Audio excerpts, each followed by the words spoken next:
Hello, I am Yume Mizuki, a clinical psychologist.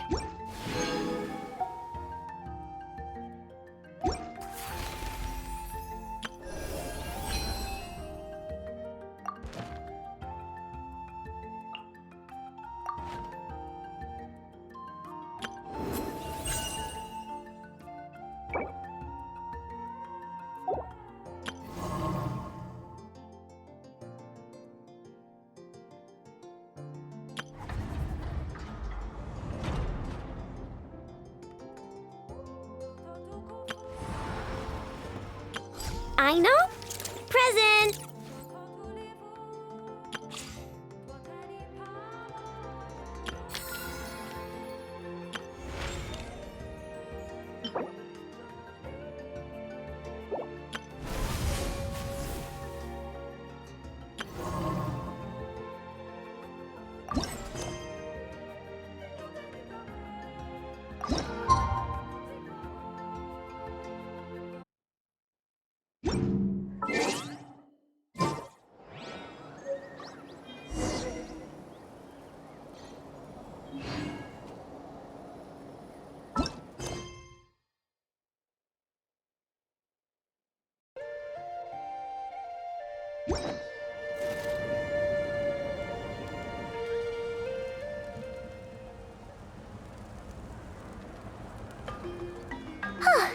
Hey, Anefa. Sorry to keep you waiting. That is perfectly all right. My data indicates clear skies in the coming days.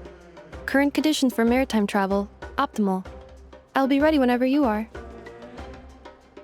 But are we really gonna set off without telling anyone again? Funny you mention it. You'll never guess who Paimon saw on the way over. Hey! You didn't seriously think we'd let you leave without a farewell party, did you? No chance. Yeah, come on, Traveler. We've already made all the preparations. And most importantly, how dare you try and slip away without first paying your respects to the almighty Dragon Lord! A little bird told us you'd soon be leaving for Nodcry. So, we asked Paimon to give us a heads up before the date of your departure. You sure it's not time to think about changing that little habit of ours? Don't worry, we won't keep you long. Besides, everyone's there already. Chaska, Ian-san, Auroron, even the Pyro Archon herself. You're invited too, Anefa. Shilonen has a special gift for you. Accompaniment request accepted. Shilonen demonstrates excellent massage technique. My impression of her is exceedingly positive. Wait, so robots like massages too? Or is it just that Shilonen really knows how you're wired? Alright, enough with the chit-chat. Let's head to the venue. Woohoo! Party time!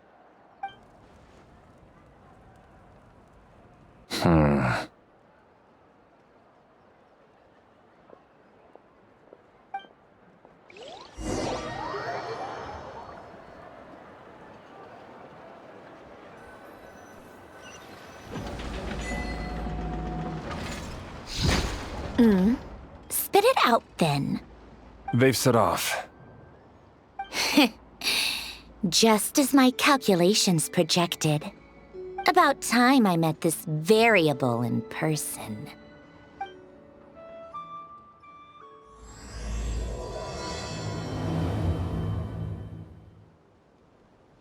You know, every time we head to a new nation, there's always a point where it suddenly dawns on Paimon. This is it. The next chapter of our adventure has begun. This time, it was the moment she realized she just polished off the very last of her Saurus crackers. Should have stocked up better at the farewell party. In other words, Paimon has marked the geographic coordinates from 2 minutes and 40 seconds ago as the boundary between Natlan and Notcry. This deviates somewhat from the official coordinates stored in my database. Paimon meant more in terms of how it felt on a psychological level. Anyway, what about you, Traveler? When did it really sink in for you? Huh, that actually kind of makes sense. What about you, Anefa? Come to think of it, maybe we should be asking the other way round. So, when you came over to Natlan, what was the moment you felt like you'd left Nodcry? In that case, probably when my sensors could no longer detect the moon's power. The moon? You mean that one we can all see in the sky? Negative. I was referring to... Huh? Here we are. Paimon, Traveler, we have arrived in Nodcry. Oh, wow!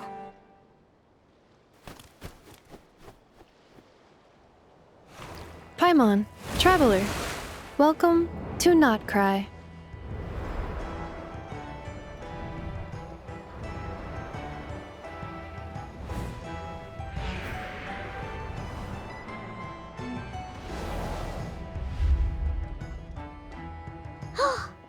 That must be Nasha Town up ahead! That's the place you were telling us about on the way over, right?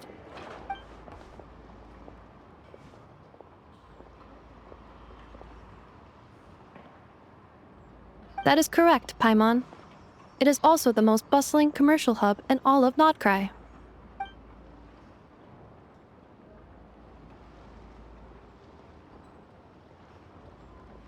Oh, sounds like the perfect place to start trying out all the local specialties. Huh? Is something up, Traveler?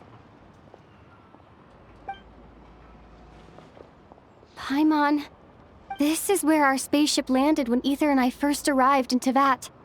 Huh? Are you sure? But how come you've never mentioned that before? Seems pretty important to Paimon. Well, because those memories are really hazy. All I remember is Ether waking me up and us leaving the ship. But just now, setting foot on this land, I felt something. The kind of power I sensed in those moments. Are you referring to Kuvaki? Kuva, what now? The locals refer to it as Kuvaki. It is a unique elemental force found only in Nodcry, or rather, a pure, primordial form of elemental energy. That is correct. Another similar concept I have found in my database is the primordial sea.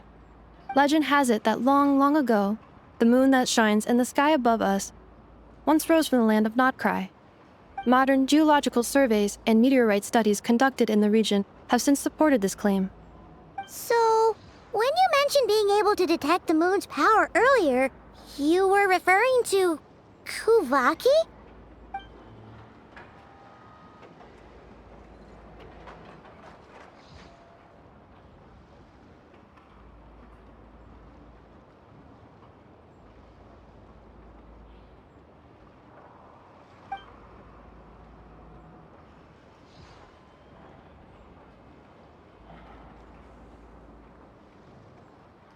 Wait, Traveler, you're saying we might actually find your spaceship here? Do you still remember where it landed?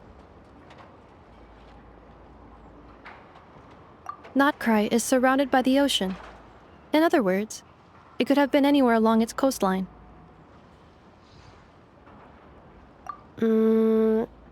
Negative. Description still lacks sufficient detail to pinpoint target location. Hey, it's okay if you can't remember everything right away. After all, it's been a really long time. Let's just do what we've always done and keep searching as we explore. Besides, what have you got to fear with your sidekick Paimon still here? I'd be more than happy to help you out as well. Our pleasure.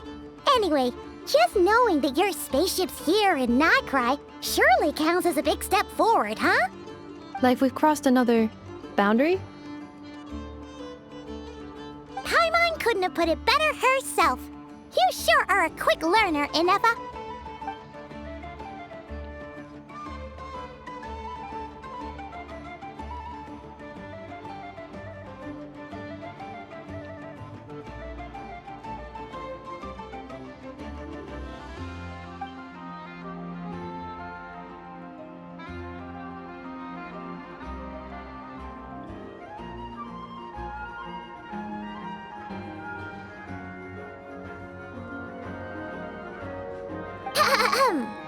Well, as the best guide in the whole of Tivat, Paimon hereby does solemnly declare, Nodcry, here we come!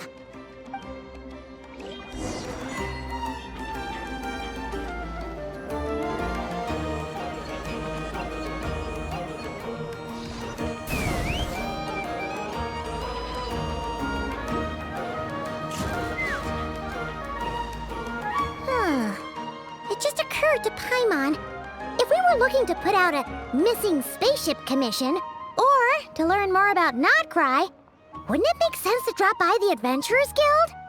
The guild is located in Nasha Town. Simply follow this road and you'll reach it.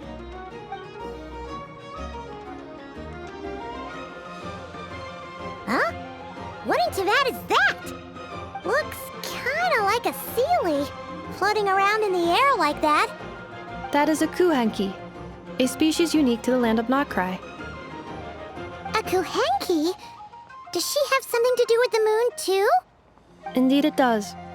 According to the Frost Moon Scions, the indigenous inhabitants of this land, the Kuhenki, are said to be familiars of the moon goddess, leading those who walk in the moonlight's glow to things of great importance. The moon goddess?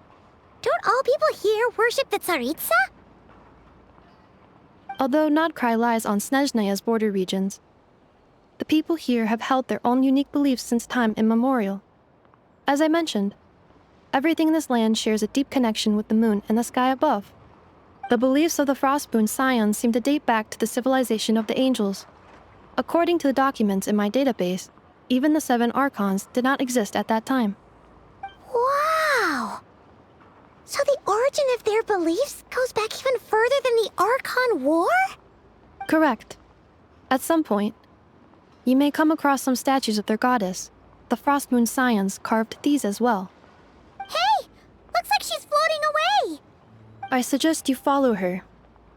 The probability of an ordinary person encountering a Kuhenki lies in the single digits. Many here consider them heralds of good fortune.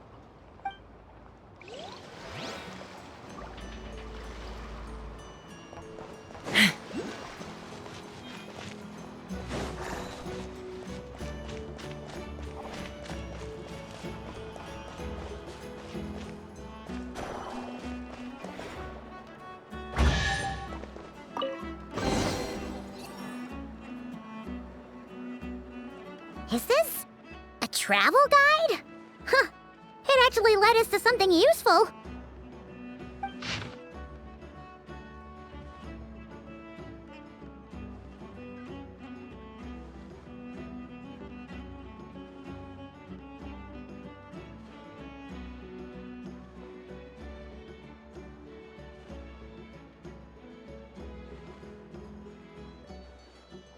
Are there any particular points of interest?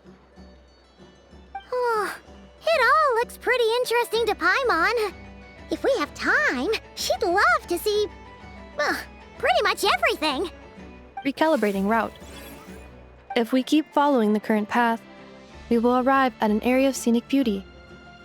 From there, we will be able to identify both the Adventurers Guild and several must-visit specialty stores. Yikes! Why is Paimon suddenly getting the feeling that if she doesn't step it up soon, enough is gonna put her out of a job?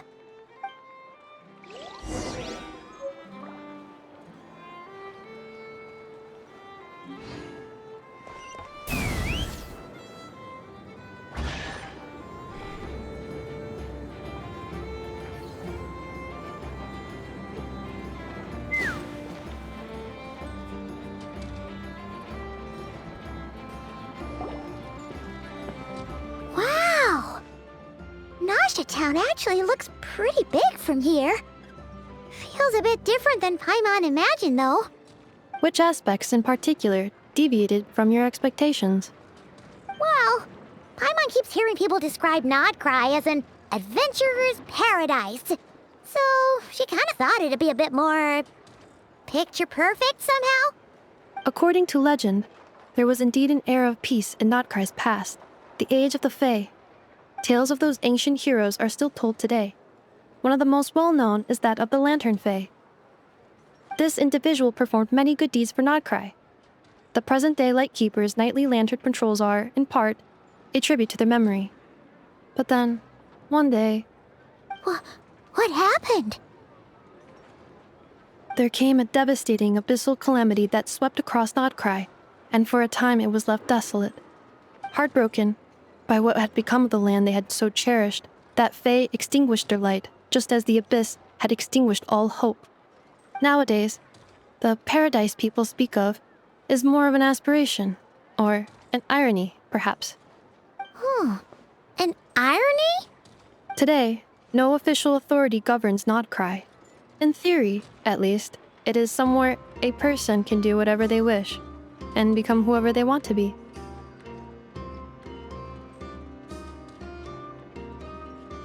The Adventurers Guild is just over there, in Nasha Town's Central Plaza, and the flagship tavern is over that way. Hey, what's that building over there? You know, the biggest, tallest one. That is Aino's Blast Kuvaki energy cannon. It gets activated when the wild hunt threat level outside Nasha Town reaches a certain threshold. But according to the scan I just ran, the energy cannon appears to be malfunctioning, likely due to a recent discharge. The wild hunt? Isn't that the abyssal calamity you mentioned that's specific to Nodcry? It is a phenomenon that has been occurring for several centuries now. Yet the time and location of wild hunt attacks are seemingly random. At first, it was more of an old wives' tale that adults used to scare children. If you don't start behaving, kid, some night, the wild hunt's gonna come for you. Listen, do you hear that? That weeping in the fog? Those are the cries of a young woman being dragged away. You're saying people actually hear things like that? I have not witnessed enough wild hunt attacks to give a statistically sound answer. But the oldest legends say that all people saw was the ghostly shadow of a woman in the mist. It wasn't until later that it became a full-blown calamity. Abyssal monsters and all. Huh. When you put it like that, Paimon's really gotta hand it to Aino. Not only did she repair you, but she's even built a giant cannon to keep the wild hunt at bay. Absolutely. Aino is very impressive indeed. Anyway, according to my schedule, it is time I took you over to the flagship. Oh, sure. After all, we shouldn't keep Barca waiting. Well, Paimon's not sure if he'll actually show up at the bar this early. You're right about that.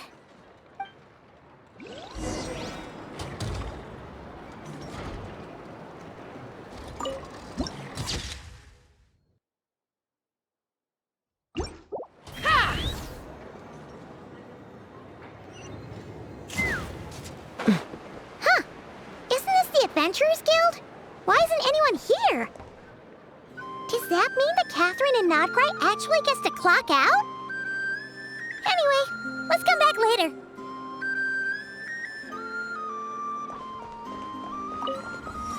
Let's fly! Light it up!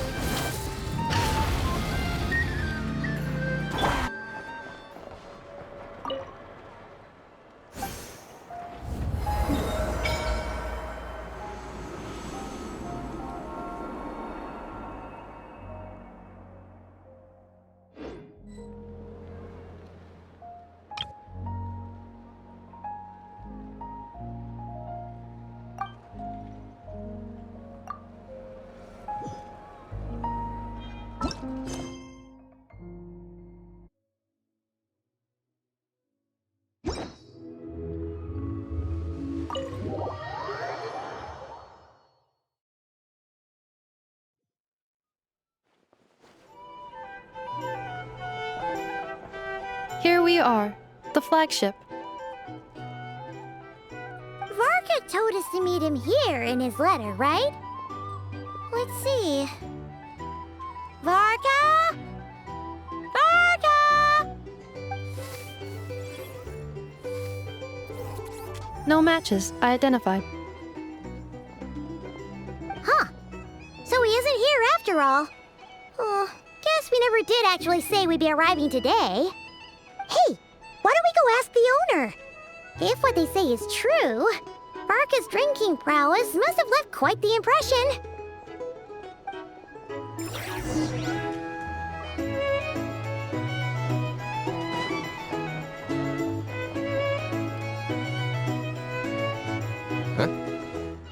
Well, well. If it isn't the ineffable Ineffa. Hello there, Demyon. You know each other? Of course! Ineffa's a regular here at the flagship. So, robots are into booze too? Not at all. The energy conversion efficiency of alcoholic drinks is very low, and most of them are full of impurities. Still, I can affirm that your berries and fried meat deserve a solid 9.12 out of 10. It has Aino's approval too. Funny that you should mention that. While you were away in Natlan, Varka would come in here every day to pick up a serving of berries and fried meat for Aino. Aww.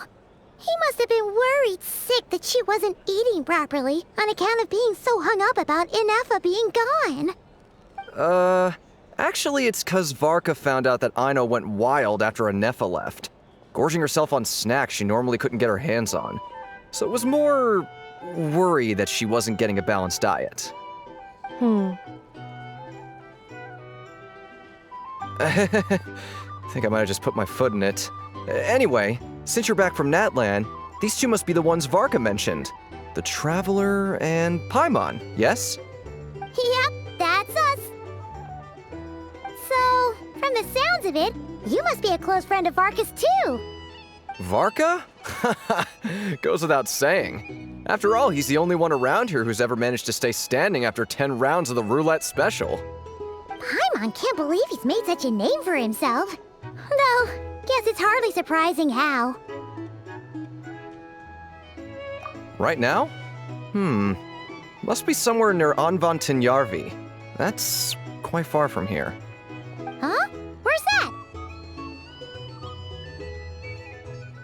It's a lake in the northern part of Nodcry. Word reached him of trouble brewing around those parts, so he took his knights to check it out. Oh. So, we missed him?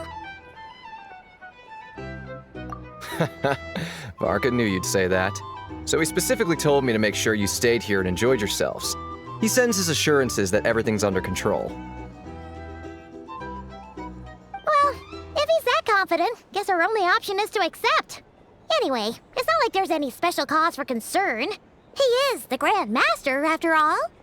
Exactly. Plus, not only has he booked you into our finest room, he's paid for it in advance, too. Whoa! That's so generous of him! We might not have met yet, but Paimon's got a feeling that we'll get along with Varka like a house on fire. Oh, and by the way, he also asked me to serve up a portion of berries and fried meat for Ineffa. That was prepaid as well. Thank you.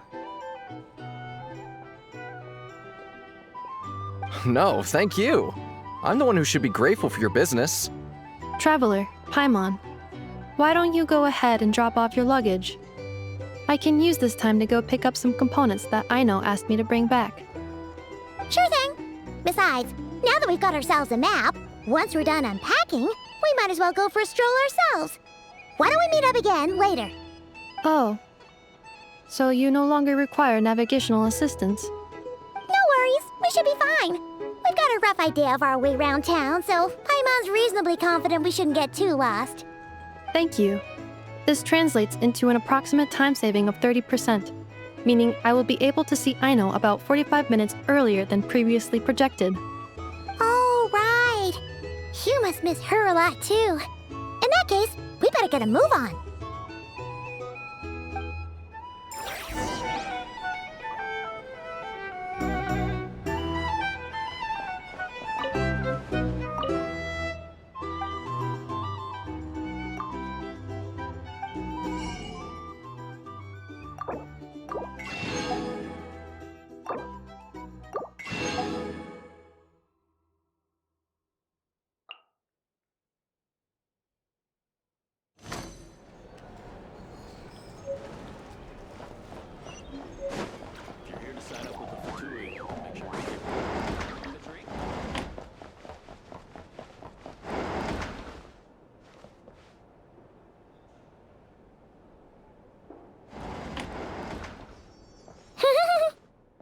pretty nice having someone sort out our food and lodging for us, huh? But is this really the flagship's best room? It's pretty big, make no mistake, but it looks a little worn out, right? Though, to be perfectly honest, that feels right at home with everything else we've seen of Nasha Town. You mean it's got something to do with Nodcry's history? Oh, that makes sense. But what exactly was this calamity?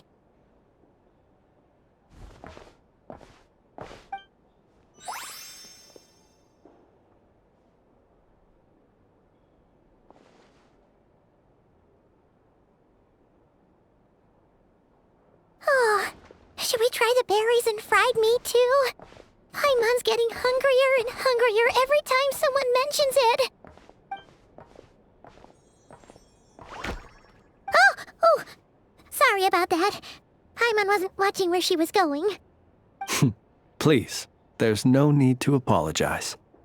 If anything, I'm the one who should be sorry. Clearly, I shouldn't have gotten lost in my thoughts in the middle of a hallway. Wait a sec. Are you staying in the room next to ours? Ah, quite the perceptive one, I see. First things first, allow me to introduce myself. My name is Kirill Chudamirovich Flintz, but please, just call me Flintz. Whoa, that's an impressively long name for sure. Ah, is that so? Names like mine ought to have been fairly common in Snezhnaya, at least in the past. Would I be correct then to assume that the two of you are travelers in this land? Yep, you sure would be. Paimon is Paimon, and this is the Traveler. We've been to a bunch of nations already, but we only just arrived in Nodcry today. What a rare honor it is to meet such worldly travelers. Are you here for travel too? If only I had the time to spare. No, I'm just staying the night. Oh, so you're here for business? That's certainly one way to put it. I'm a Ratnik of Nodcry, normally stationed near the burial grounds to the north. My sole cause for being here today was to repair this lantern of mine.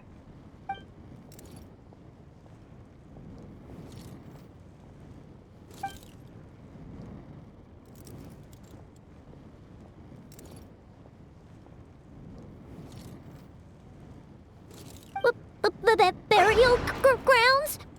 Your surprise is entirely understandable. Most people cannot even begin to fathom the idea of a life surrounded by tombstones and decay. But if you've heard of the calamitous abomination that is the Wild Hunt, you'll know that in their wake they bring a host of souls tainted by abyssal filth. That then is why we are stationed by the burial grounds, to hold the line where it is most vulnerable.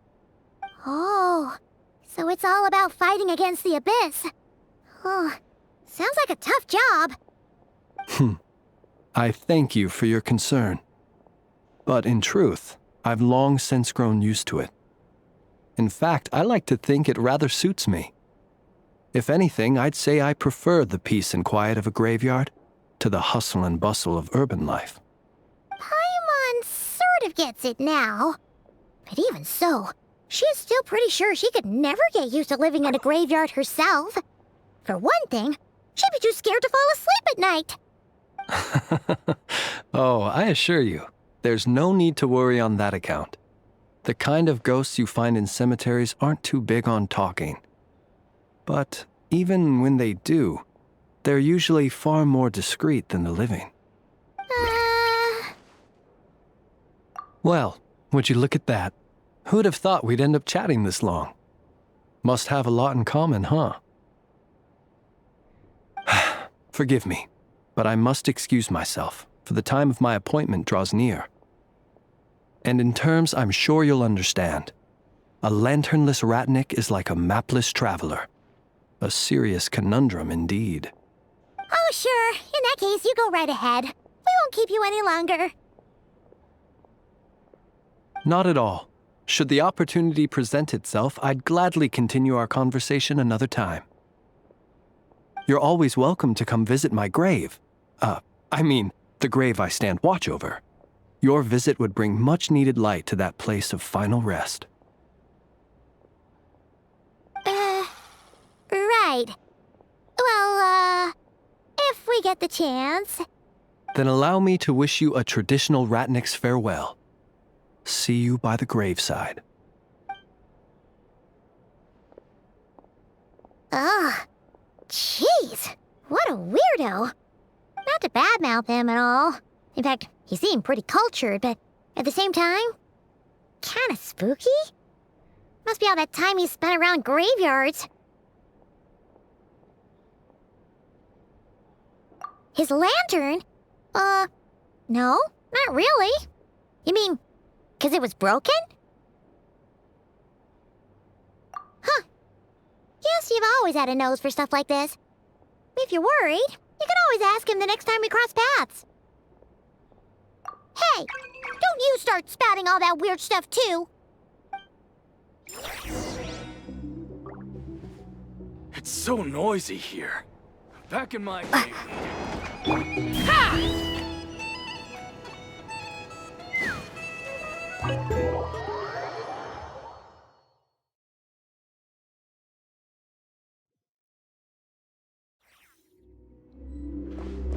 Let's fly!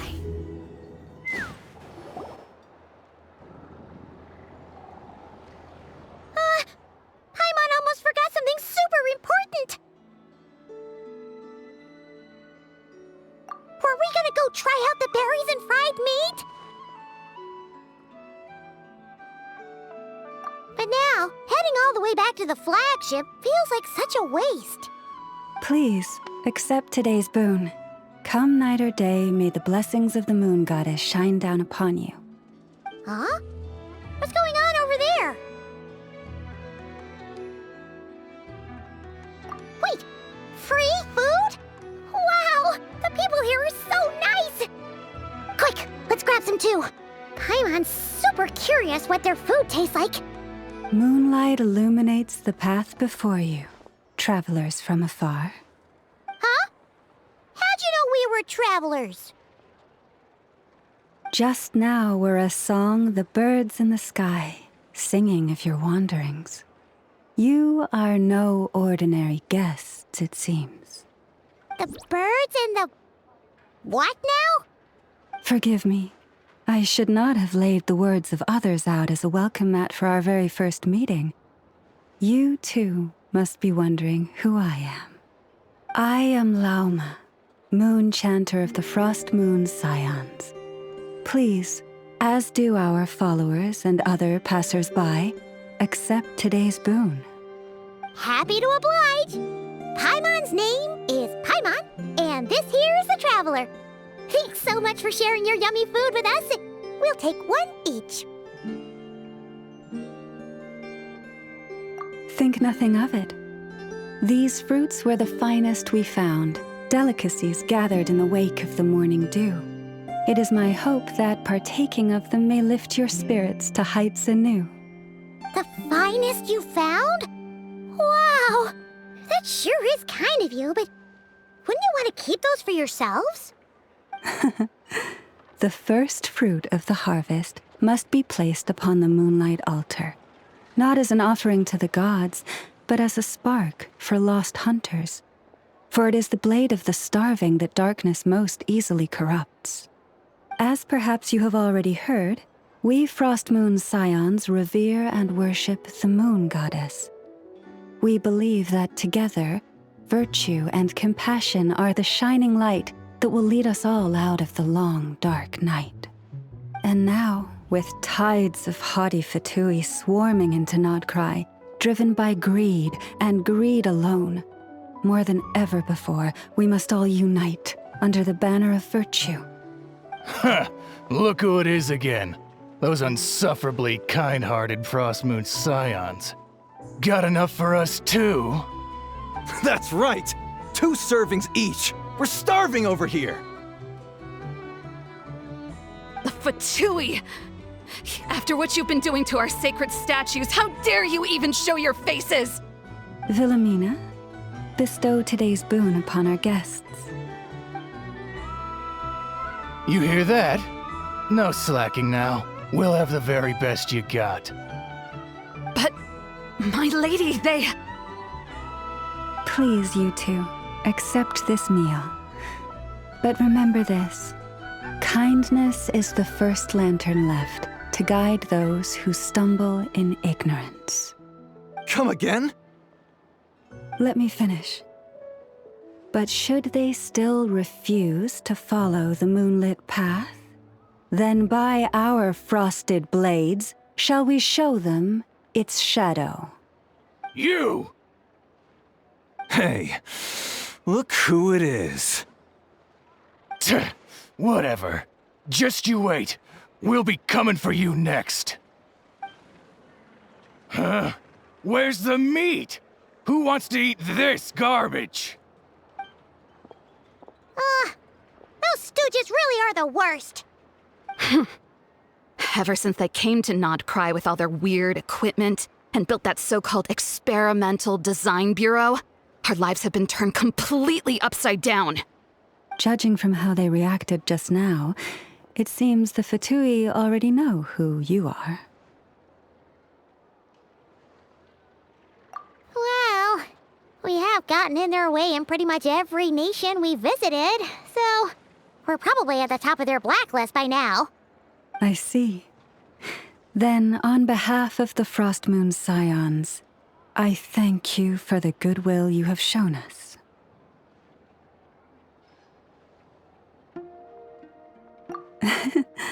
Because if they had gotten ahead of themselves just now, I'm sure you would have stepped in to help. Just as the birds and beasts put it, your arrival heralds joy to us all. Besides, for a weary traveler far from home, what better respite than to bathe in the moonlight? You will always be welcome at the Frostmoon Enclave, the place we call our home. May we meet again in the moon's gentle glow. These are delicious! So refreshingly fresh! Those two Fatui wouldn't know a good thing if it came up and bit them on the shoulder. Looks like Anefa isn't done with her shopping yet, and the Adventurers Guild is still empty. Where should we head next? Good idea! Wouldn't want to let the Kuhenki down, after all. Let's see. Okay, Paimon's got our route all figured out. So, all that's left to say is, don't fall behind. This is Nuts and Nuts. It's mostly a fruit shop, but there's a crafting bench too. This is the Speranza, one of the travel guide's recommended restaurants. All the waiters here are kids. This is the Vesnici Prolegia greenhouse. Apparently, their flowers are all made of metal, so they'll never wilt away. And this is the Rossum Workshop. If you ever need a weapon made, this is the place to go. And over here, they've got a super tall observation deck. Whoa! Take a look at that! You can see really far out into the distance. That way's north, and that looks like something built by the Fatui? And then over there to the west, that must be the place Lauma mentioned, where the Frostmoon Scions live. So, what'd you think? Even if Anefa kinda stole her limelight earlier, this just goes to prove that Paimon's own tour guiding skills aren't too shabby either, right?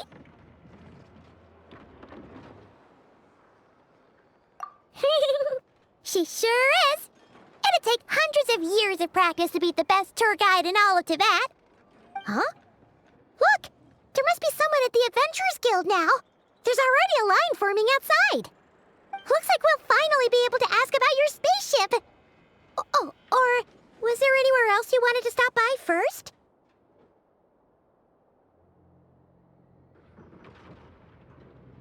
Where? Which one are you...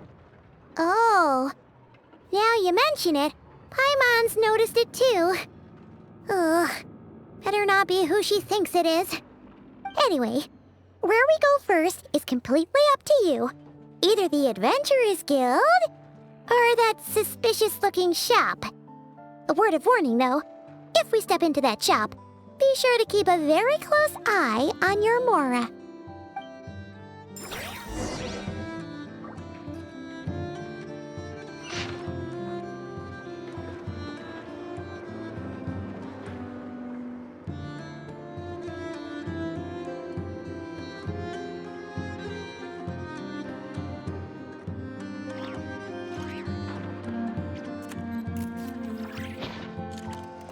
Take me up!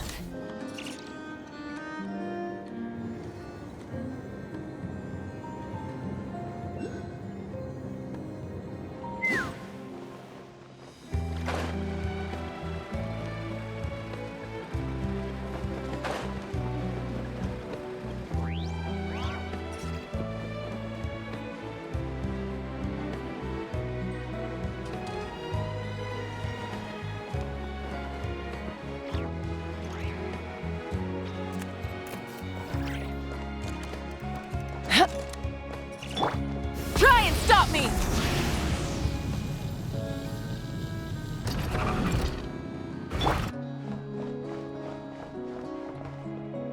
There she goes again. Some things never change.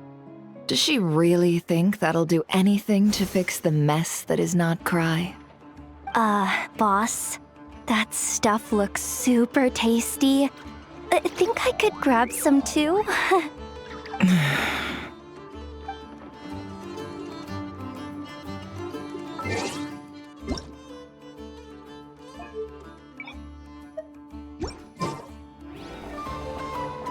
又来搞这套，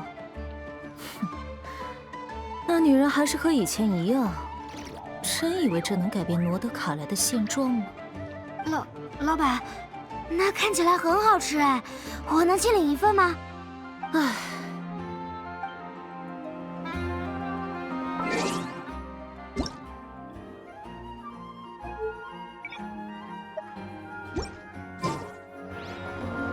まったく、あの女、相変わらずだ。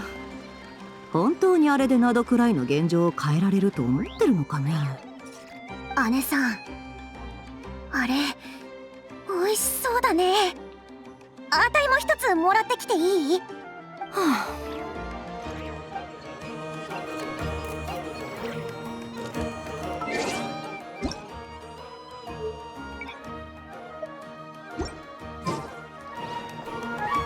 로저러네. 여전하다니까. 이걸로 정말 노드크라이의 현실을 바꿀 수 있다고 생각하는 건가? 와, 보스! 저거 엄청 맛있어 보이는데 나도 하나 받아와도 돼?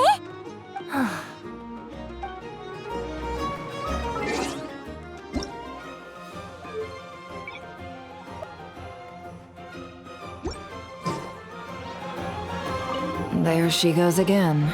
Some things never change. Does she really think that'll do anything to fix the mess that is not Cry? Boss, that stuff looks super tasty. I think I could grab some too.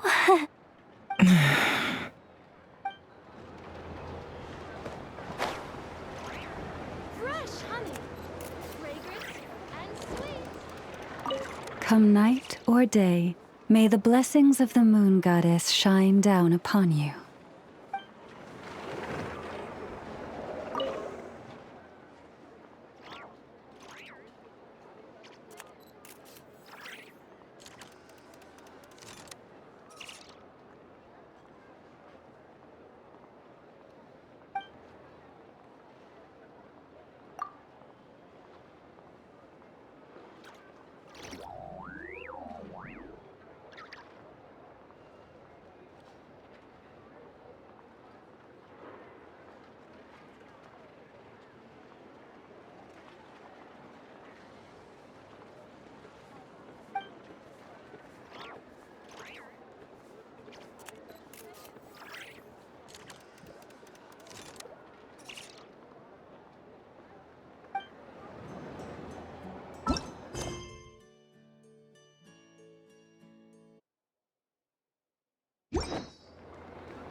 I better get me some alpacas.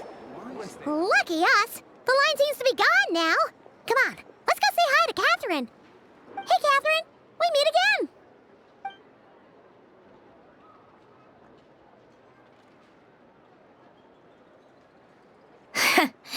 How ridiculous. Huh? They often say that mortals, shackled by their own flesh and blood, may fail to perceive the truth of this world, even when it is right beneath their very noses. Yet I had not expected to have the pleasure to witness such heights of absurdity firsthand. But Paimon must have gotten the wrong person? At second glance, you do seem a bit younger than Catherine, and you certainly sound a lot less friendly. A creator might forgive ignorance, but being mistaken for one of my own creations is beyond all pardon. Look very closely, for standing before you is none other than Marionette, 7th of the Fatui Harbingers. A Harbinger? I told you already, I'm not Catherine. Just how obsessed are you with my machines?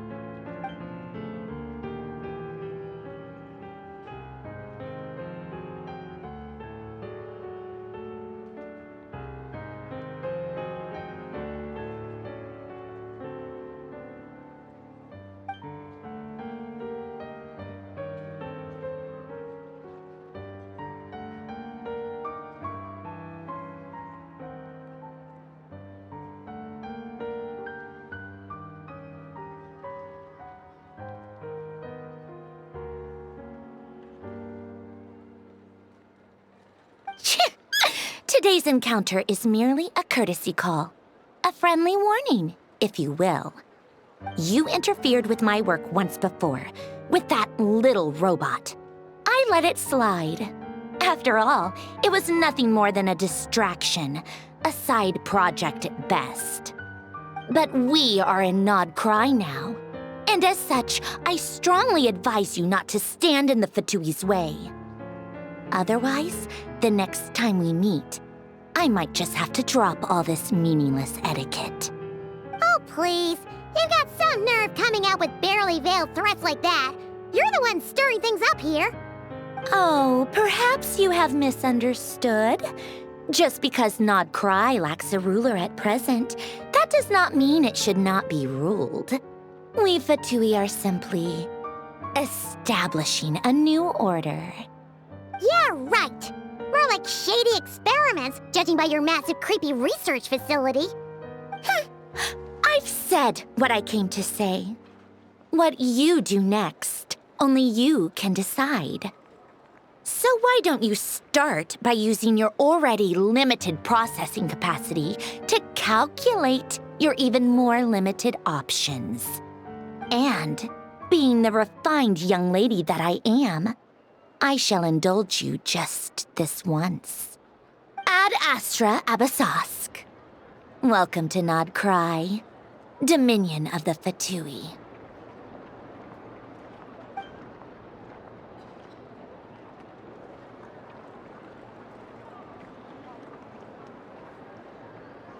Ugh!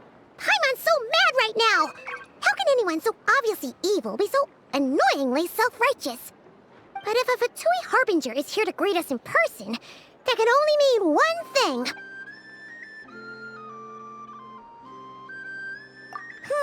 We'll have to be extra careful from here on out.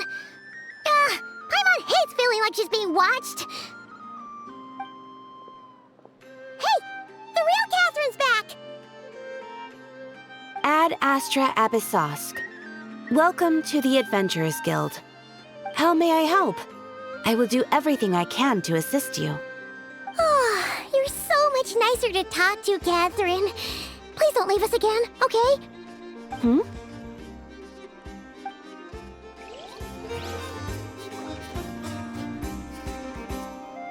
This land holds nothing but promise. Ad Astra Abyssosque. Welcome to the Adventurers Guild.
please, here you go.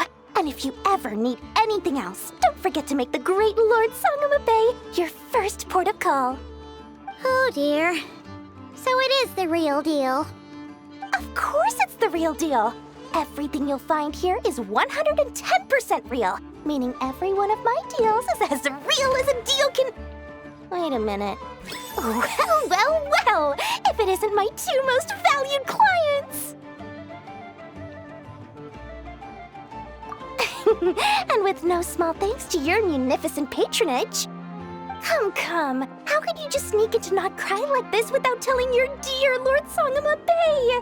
If I'd known earlier, I would have made an absolute pulled out all the stops to ensure that your boat ride over was as comfortable as humanly possible. Thank the Archons we didn't tell you. Oh, come now! You know as well as anyone how impeccably and conscientiously above board I am when it comes to doing business. Well, regardless of whether that's true or not, the main issue here is that we had no idea you had a branch in Not Cry. A clever merchant always has a backup plan, or two, or three up their sleeves. As the saying goes, a rabbit with many burrows fears not the hunter's arrows. A merchant with stores galore hears no debtors at the door. Since you're both here in Not Cry, would you care for some of my finest local souvenirs? Whatever you're looking for, I have it. Or if it's Sumeru you're missing, I've got that covered too. We literally just arrived. Do we look like we're on the hunt for tourist trinkets to take back for our friends? My, your high-minded tastes never cease to impress. In that case, I know just the thing. You must be on the hunt for something like this? What's that? Your hat? Information, of course. Information about Not Cry, locked securely in the otherwise impenetrable vaults of the Lord Sangama Bay's brilliant mind. I knew it! I just knew you'd appreciate the value of my wares. On the back of all our pleasant dealings in the past, I'll even take a hit by throwing in some insider info for free. Wow. You sure are feeling uncharacteristically generous today. What do you mean by uncharacteristically? I am the most generous person forget it. Anyway, the long and the short of it is this. The moment I set up shop in Not Cry, it struck me how many different factions there were, all competing against each other for power and influence. Well, as they say, there's no time for business like a crisis.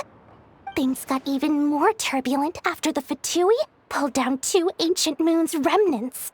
People began to catch a whiff of the coming chaos. And the more troubled the waters, the greater the potential profit. Not at all sorry to interrupt, but we're not here for Mora. Oh, really? But surely it was the tales of an adventurer's paradise that brought you here. The chance to take your very own slice of all the latest and greatest business opportunities? In that case, what would you like to know about?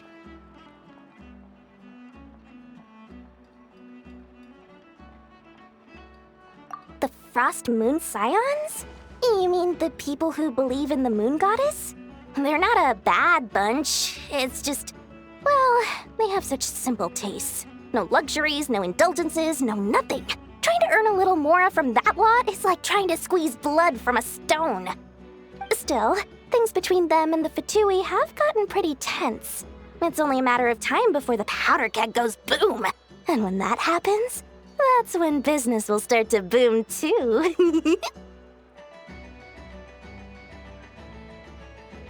Oh, they're an organization set up to keep the locals safe.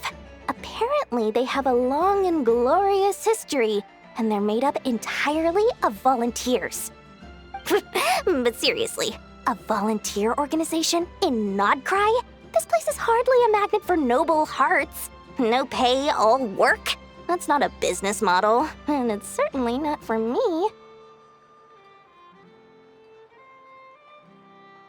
Everyone knows they're here for the Ancient Moon's remnants, but no one's sure why they pulled them down in Not Cry of all places.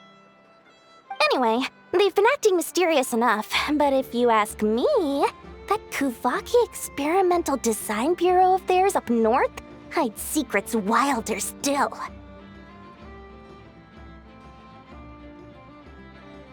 That bunch of booze-loving monstaters? Ugh, don't even get me started.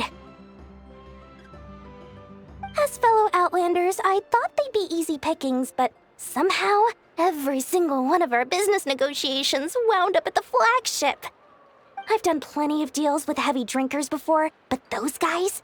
I never once made it to the contract signing before blacking out. I'm getting flashbacks of the hangovers just thinking about it.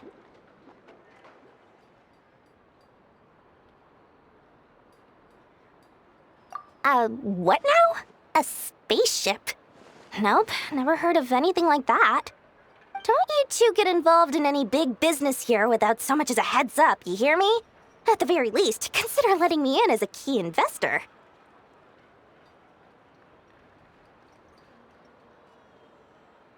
Oh, I almost forgot to mention. Sooner or later, you'll no doubt end up doing business with some other merchants in Nodcry. And someone's bound to mention a place called the Curatorium of Secrets. Listen to my advice. Do not, under any circumstances, go there, no matter how much trouble you're in. The Curatorium of Secrets? What do they get up to there? Just a place that handles all kinds of disputes. But the owner will charge you an absolute fortune, and she has a temper to match. Nothing like your friendly neighborhood, Lord Sangama Bay. You're not just saying that to stop your competition from undercutting you, right? When did that little pipsqueak get so sharp? And after I gave them all that info for free just to win them over. What do you mean? Of course not. I'm only thinking about your wallets. I mean, on behalf of your wallets. You're really not convincing anyone, you know. All right. Business is a cutthroat business. I won't argue with that. But I'm not lying about that boss lady. Not only did she make it into my top 3 people not to mess with in Nodcry, she's also in my top 3 people most eager to trade in favors. Seriously? It feels like you're just bad-mouthing your rival now. Fine. If you don't believe me, go see for yourselves. We might both be from Sumeru, but compared to hers, my conscience is so large, why, you could fill 3 whole palaces of Alcazar's array. But when you realize what I'm saying is true, don't say that good old Lord Sangama Bay didn't warn you.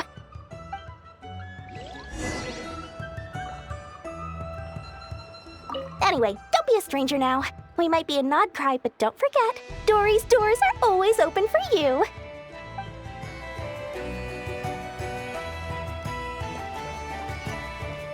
Let's fly!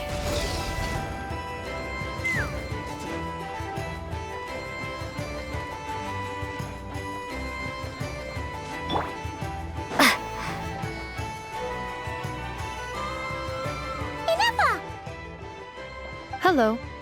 I was just about to start tracking your whereabouts. Did you manage to get everything Aino asked for? I did. What about you? Do you need me to navigate or introduce any more places around town? Not for now. We've seen most of it already. We probably need some time to process everything we've learned, though. Any progress with the spaceship? No. Catherine came back just now, so we asked her, but even she hasn't heard a thing. One possible explanation is the vast stretch of time that has elapsed. Additionally, given the limited resources available in Nodcry, it is entirely plausible that the wreck was scrapped for parts, or even mistaken for a pile of broken machinery. Aww.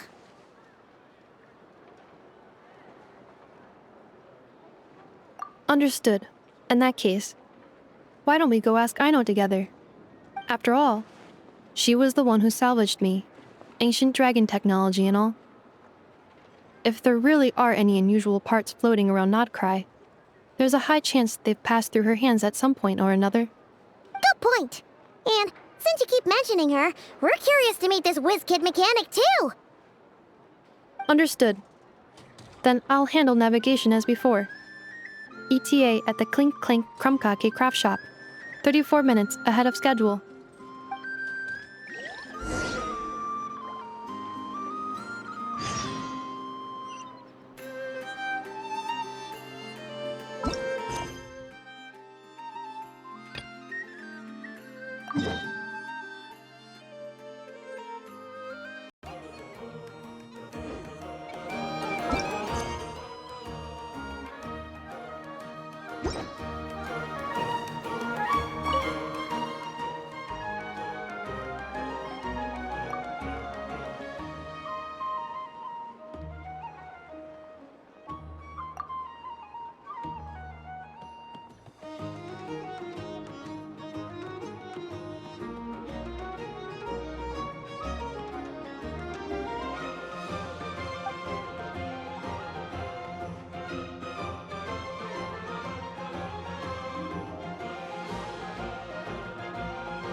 guiding light? Well, it's actually a moonlit... It's the Moon Maiden's guidance that brought Praise you the here. Moon Maiden!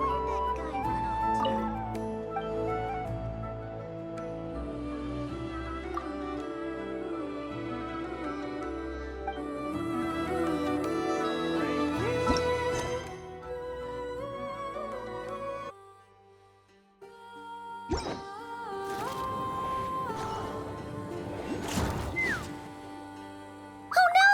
There's a little animal trapped over there! Let's go help it out! Huh? That's weird. Why isn't it responding? The tides of Kuvaki affect everything in Nodcry. So much so that many creatures have evolved a kind of dependency upon it, growing stronger or weaker as it waxes and wanes. This little animal must have been caught here unprepared. So you're saying we need to use Kuvaki? Paimon will leave it to you guys then. Don't be scared! We'll get you out of there soon!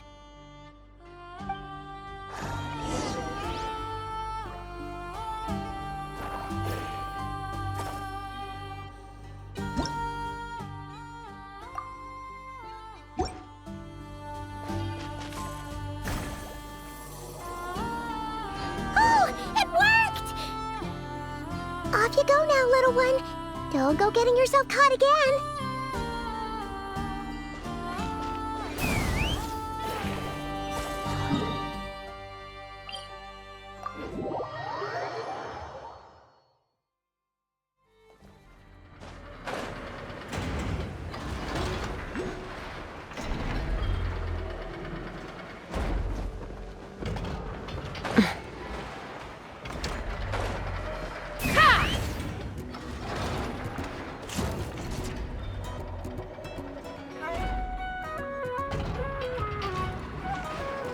Here we are. The place Aino and I call home. Whoa! So many machines that Paimon's never even seen before. And then there's all these little robots. Did Aino build them all? That is correct. It looks like Aino has created 3 more little bots since I've been gone. Aww. Well, you were gone for quite a bit. She must have missed you. I missed her too. I want her to see what I've become. Let's not keep her waiting any longer then. Come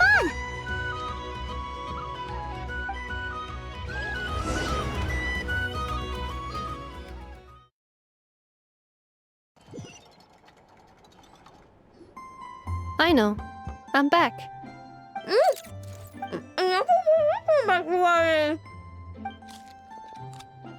Hmm? Ineffa? You're back significantly earlier than I expected. Like a whole 30 minutes at least. Everything went very smoothly, which saved me quite a bit of time, so I...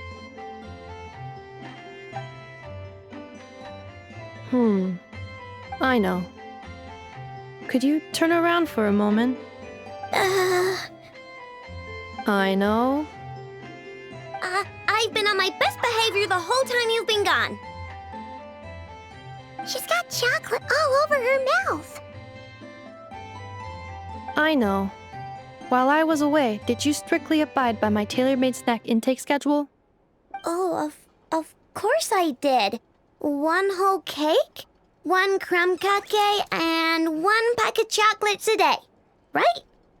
It was either a cake or a crumb cake or a pack of chocolates per day. Oh, shoot. When did you finish the snack stash I left for you? Literally just earlier today. Let me just go run a scan on that. I meant today, a week ago. And then you restocked an entire week's worth on your own initiative? 2 weeks worth.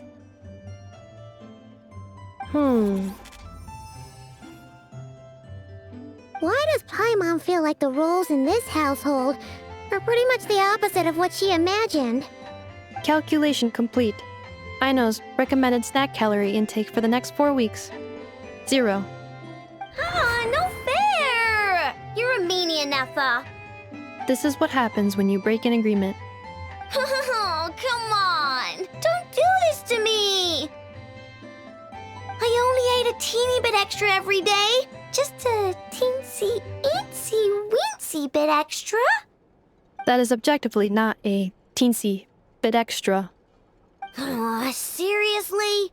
If you'd only arrived half an hour later, I would have had everything cleaned up and you wouldn't have noticed a thing. But now that I think about it, you even said you'd come back a bit earlier than you did, so I wouldn't have to worry. But then, you were away so long, and I was so worried about you. And that's the only reason I even... Oh... I know. I am very sorry to have kept you waiting. I'm back now. Welcome home. Oh. So, will I be able to keep eating snacks as usual now? Negative. Aww. Okay. Well, given that I am later than I initially projected, I'll let it slide. But just this once. Thanks, Inefa! You're the best!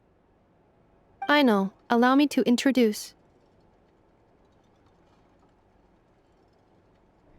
It's the honorary knight and Paimon! I know. Uncle Varka talks about you guys all the time. Nice to meet you, I know. Inefa's told us all about you, too. Huh? Really? She actually said that about me? Well, she's not wrong. Oh yeah, so, you're here to see Uncle Varka, right? A couple of days ago, he suddenly said he had to head out on business, and that he might not be back for a while. He asked me to let you know if I saw you. Yeah, we heard about that at the flagship. Did he say what he was doing? Nope. Just told me to take good care of you guys and make sure you feel right at home. Oh, shoot. Please, take a seat.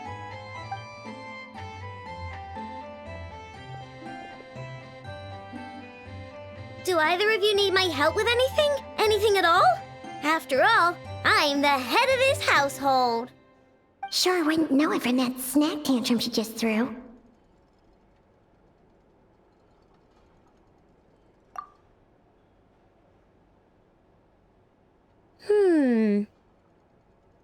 A spaceship, huh? From outside to that? Exactly. So, ring any bells? No. Oh, you sure? Nope means nope. Never seen the slightest trace of it. More specifically, by nope, I mean, I've never seen a single piece of tech in all of Notcry that might have come from out of this world. Not in any new machines or in any old ones either. Huh. What I know means is that your spaceship almost certainly has not been disassembled nor repurposed as parts for other machines. Oh, so that's what she was getting at. Yep. I've taken apart pretty much all the fun stuff in this city at one point or another, but I don't recall ever seeing any components that were anywhere near that special. So, either your spaceship crashed somewhere it's never been found, or someone did find it and then hid it really, really well. But who would even do something like that? Beats me. Maybe someone who thought they could stash it away for a rainy day. Just like how I sometimes hide snacks in the...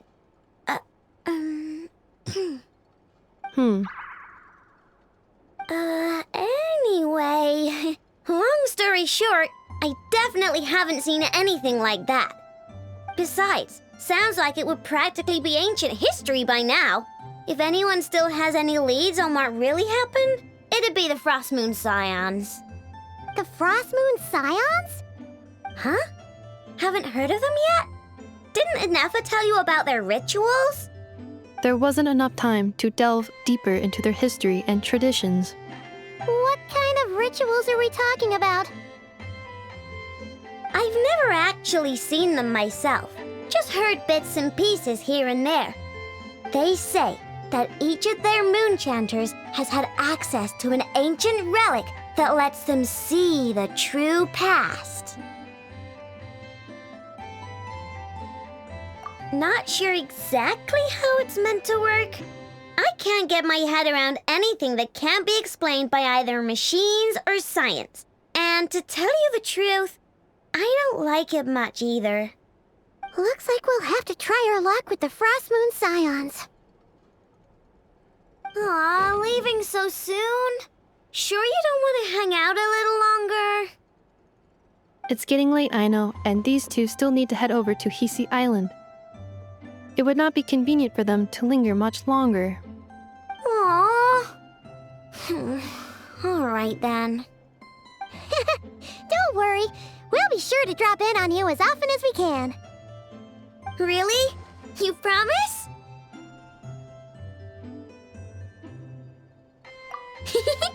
Sounds like my type of visitors. You're welcome anytime.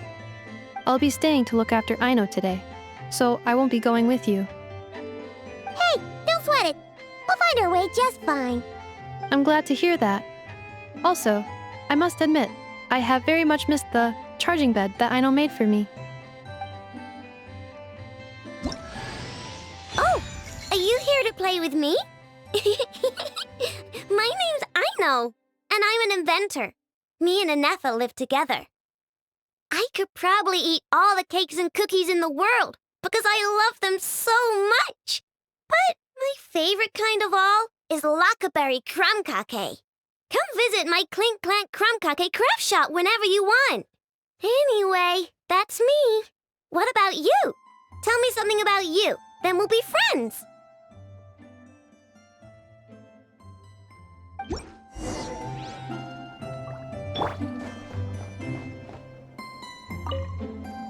Anefa, Yes?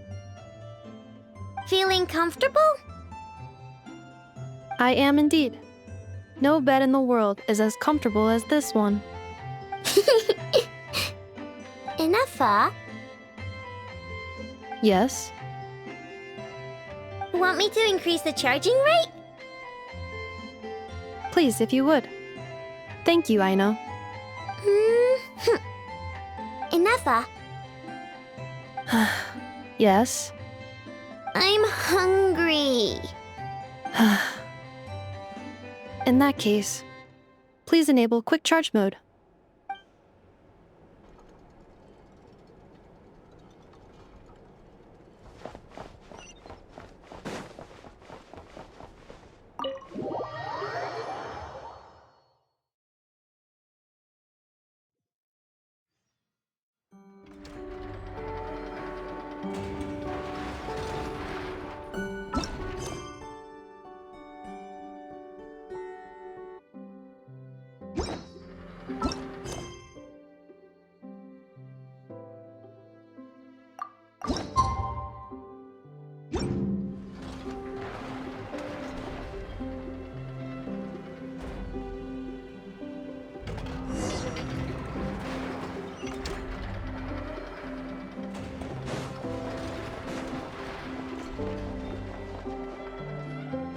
Nothing's going right lately. Is a good night's sleep too much to ask for? There, Aino. If nothing is going right, then nothing is the problem. And if nothing is the problem, everything is going to be alright. You really think so? You know, Anefa, you've gotten a lot better at comforting people since you went away. I bet it's the Traveler's influence. I could not say, but thank you. Please get some rest. I will inspect these sorting robots for you. I'm gonna give each one a hit on the head with my wrench. I gotta see for myself which one is going haywire. Oh, Traveler! Paimon! It's you! Hi, Aino. Hi, Anefa. It feels like it's been ages since I last saw you two. Or, wait, maybe not. I don't know. It's all a blur. Sorry. I didn't sleep too good last night. My head's a mess. But anyway, seeing you makes me feel a bit better. I know. It appears my analysis was correct. Huh? You were getting upset over nothing, but now that the Traveler and Paimon are here, your mood has improved. Conclusion. Everything is going to be alright.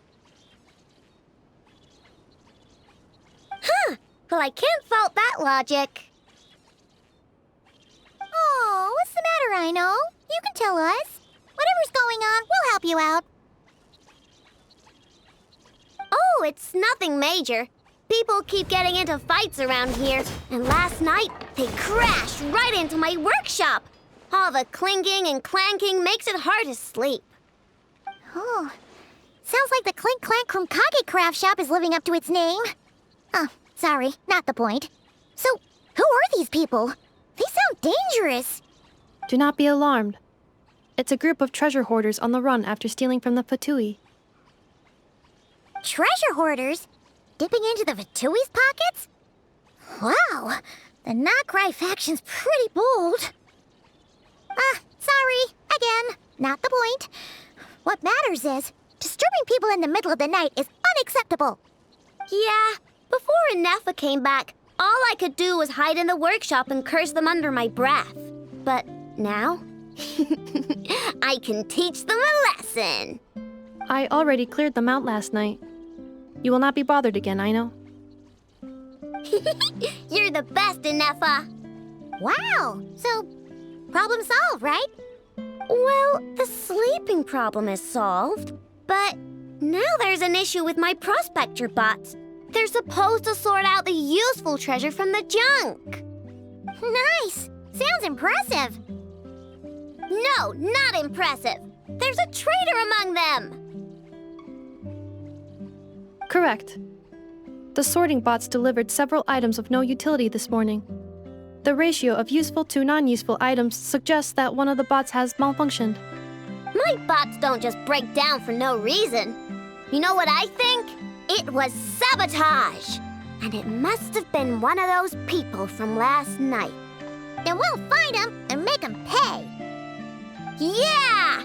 But first, I need to figure out which bot they messed with. How are you going to do that? By staring him down. You gotta put a little pressure on him and see which one starts to sweat. Okay, so psychological warfare? That works on robots? I don't know. If it doesn't work, I'll just drag them into a small room and interrogate them one by one.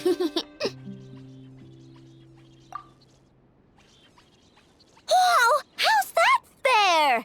Two of them are just hard-working little bots. If I take them apart, even though nothing's wrong, it'll hurt their feelings. Okay then. Ahem. All right, listen up, you three. One of you has messed up big time. And if you don't own up, you'll be dragging your friends down with you. So, time to come clean. What are we gonna do again? We'll let you off. But just this once.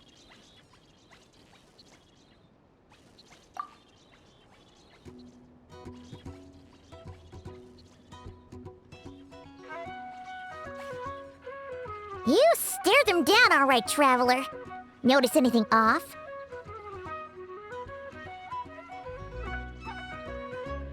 Come on! It's clearly the one on the right! Yep, that's it. What did I say? A little psychological pressure does the trick. Come on, help me catch him.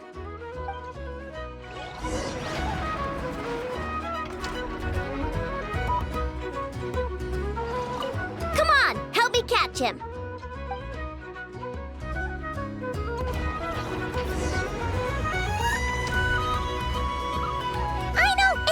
We caught him! Do you need to check him over? Analyzing exterior. No anomalies detected. The probability of malfunction due to an external injury is low. Huh. Must be the processor then. Let me open him up and have a look. Uh-oh! He's on the run again! Catch him!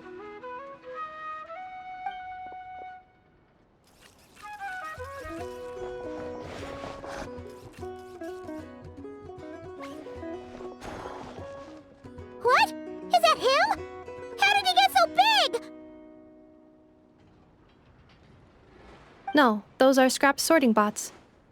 It appears he can still connect to them. Okay, well now I'm getting curious. There's more going on here than a simple malfunction. But we need to catch him first. Try sucking him out!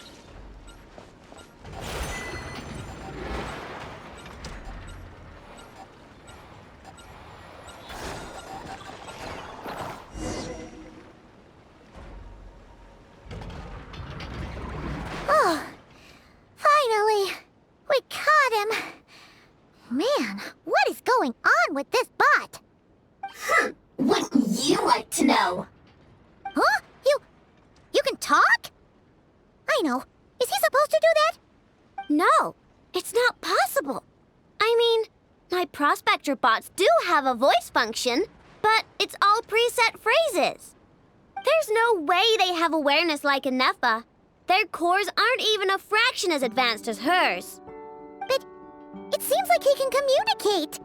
Could his core have been upgraded or something? Can you mind your own business? Jeez, why is this bot so aggressive? It's like we're the ones being interrogated.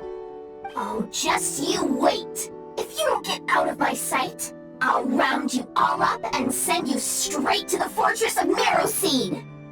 The Fortress of Marrowseed? What kind of place is that?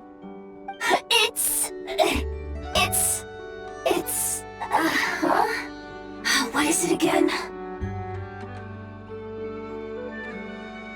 Marrowpeed. Yeah, that seems right. Would you stop with the personal questions? So intrusive. Leave a girl alone. Whoa! What do you mean, girl? You're a junk sorting robot. I'm a girl. Okay, well, I'm not sure what happened, but something is definitely wrong here. This isn't the prospector bot I know, that's for sure. Well, guess the only way to find out is to open you up and see what's going on. Don't come any closer! Somebody help! It's okay. I'm a girl too. That doesn't change anything!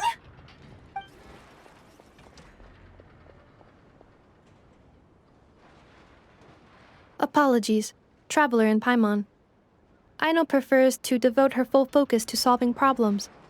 I believe she needs some time to get to the bottom of this issue. Perhaps it would be best to follow up tomorrow.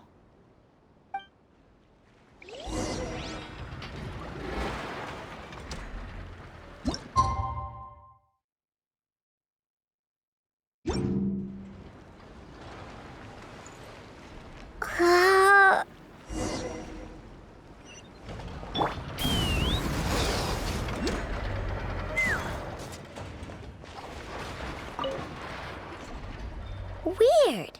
I know I only installed an average Nogcry machine core. Aino and Eppa, we're here. Greetings.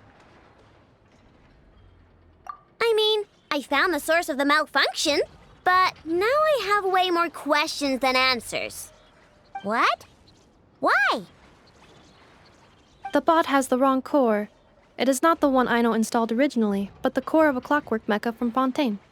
It has the wrong core? Oh, so now we have to hunt down the original one? Yeah, it's no big deal. The original core was just something I salvaged from a pile of junk. Believe me, it's nothing special. The problem is, this new core is really advanced. I don't even understand half of its functions. Really? Is that why it can talk like an Eppa? No idea. What I can tell is that this core went through a massive explosion at some point. Almost all the modules are damaged, but I can't fix any of them. Wow! If even Aino's stumped, it must be really complicated. The core originates from Fontaine, but little is known about this technology.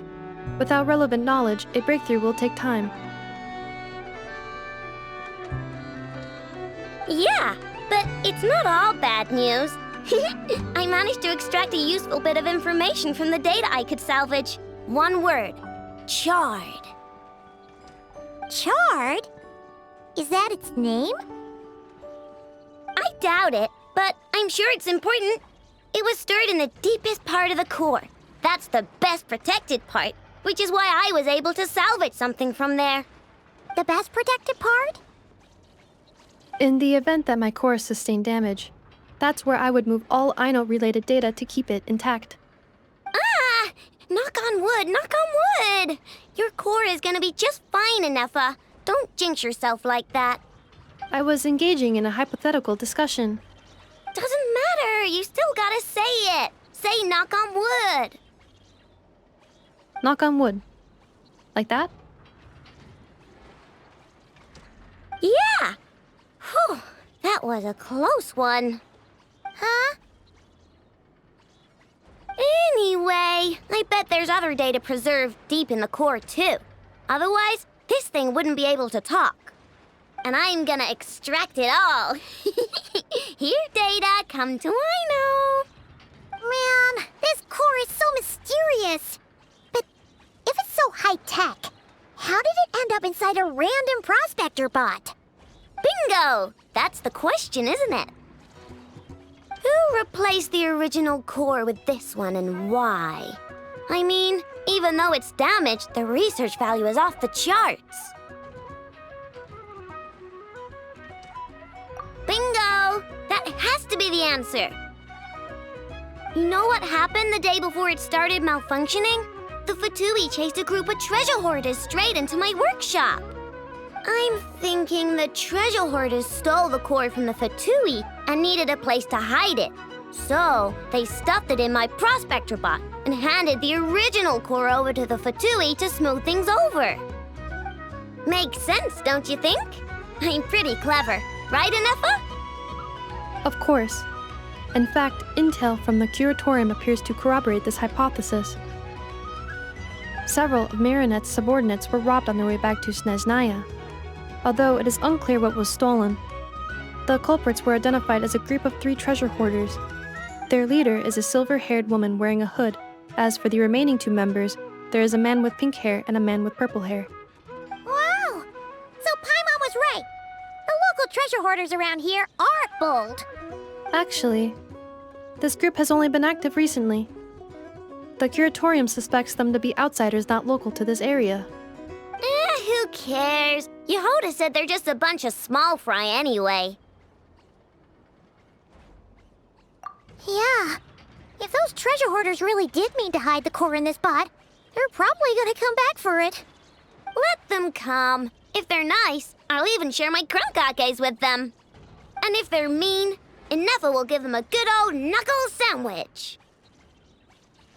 And if they try to take back the core? I already thought of that. I'm just gonna hide it. Inefa, can you get Little Chard and the others to come over here?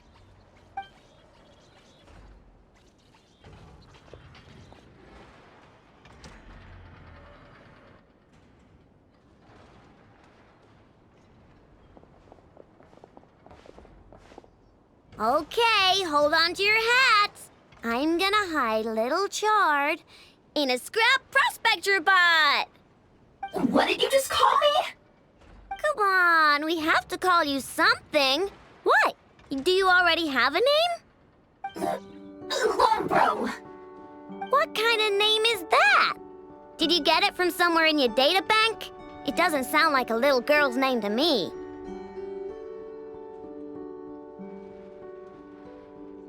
Oh, so use Lombro as a last name.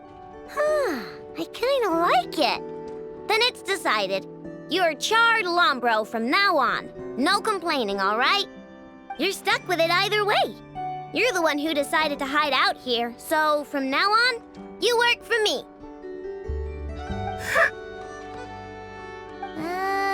Don't think it likes the sound of that. Correction. This bot has no capacity to like or dislike something in its current state. Huh? Why? Because its core was destroyed 6 ways to Sunday. So, Right now, its tone and mannerisms are all just a simulation of whatever data has been preserved. Like, remember how I found the word charred in the data? Well, if that refers to a person, then basically, little Chard is just imitating their way of speaking. Oh, so that's how it works. Anyway, we can figure all that out later. First, we need to make sure little Chard is hidden. Why don't you take the reins, Traveler? It's super cool. You'll see.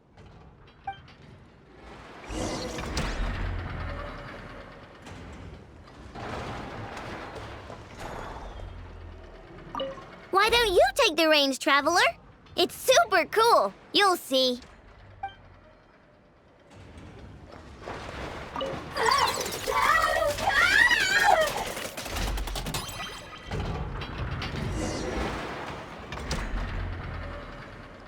Nice job!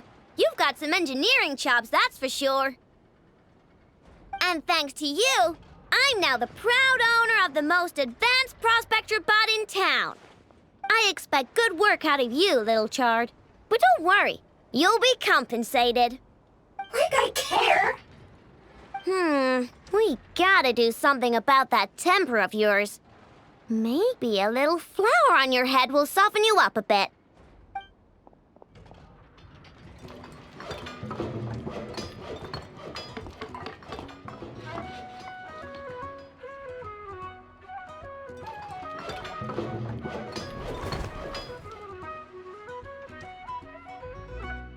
There, much cuter. Oh, that reminds me. Traveler, Paimon, if you ever pick up stuff you have no use for, like screws and nuts and things, just bring them to me. I can make them into flowers or use them to upgrade my console. Oh, and I don't expect you to hand them over for free. I pay good prices for scrap. You're gonna want to stop by every day. Deal? Awesome! Turns out Inefa was right all along. Everything is gonna be all right. Good luck out there on your travels. I hope everything goes all right for you, too.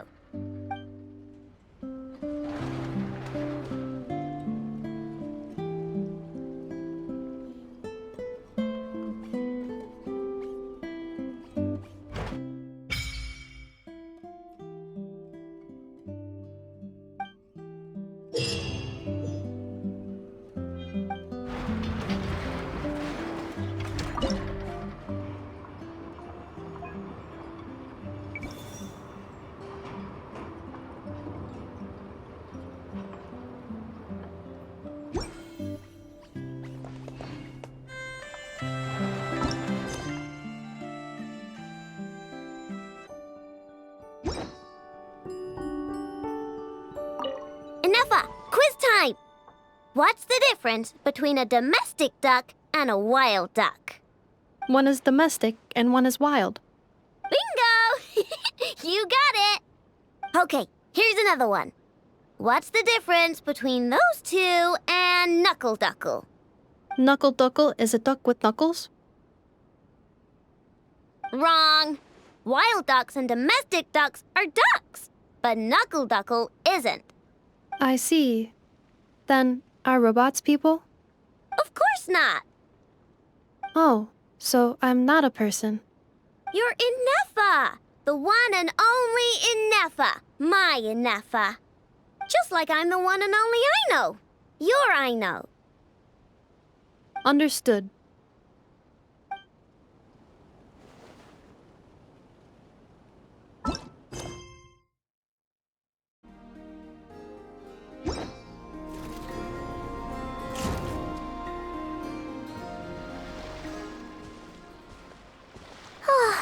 Seeing Inefa and Aino reunited like that sure was heartwarming. We should definitely hang out with them more in the future.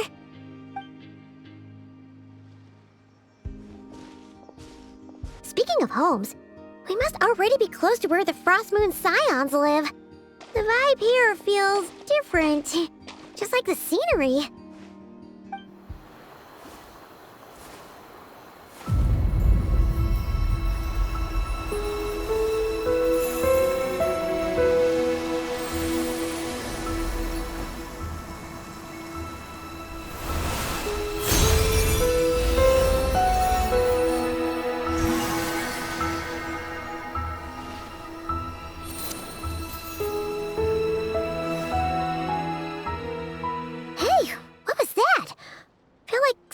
sort of breeze blew by, and then the petals suddenly turned into...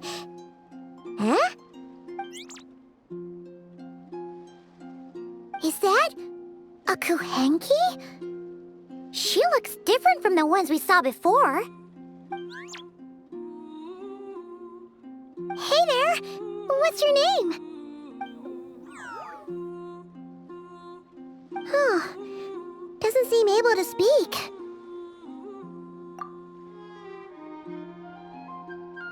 No idea what she wants. Unless you want to stop, maybe we should just keep moving?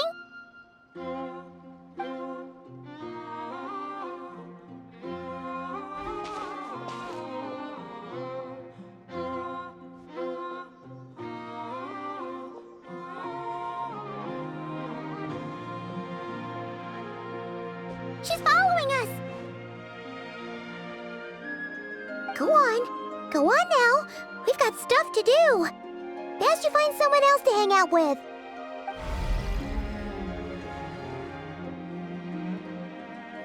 Hey! Don't make it sound like Paimon's some kind of meanie.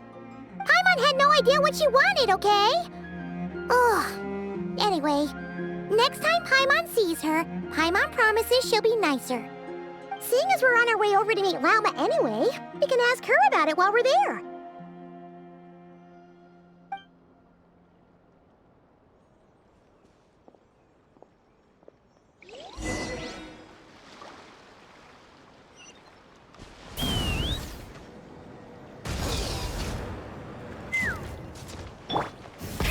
Rev the engines!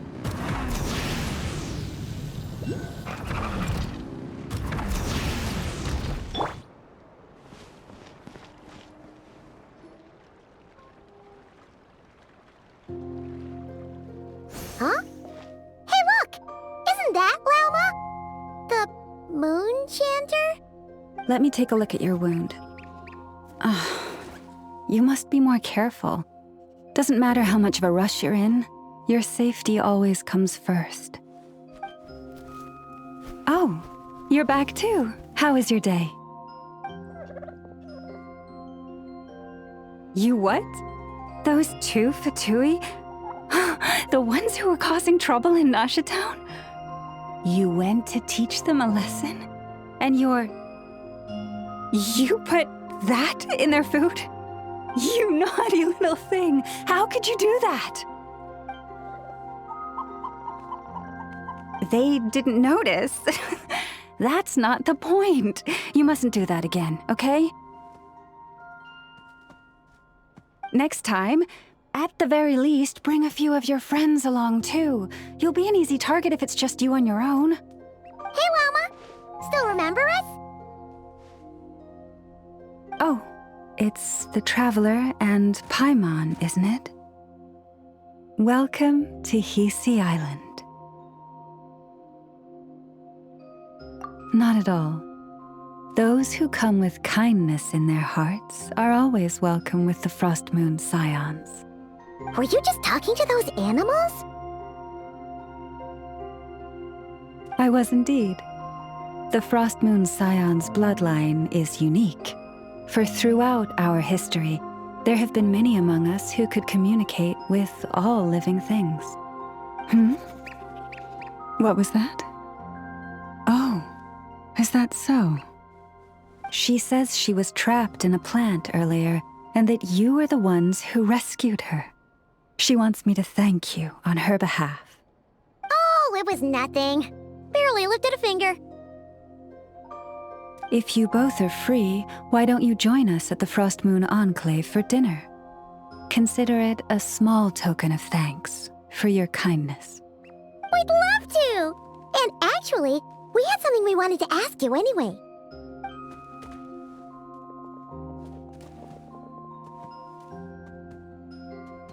Oh.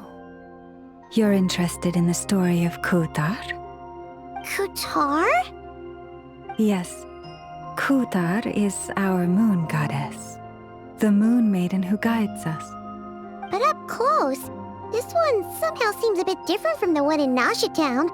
It's like it's more... natural? Or like... more harmonized in its design. That is because ever since the Fatui arrived in Nodcry, they have been modifying and defacing our statues as they please. These statues were made by the Frost Moon Scions who settled here hundreds of years ago, crafted from the very finest Lunasol stone. Not only is this stone exceedingly rare, but it also brims with Kuvaki. I suppose the latter must be what caught the Fatui's eye. For a time, we put up fierce resistance. But now, this is the only one left that still retains her original form. We heard they even pulled some ancient moon's remnants down from the sky. That's right. The two largest remnants landed in Nodcry. One here on Hisi Island, and the other on Paha Isle. The Fatui built their research facility on top of the remnant over on Paha Isle, but they've had their sights set on the one here, too.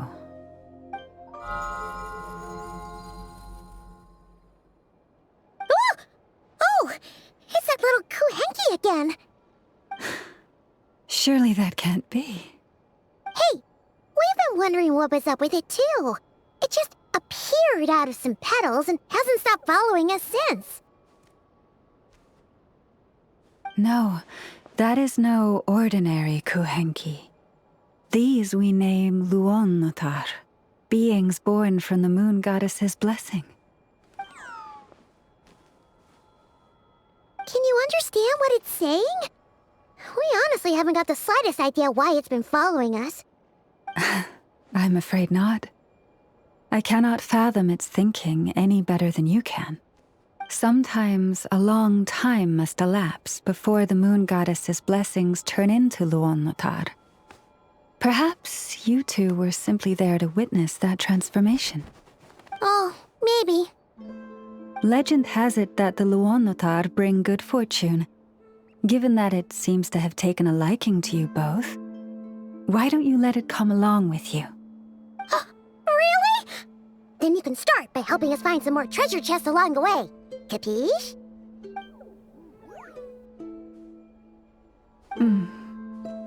Twilight approaches. If you would hear more of the moon's story, then let us make our way to the Frost Moon Enclave. Beneath the gentle moonlight, I shall share this tale in full.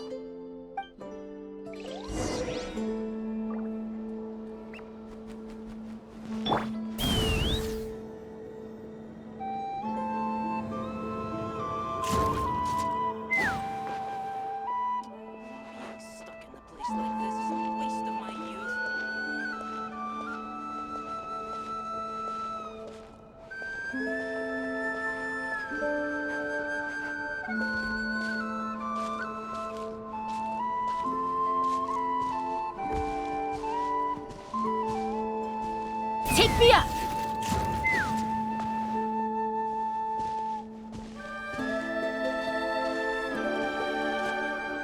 Oh, Lady Lauma, you're back.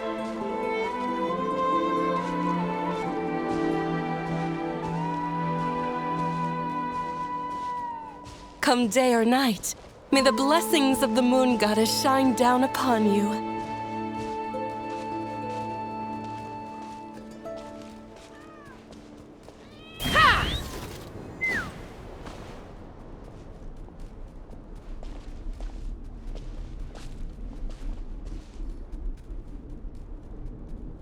Lauma, you have returned. Wilhelmina, this is the Traveler and Paimon. Kindly arrange for 2 additional dinner settings for our honored guests. Of course, my lady. Wow! Everyone along the way here pretty much saluted you. Are you, like, super important around here? I am but a moon chanter, one entrusted to convey the moon goddess's will. Nothing more. She's just being modest. The Moon Chanter holds the highest rank among us Frost Moon Scions. Lauma is our leader. Wilhelmina? I know. I'll send word to the kitchen. 2 meals coming up.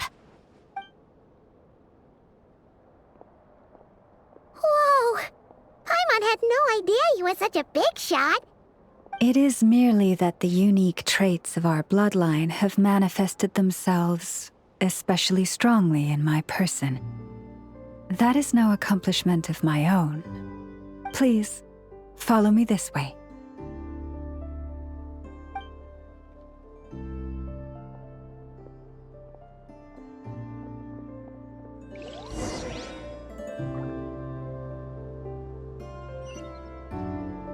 Let's fly!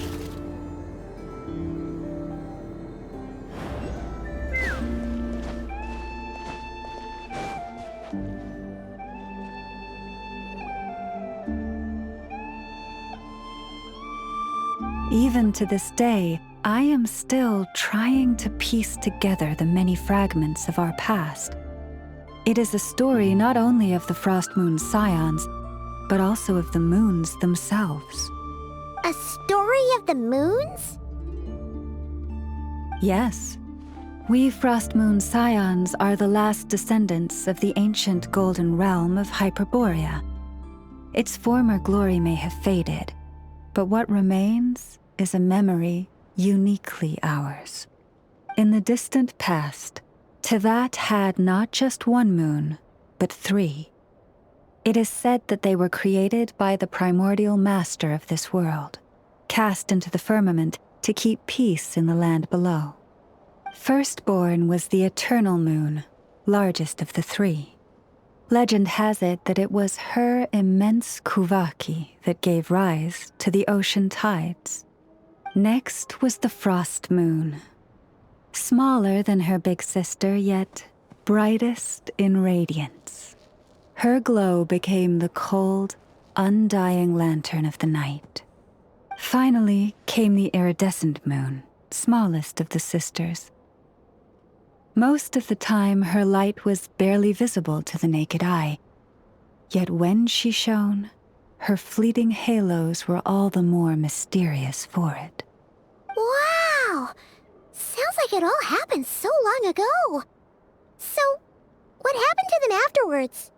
Afterwards, well, as you have seen, the 3 moon goddesses perished.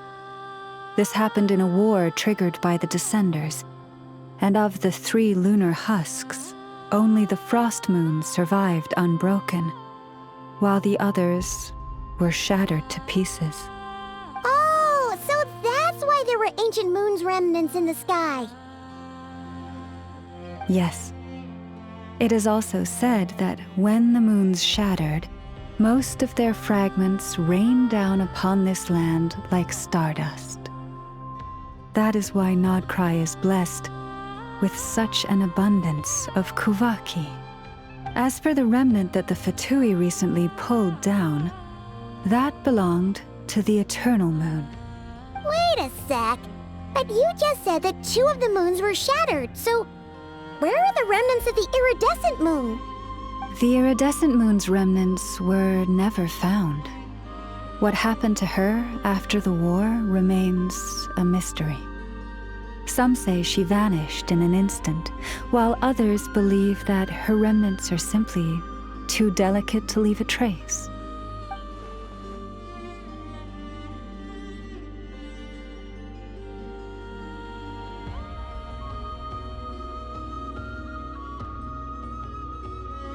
Yet, though the era of the 3 moons has long since faded into legend, successive generations of Frost Moon Scions have always passed down a prophecy that one day the moon goddess would return. And in the end, that prophecy did indeed come to pass, though not quite. Lady Llama! Lady Llama, are you there? Cappy, what is the matter? Lady Llama, it's my daughter, Karina. Her illness. Take me to her, right away.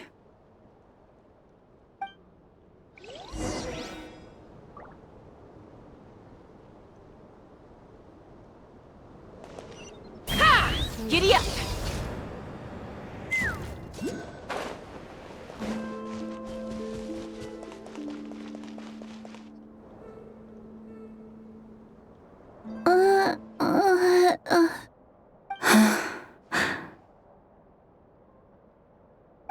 her sensitivity to Kuvaki is flaring up again. After her last treatment, did you follow my advice and seek medical help in Nasha Town? But those doctors are all Snezhnayan. They're outsiders, compatriots of those brutes who invaded our homeland. How can we possibly trust them? Not all outsiders are enemies, Cappy. They've been treating this condition for generations. They have the experience we lack. But we're Frostmoon's scions. Should we not remember what the outsiders did to our moons? Surely the Lady Kutar will reward our devotion. But Cappy, Kutar is long... This isn't the time for debate. O lost child, snow-swept and buffeted by the howling winds of the frigid night, let not the silver flame within you fade. By the frost moon's grace, I shall warm you, curled up as a fledgling in frozen soil. Praise be to the moon goddess, my Karina.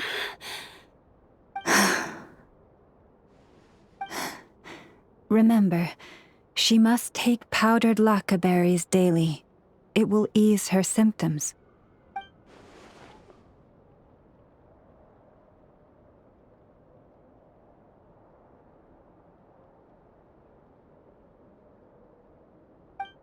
Llama? Philomena, what is it? Dinner is ready. I see. Cappy, let her rest here for the night. I'll have someone bring her a blanket. All right. Thank you so much, Lady Llama.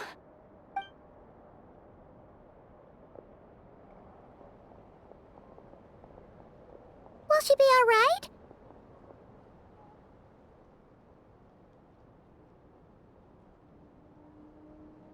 Yeah! If there's anything at all we can do, please don't hesitate to ask. Thank you for your kindness. For now, though, Karina should be fine. She'll be feeling a lot better tomorrow.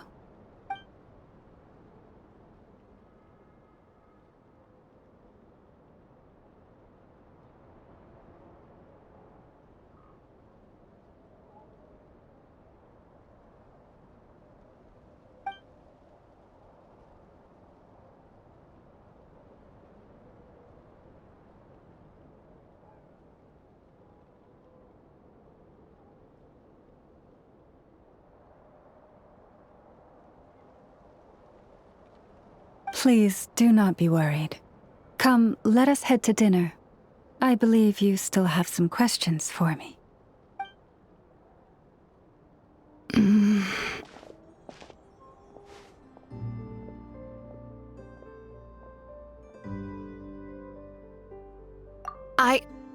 Oh, sorry. Yes, I'll be coming too. I was just thinking about something. Oh? Lauma makes such an unshakable moon chanter. Calm, capable, someone we can count on. Deep down, though, I know she's been quietly carrying the burden for the rest of us. Traveler, Paimon. Believe me when I say that as a fellow Frostmoon Scion, I do worry about Lauma. It's just that sometimes it's hard to say it to her face. Could I ask you to look out for her? I can tell she really trusts you. I fear that would stress her out even more.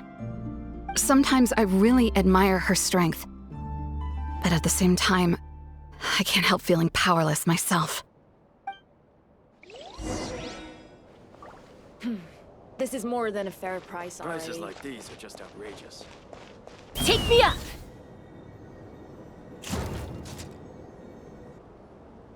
Phew. Paimon's so full. That was even better than the stuff you gave us before. I'm glad to hear it. Thank you for accepting such simple hospitality.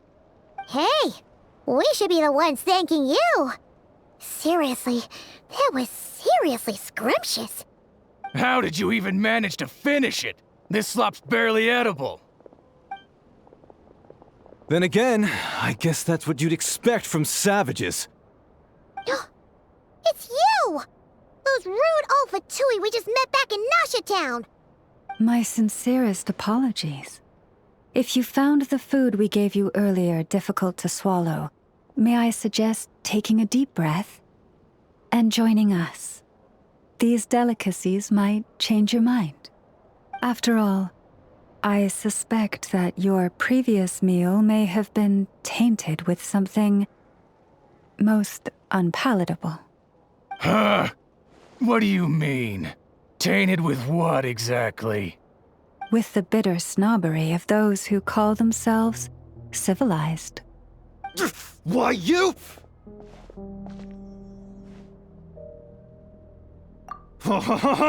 Looking for a fight? Sure, I'd be more than... Hold it! We're not here to brawl. Yet. We're here on official business. Orders from above. We're here to deliver the Frostmoon Scions a warning. Or rather, a final ultimatum. You have 3 days to hand over the relic and reveal the whereabouts of your so-called Kutar. If you fail to do so, the Fatui will immediately begin the cleansing of Hisi Island. Which, by the way, is the sovereign territory of the Tsaritsa of Snezhnaya. What insolence! Your demands are outrageous! For generations, this land has belonged to the...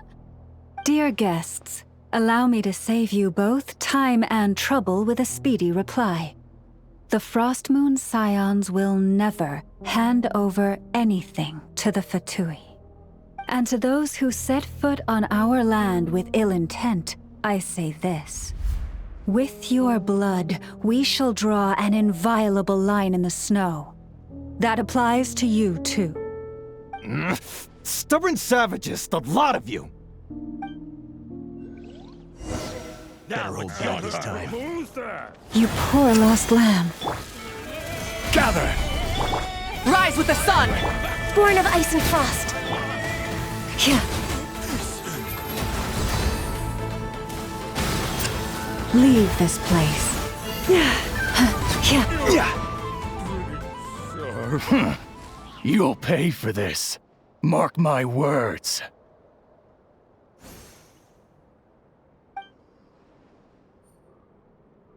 Hey, if you're so tough, get back here and put him up! Huh. Guess all they're good for is running away. I'm so sorry. You've had to put up with far too much unpleasantness today. Come on, it's not your fault. We don't like bullies like them either. But still, they mentioned a relic and Kutar. What exactly could they be after?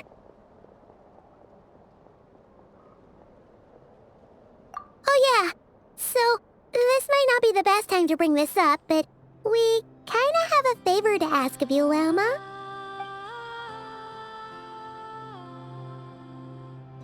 I see. So your questions concern the sacred relic too.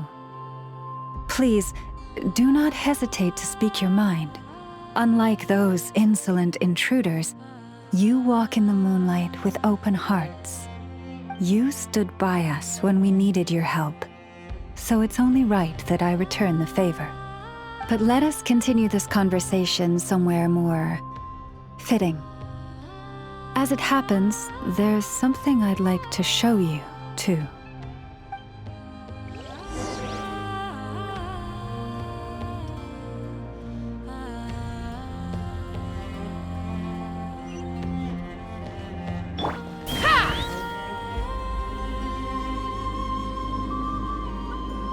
Whoa! Now that's one huge statue! This is the statue of our goddess, the Moon Maiden Kutar.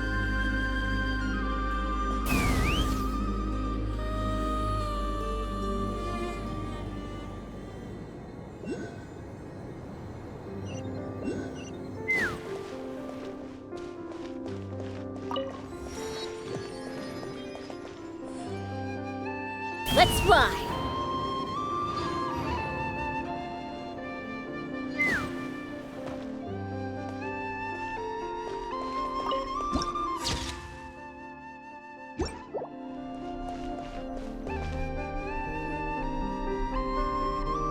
Wow! It's spectacular! Kutar was born here on Hisi Island around 500 years ago. As it just so happened, a priestess of the Frost Moon Scions witnessed the moment of her birth. Instantly realizing that this was the prophesied rebirth, she quietly recorded the event and carved this statue to honor that miracle. According to legend, Kutar's birth was accompanied by the sudden appearance of many Kuhenki, who wove the moonlight that bathed her into silken vestments fit for a goddess. Hey! It's like it knows we're talking about it. From that day forth, the Kuhenki have been regarded as Kutar's familiars. Some believe that their habit of guiding travelers to hidden treasure stems from an instinct. The same one that not only drives them to protect the moon goddess, but also to make her smile. After all, according to the records, Kutar always looked lonely as she gazed up at the distant moon.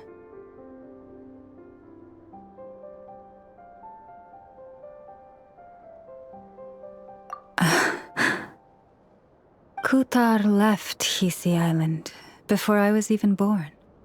According to the previous moon chanter, the goddess was angered by our people's greed, and that is why she left us. Where did she go? No one knows what happened after she left. But just a few months ago, after those 2 ancient moon's remnants fell from the sky, she was spotted on Hisi Island once more. And the Fatui have been harassing and threatening us ever since. Judging from what they've said, our moon goddess is actually their missing harbinger, Columbina, the damselette. The damselette? But isn't she number 3 amongst the Fatui harbingers? So she's actually the moon goddess. Why would she join the Fatui then? That too is a question I've struggled with. But even at the best of times, understanding other people's choices is difficult, let alone those of a goddess. Plus, forgive me, there I go again, rambling on about our history. But you came here to ask about the sacred relic, didn't you? Honestly, Paimon's not sure which part she's more curious about now. Since ancient times, the Frost Moon Scions have had in our possession a special fragment of the ancient moon's remnants. A piece in which I sense a power unlike any other. Successive generations of moon chanters have all detected a divine presence within it. We call this unique remnant the Moon Marrow. We heard you can use it to see what happened in the past. What is it in particular that you seek from the past? Well, basically, to cut a long story short, the traveler here is actually from outside of Tibet. Oh.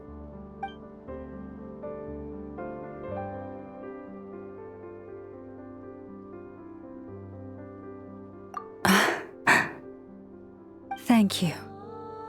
Your honesty is a sign of your trust, both in me and the Frost Moon Scions.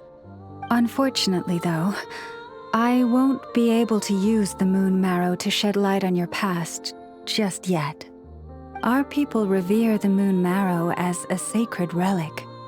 I'm only permitted to retrieve it from the secret chamber in which it is hidden once a year, on Moon Prayer Night. Oh, really? So, when's the next Moon Prayer Night? Judging from the tides this evening, a little less than 2 months. Huh? Does that mean the date changes every year? The ceremony is held on the night when the moon is closest to Tevat. This is also when Nodcry's Kuvaki reaches its peak. Only then can the seal on the secret chamber be lifted. Oh, guess we've got no choice but to wait. I am truly sorry that I cannot help you sooner. But, as the Moon Chanter, I swear that I will do everything I can to help you find the answers you seek. Think nothing of it. After all you've done for us, you deserve nothing less. Who'd have thought today was only our first day in Nodcry? Feels like so much has happened already. If I may be so bold, what does family mean to you?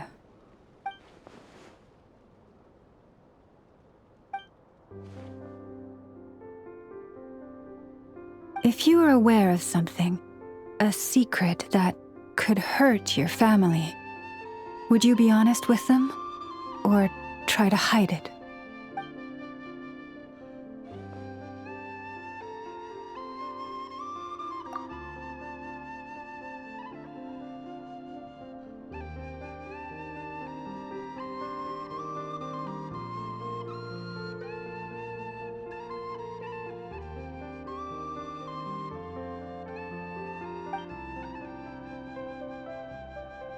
Oh, I'm so sorry. That was a strange question. I didn't mean to put you on the spot. I guess I've just never met anyone with a story quite like yours before. I just suddenly had the urge to ask. It's getting late, and you two must be rather tired too. Would you like to stay the night here on Hisi Island? I can have someone prepare some lodgings. Oh, that's all right. We've already got a room back at the flagship as it happens. Speaking of which, if you ever need us, feel free to come knocking. Do you need me to show you the way back? No worries. It's quite a way, and you should get some rest too, Lauma. We'll make sure to be careful. Understood. Then I won't keep you. May your first night in Nodcry pass in stillness and peace.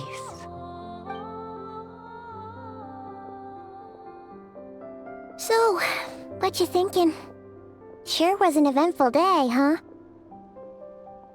The good news is, we're not at a dead end in the search for your spaceship yet. We can always learn more about this place while we wait. The usual drill, huh? Paimon's really getting sleepy now. If she gets too tired to fly back, you carry her, okay?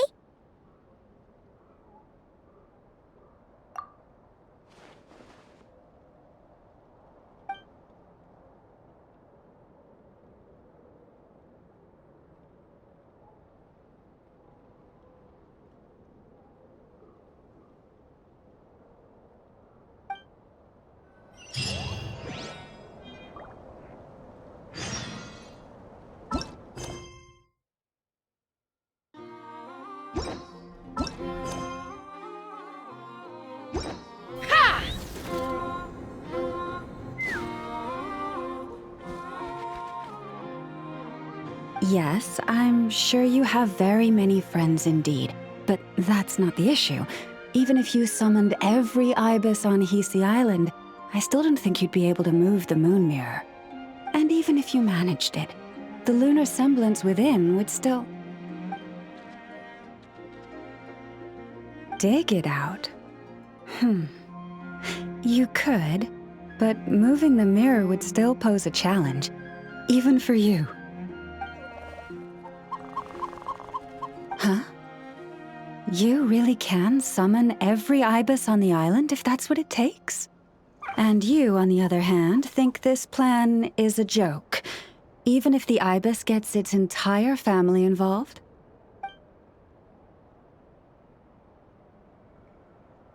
Wow! Things are really kicking off over here. Looks like we've got a weasel thief and a heated argument with a bird. We're plotting and scheming, to be precise. I'm told we have to get all our ducks in a row before moving forward on this job. But my co-conspirators disagree quite strongly on the best approach. And they're not exactly being diplomatic about it. Choice words have been spoken. All right, I believe you. I'm sure you do have friends in high places. Although, where did you learn to speak like that? From a short girl with a metal arm and a hat. Oh, of course you can keep talking like that so long as you enjoy it. But be sensible around her, okay? Don't copy everything she does. I'm going to have a little chat with the Traveler and Paimon now, so be good and pipe down a little.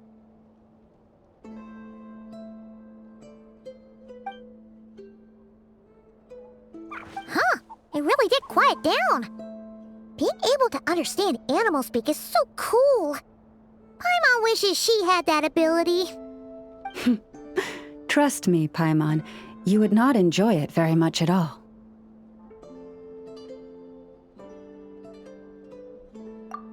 Don't misunderstand. Nothing terrible would happen, and it doesn't drive you insane or anything like that. Although, that being said, I do sometimes find it quite overwhelming. I was overjoyed when I first discovered that I could understand animal speech, but I quickly realized that it came with a downside. This ability is always active, and I cannot control it. Oh. Yeah, that would be a problem. And if you can't control it, that means... Exactly. People say that listening to the bird song deep in the woods gives them a profound sense of peace and quiet that lifts their spirits. But no matter where I go, I can never find peace and quiet. When I stand in the forest, I hear the chatter of the wildcats, the rabbits, the rhyme-horned deer, the chic badgers, and the long-plume ibis. They argue loudly about who's to blame for damaging whose roost, or which part of the woods the best twigs come from.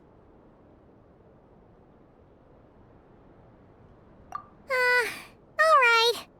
Guess talking to animals isn't all it's cracked up to be. Waking up to the sound of birds chirping is pretty nice, but replace that chirping with bickering, and suddenly it doesn't seem so appealing.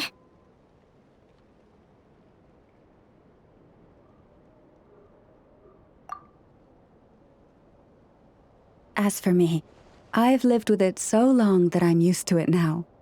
In fact, it would probably be quite an adjustment if I woke up one day and couldn't hear the finches discussing which cup in which house makes for the best bath. Yes, plotting and scheming. Thank you for reminding me. I got a little sidetracked. Although, now that the Traveler's here, we might just have the solution to our problem.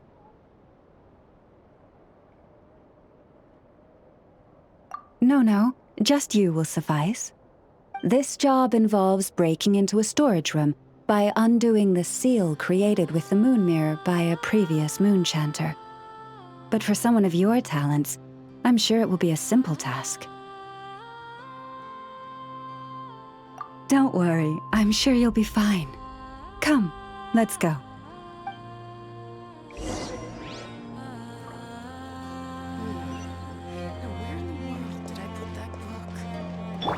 Try and stop me!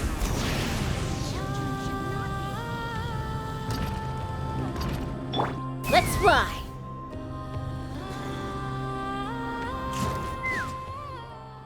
Here we are. What you see now is the moon mirror, within which the lunar semblance is sealed. Oh, must be a pretty precious statue if they went to all this effort to steal it away. Will there be some traps inside? You know, the kind that send arrows flying out if you step in the wrong place? Do not worry. This little one did some scouting for me ahead of time. The seal does not contain any such fatal traps.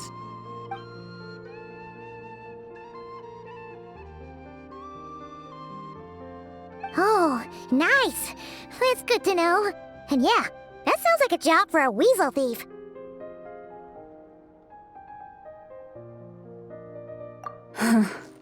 That's true. Each time I ask it for help, I have to pay it 1 mora more the next time we meet. Huh, what a thieving little weasel! Oh wait, that tracks. But considering that it's helping you keep watch on the lunar semblance, it might need a name change. How about... Weasel Guardian!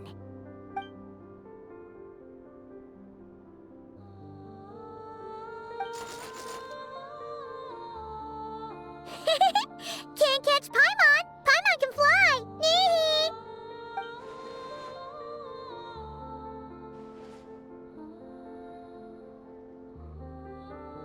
Come on, be nice to our guests.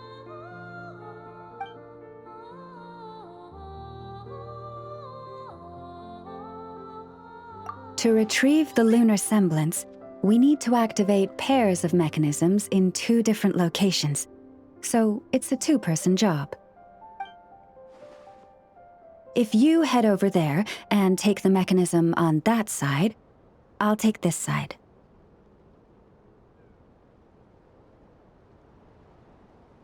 That won't be a problem. I have eyes in the sky. It will keep me updated on where you are and which mechanism is in front of you. Don't worry. All you have to do is follow my instructions.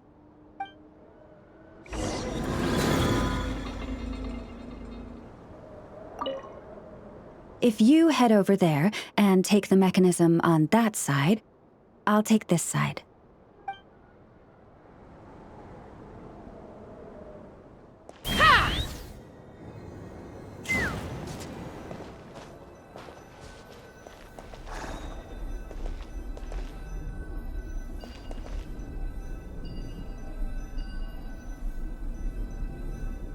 Understood. I will retrieve the lunar semblance now.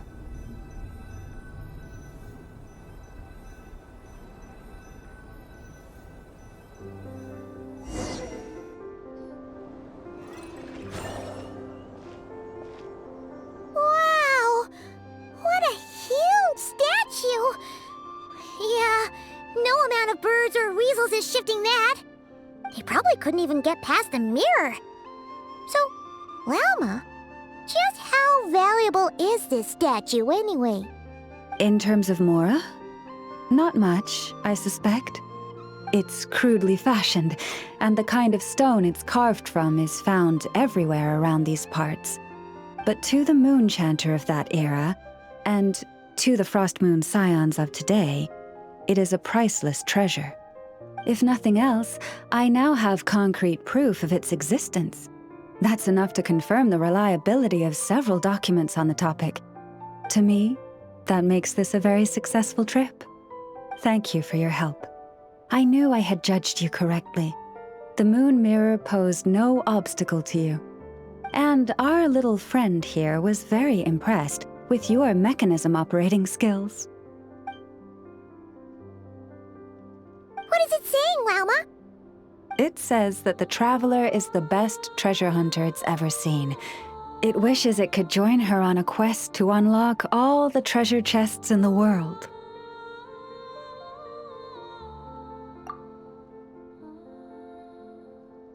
From now on, I'll call on you if I ever find a treasure chest I can't crack. Okay. Bye then. Didn't even give us a choice in the matter.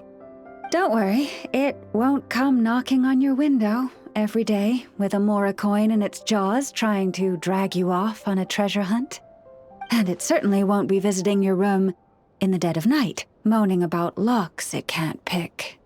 Uh-oh. We better make sure to lock all our doors and windows before we go to sleep tonight. Relax.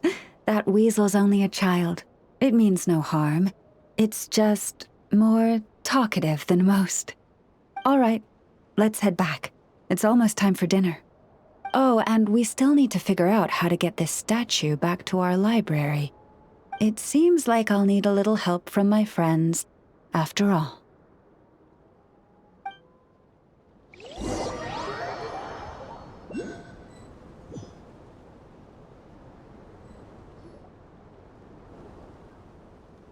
Just here will do. Oh, that all went down without much fanfare. Paimon was expecting something exciting to happen once we put it down.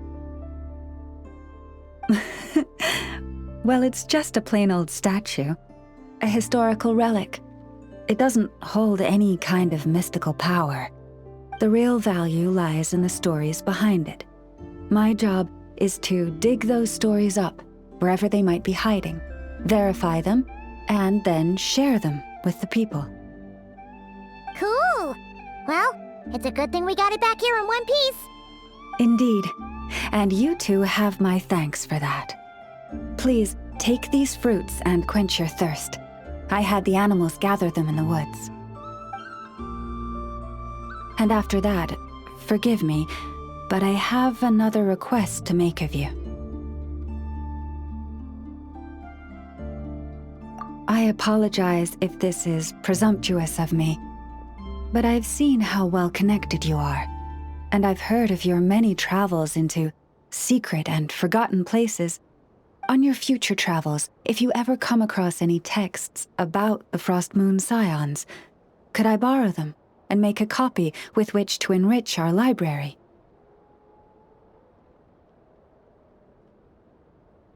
You have my sincere gratitude. On behalf of the Frost Moon Scions. Oh boy. That was some seriously tasty fruit. So much better than Paimon's used to. These animals have lived their whole lives in this forest. Naturally, they're the ones who know where to find the best fruit.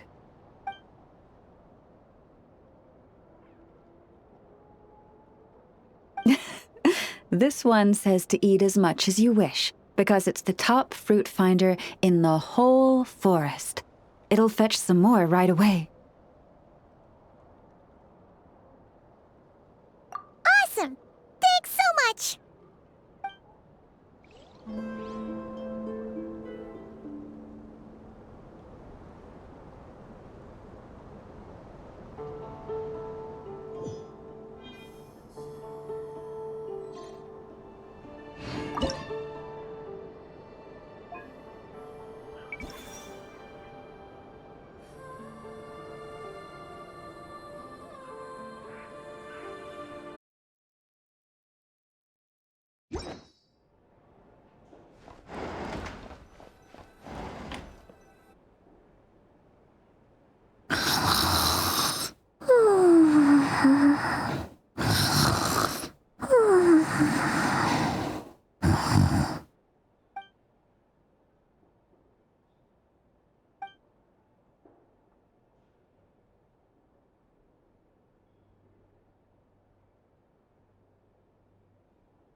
Hey, what are you doing here?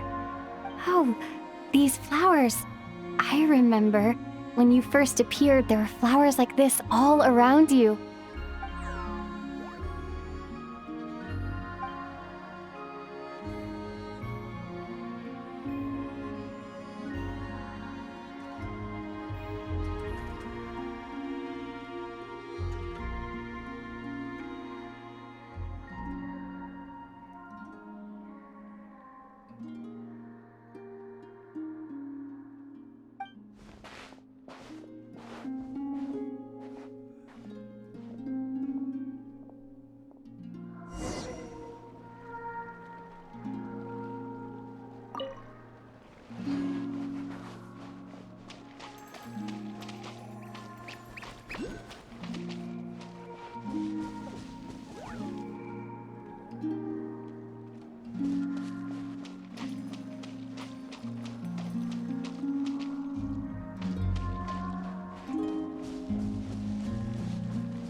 Paimon coming in! Paimon coming in!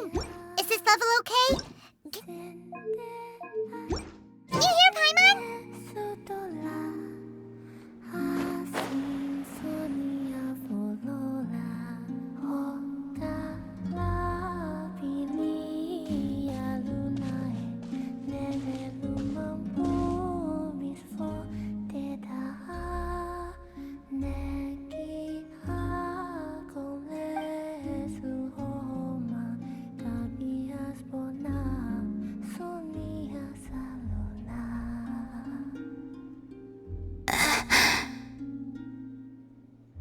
Who goes there?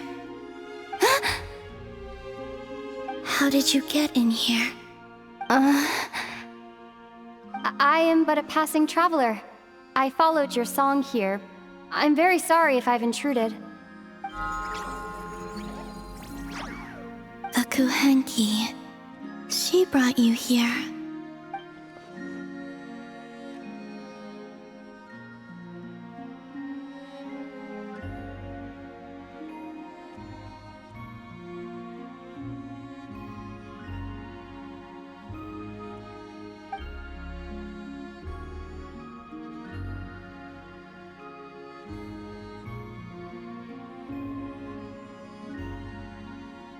May I ask, are you the one they call Kutar? And the harbinger that the Fatui referred to as the Damselette? The Fatui? Are you here at their behest?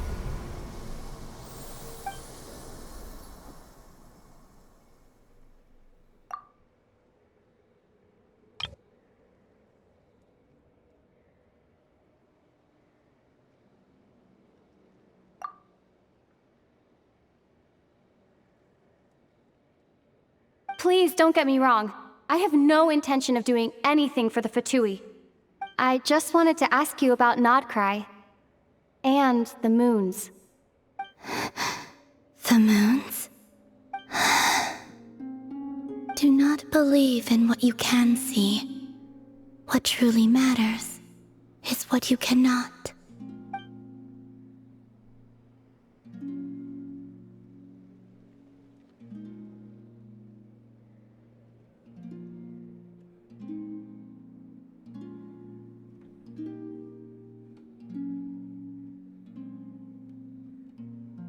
What do you mean?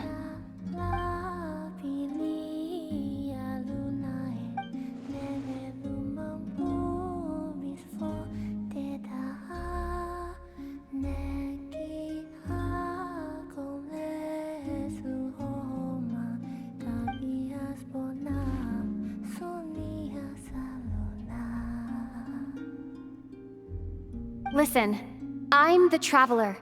I'm on a journey through the nations of Tevat. Hello.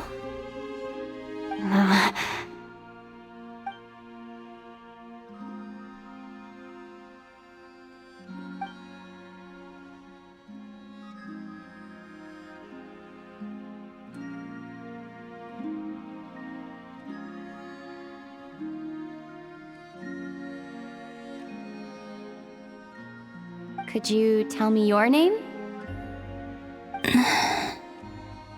Columbina.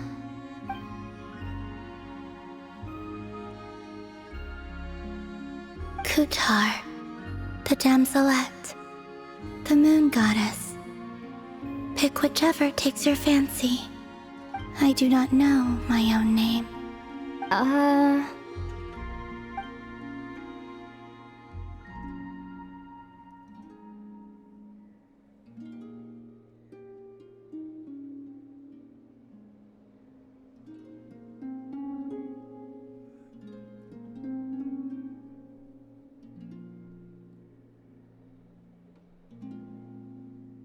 Then...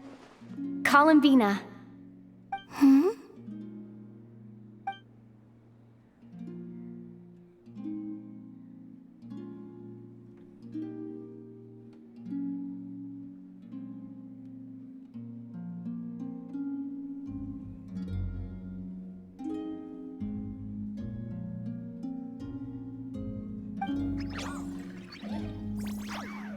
This Kuhenki This Luanatar, did you bring her into being?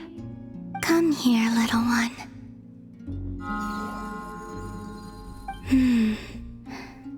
The trace of a blessing, but not one of mine.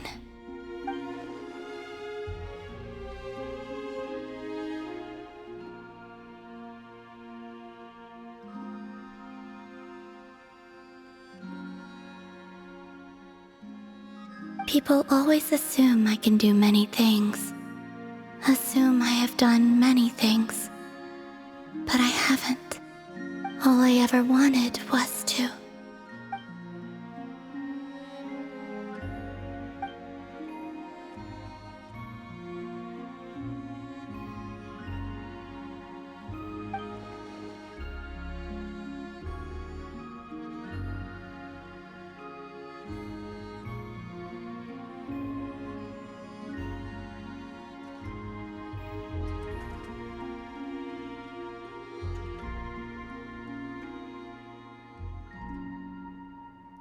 It's about time I got going. I'm very sorry for disturbing you today.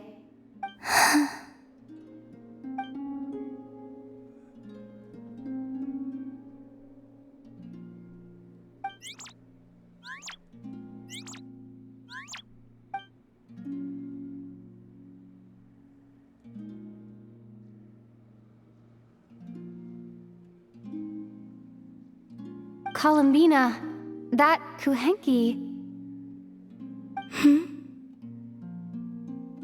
Oh, you're leaving?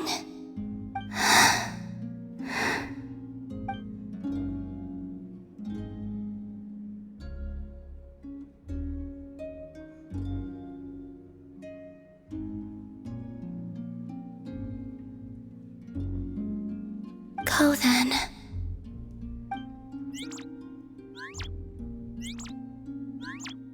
Goodbye. Take care. The moon can be treacherous.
Wait, is that...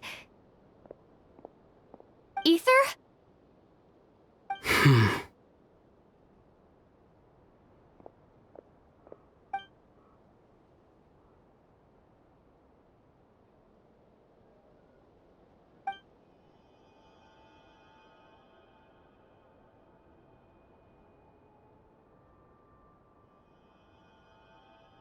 Ether!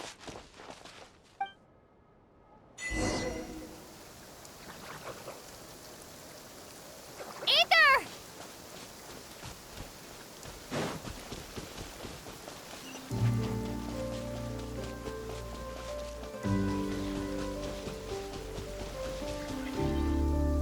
Ether! Lumine, it's you.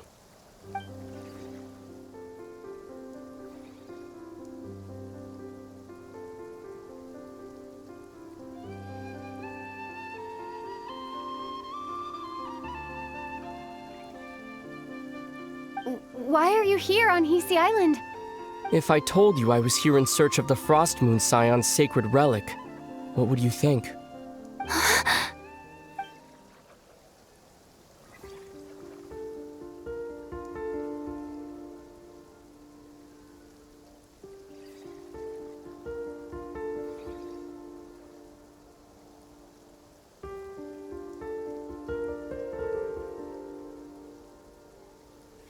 Are you also here to uncover the truth about our past? That's right. What happened to us in the past? How we came to Tevat? Why our spaceship crashed here? There are things I want to know too.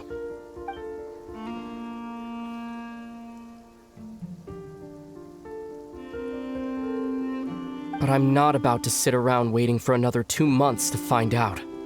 Wait! Wait? But I still have unfinished business.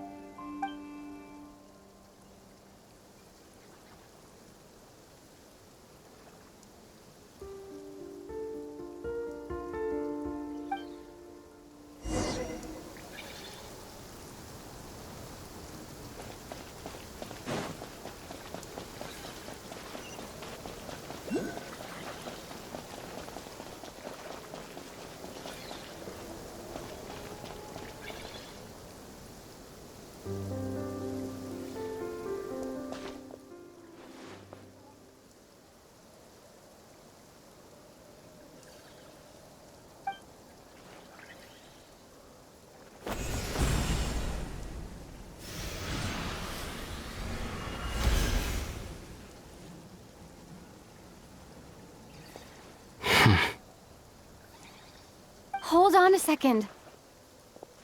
What's wrong? That's the Frost Moon Scion's sacred relic. We can't just... Use it to get to the bottom of all this?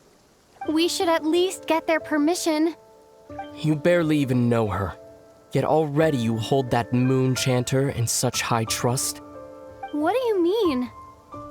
She told you that the seal can only be broken on Moon Prayer Night, when the flow of Kuvaki is at its peak, yes? You heard all that? Watch this. Huh? But... Get it now? She's been stalling for time. As long as the statue's base is imbued with sufficient power, the secret chamber can be opened at any time.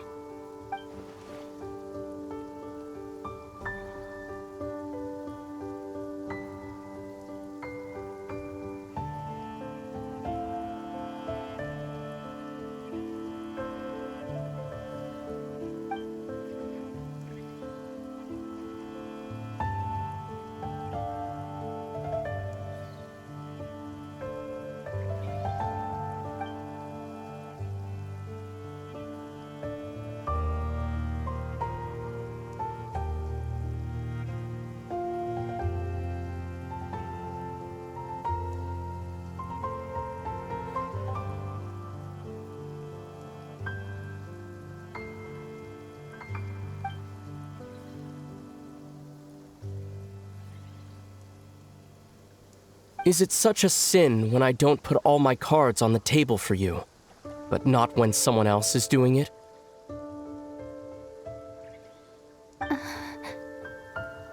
It's not like that. Is it? Ether, you've got it all wrong.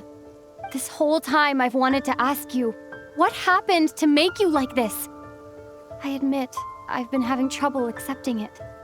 But after all this time apart, I've finally come to terms with who you are. Willful side and all. I trust you. I still do. Through all the worlds we've traveled, you've always been there by my side. If there are things you can't explain yet, I can wait while the journey goes on. I'll wait as long as it takes, until the day you're ready to talk. Lumine.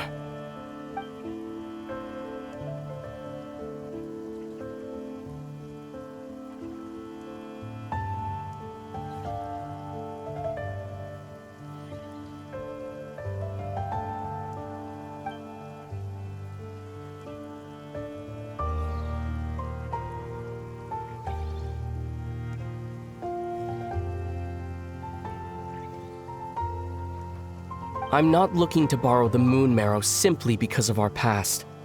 It holds answers about the very origins of Tevat. I've always believed that if you want the truth, you have to see the whole story for yourself. I'm not asking you to trust me, Lumine. Just don't try and stop me. If this choice weighs on your heart, Then let me go in alone. Forget this meeting ever took place. A bit late for that now.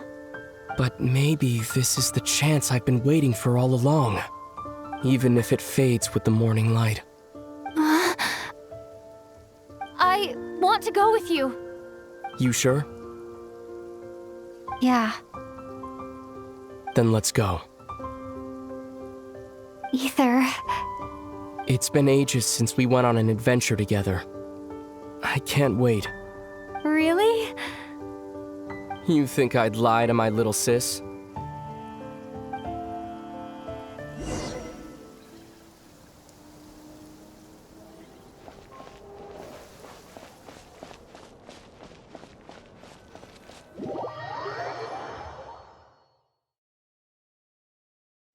From what I understand, the path ahead is likely to be full of trials and challenges. A deterrence against intruders, and a test for those who truly seek entrance. Nah, I doubt the two of us will have any problems. I agree. Still, if we get separated, things could get tricky. Best we move together and watch each other's backs. Even the sound of your footsteps takes me right back. As a warrior, as a traveler, as my little sister.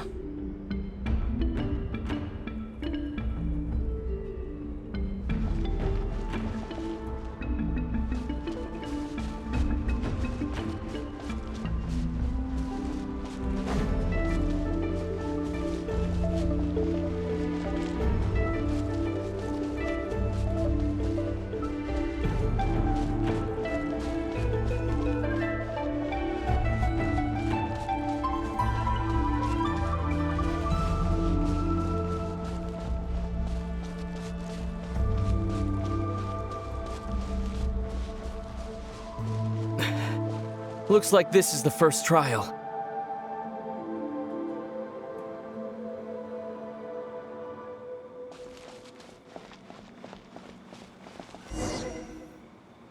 Lumine, do you understand how Kuvaki works? How it exacts force through push and pull? Let's see. How about this? I'll temporarily neutralize the Kuvaki on the cliff face and move the platform into the center. Once it's in place, you'll need to utilize the repelling force of Kuvaki to reach the other side. Okay, I'll leave it to you then.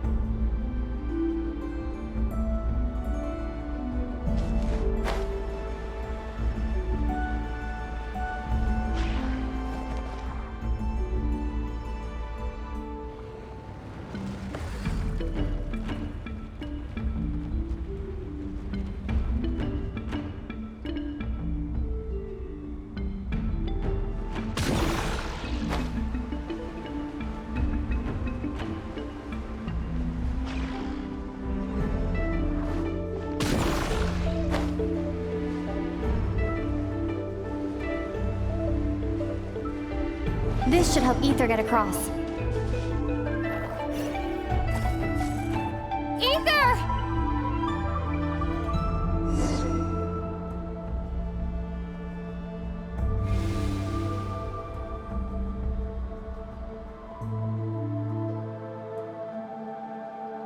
We make a pretty great team, huh?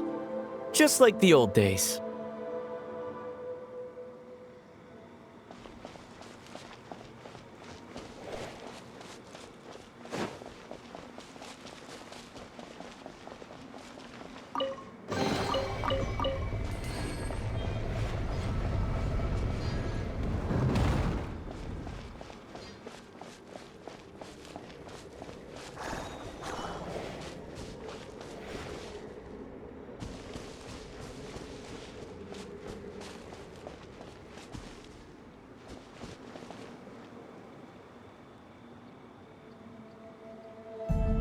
A wide open space. Must be in for a fight.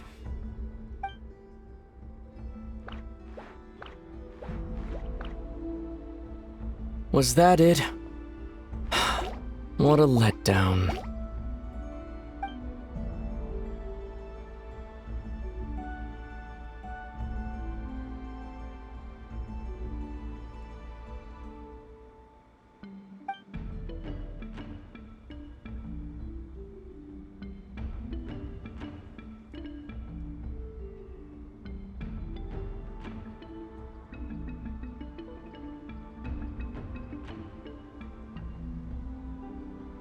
Lumine. What is it?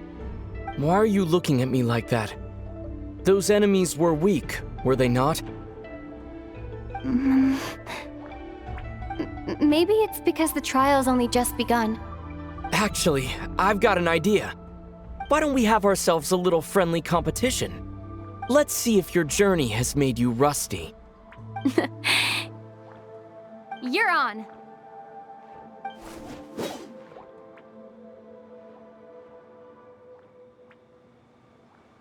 I won't lose to you, Ether.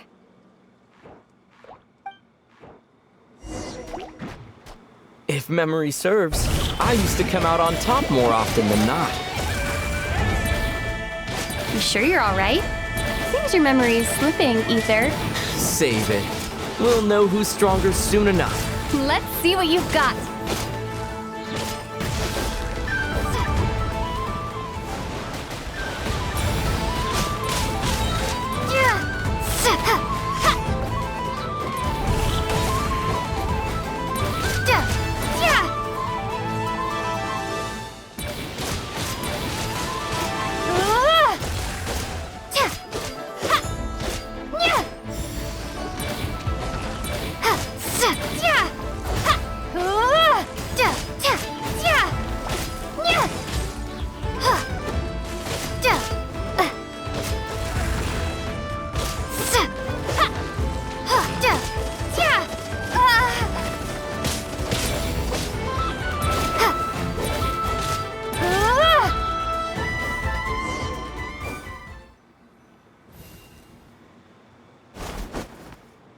Fine, you win. Didn't feel like you really wanted it anyway. Going all out in a place like this? Sounds like overkill to me.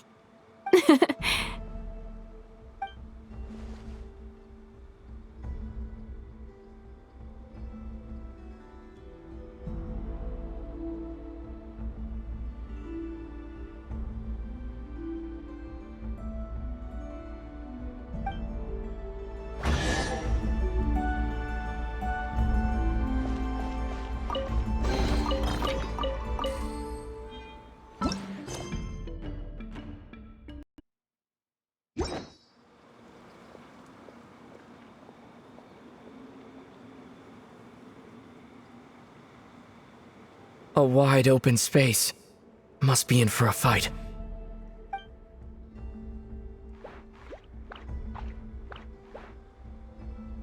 Was that it?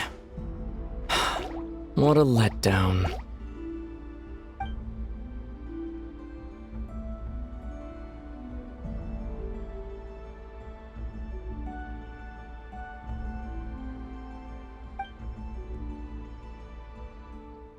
Lumine. What is it? Why are you looking at me like that? Those enemies were weak, were they not? Maybe it's because the trial's only just begun. Actually, I've got an idea. Why don't we have ourselves a little friendly competition? Let's see if your journey has made you rusty. You're on!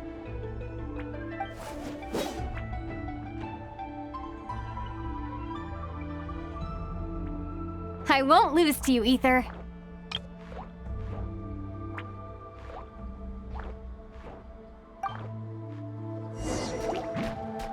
If memory serves, I used to come out on top more often than not. You sure you're alright? Seems your memory's slipping, Ether. Save it. We'll know who's stronger soon enough. Let's see what you've got.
Been slacking off on your combat training?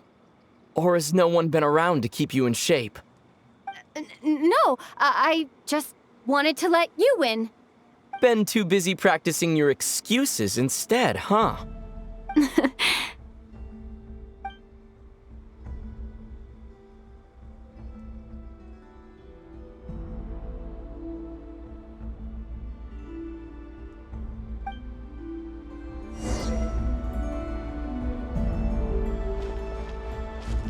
Let's keep moving. Here, I'll let you take this one.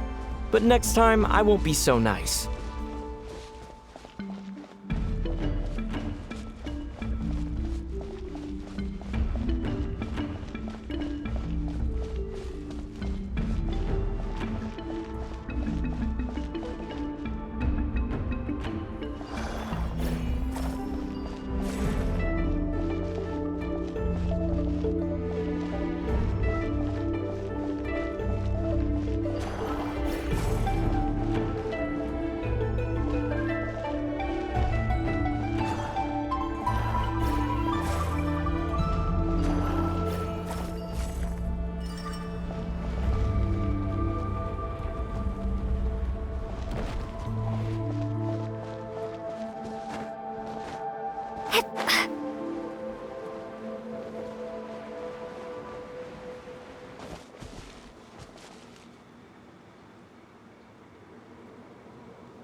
What is this place? No sign of any monsters. Feels like a ritual site, but something's missing. It's ahead, inside that thing that looks like a mirror. I can feel it. But maybe it's sealed within? Can you open it using Kuvaki? Apparently not. Do you think it might have something to do with the Frost Moon Scion's bloodline? Ether? If this is about strength of blood, what could possibly stop us?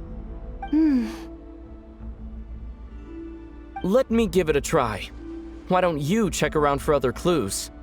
Sure.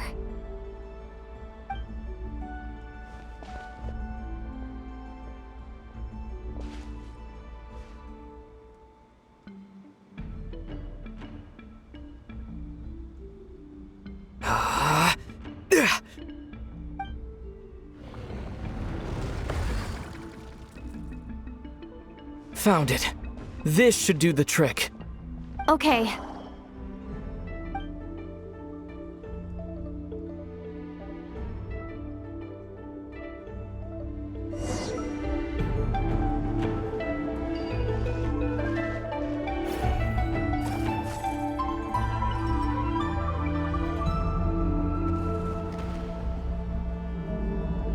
Yep, that got a reaction. That's one down.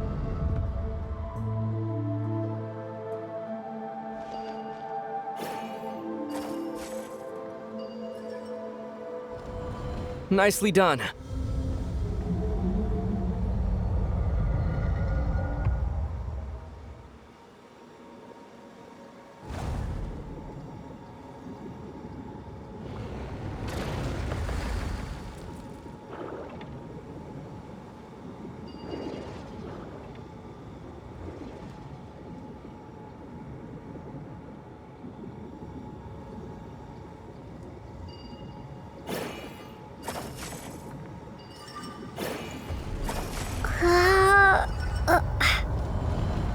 Good work, Lumine. You've got this. One more to go.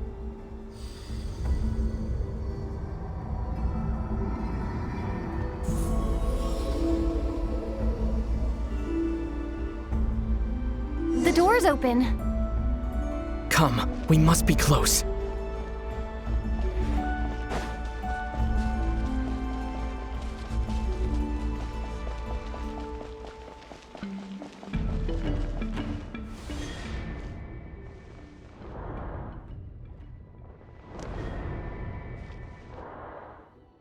Stay on your toes now.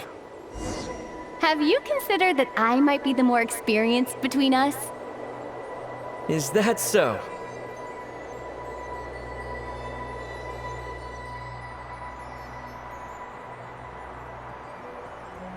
So, Will you be heading off again after we're done here? Maybe. Maybe not. Another cryptic response. Don't worry about things that haven't happened yet.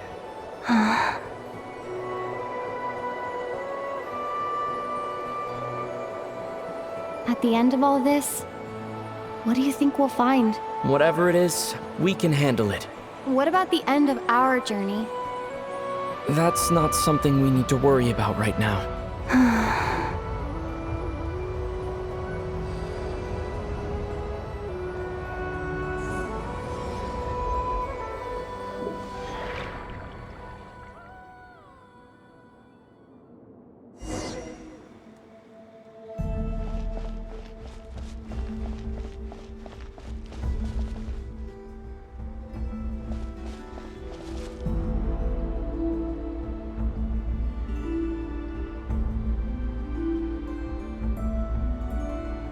Looks like the final trial is just up ahead.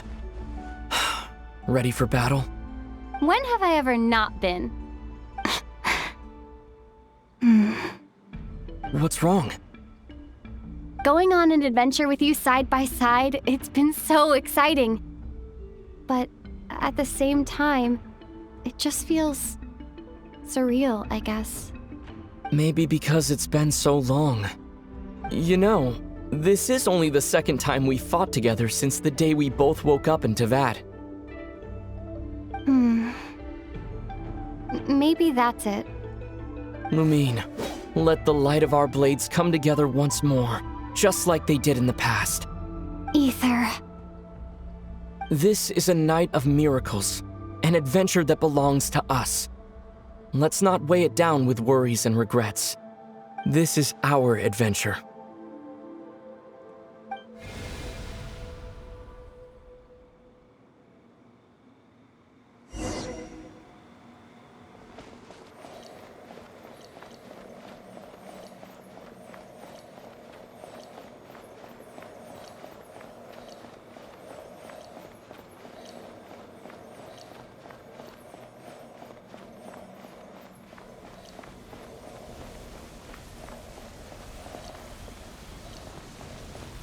Here goes nothing. Prepare for battle. Stay focused! Dodge its attacks!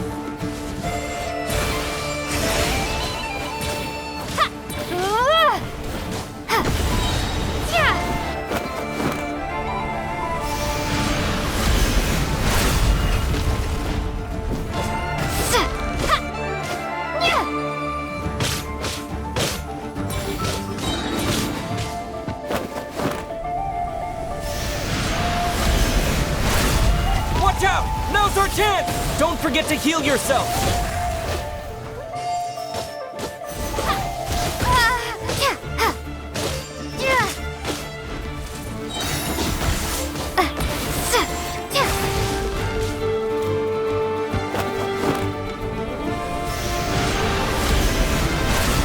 Stay focused! Time for the finishing blow! It's over. Nicely done. Flawless execution. Couldn't have pulled it off without your backup.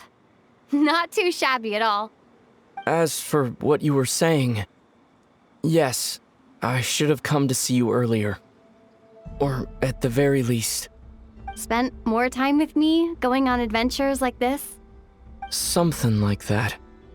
Instead of just running off and expecting you to follow my trail. Wait a sec. That's not an official apology, is it? That goes without saying.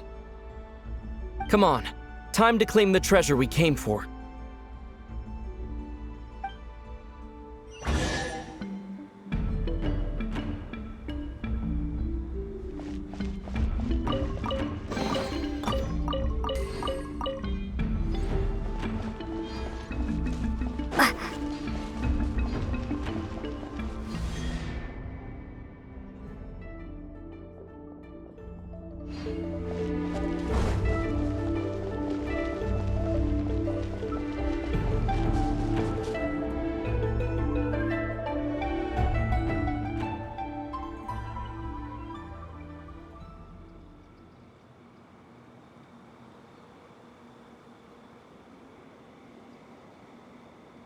So this is the moon marrow, the treasure we've been after. All right. Go get it for me, Lumine. It belongs to me.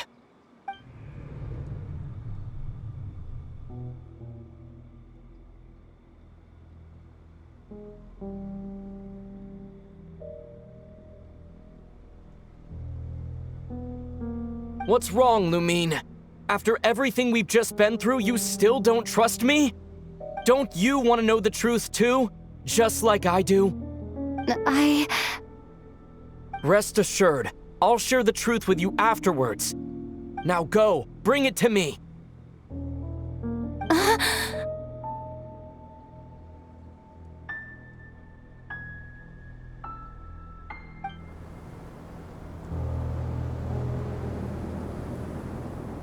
What's going on? Where did this fog come from? Ether!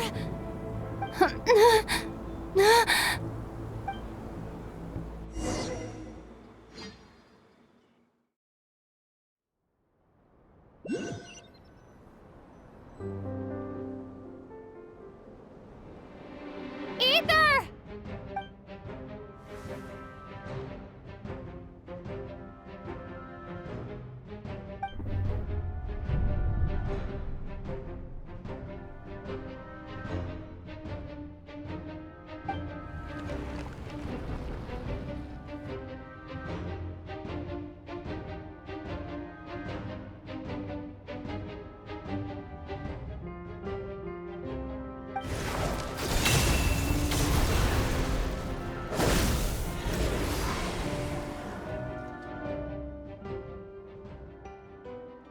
Ether! Huh? Huh? What are you doing here?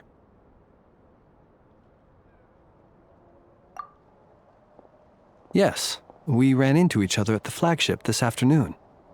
I'm honored you still remember.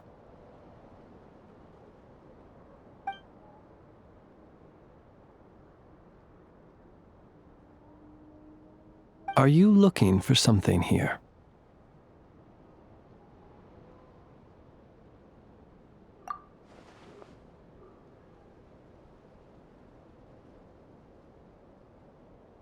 And you just happened to end up surrounded by the Wild Hunt.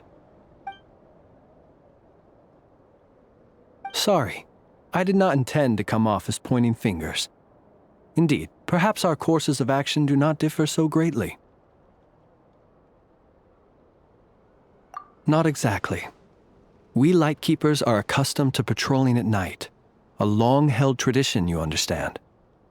I was just passing by when I noticed that the Wild Hunt had struck.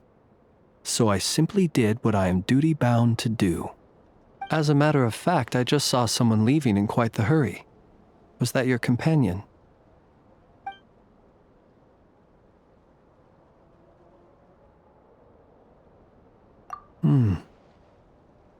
Perhaps I should take my leave now. After all, my patrol isn't over yet. Nodcry is a dangerous place to be at night. I'd advise that you head back soon as well.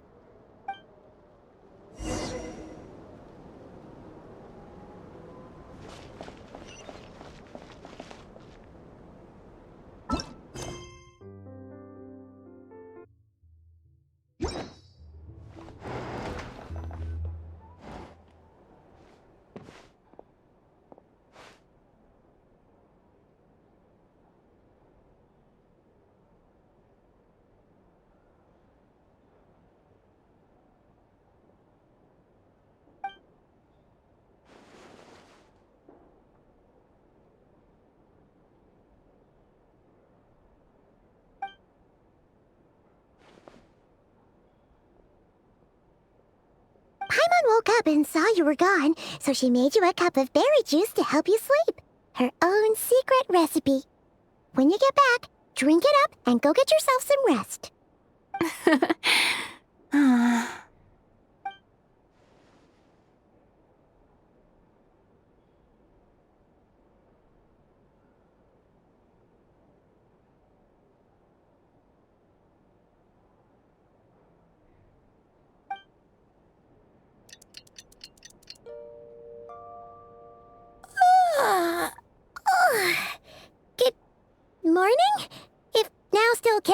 morning.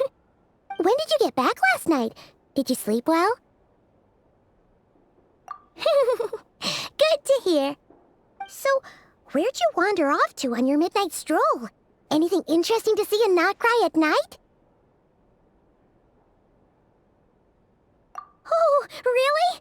Come on, don't leave Paimon hanging.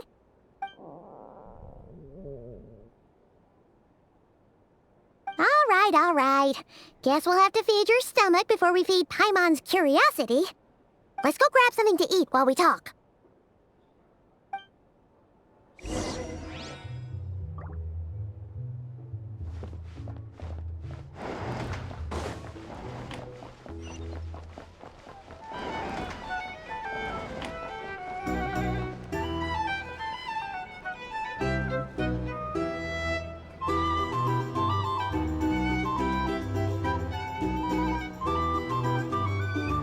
Phew!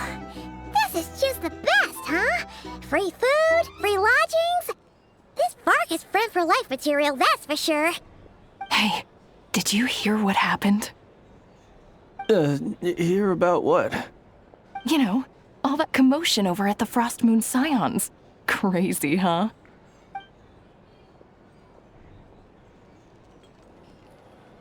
Huh? What happened? See what I mean? Completely oblivious to what's going on around you. The sacred relic of theirs, it's been stolen. Hey, slow down! Paimon knows you're hungry, but you don't have to worry about her stealing your food. At least, not today. What? Was it those Fatui? No idea, but the news has already spread right through Nasha Town. What did their high priestess, what do they call her again? The moon something? Anyway, what did she say about it? What could she say? She's the one who discovered it was missing.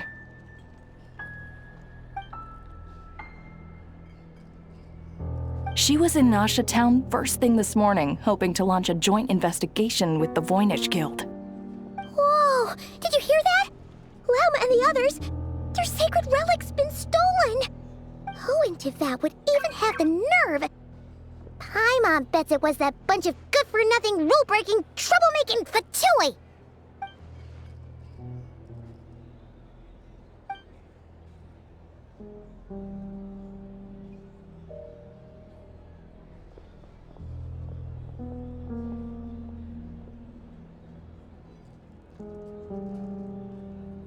Huh? What's wrong? You feeling okay? A joint investigation? Good luck getting any takers. Unless there's some reward or business opportunity to sweeten the deal. Same thoughts here. So just a few minutes back, she switched gears and headed over to the one place that might actually be able to solve this. The Curatorium of Secrets. Ah! You scared, Paimon! What is it? Huh? Okay, just... Hey! Paimon's not a baby, you know! Quit pulling her arm! Looking for a drink or two? Or perhaps a room for the night?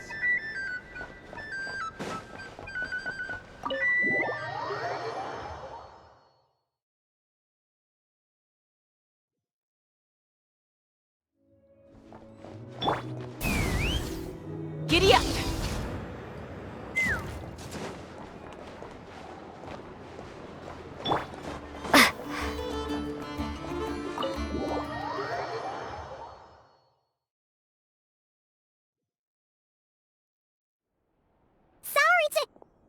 Huh?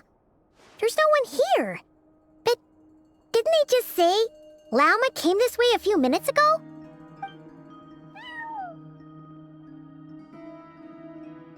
No one except for a cat watching over the front desk. Excuse... meow? Are we supposed to check in here?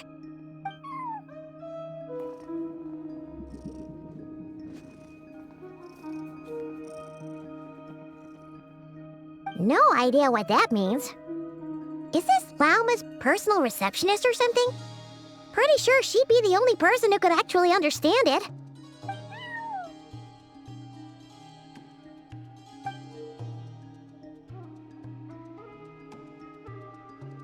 Huh? It's heading into that room! But why not? Like I told you already, that's just... Huh? Another client.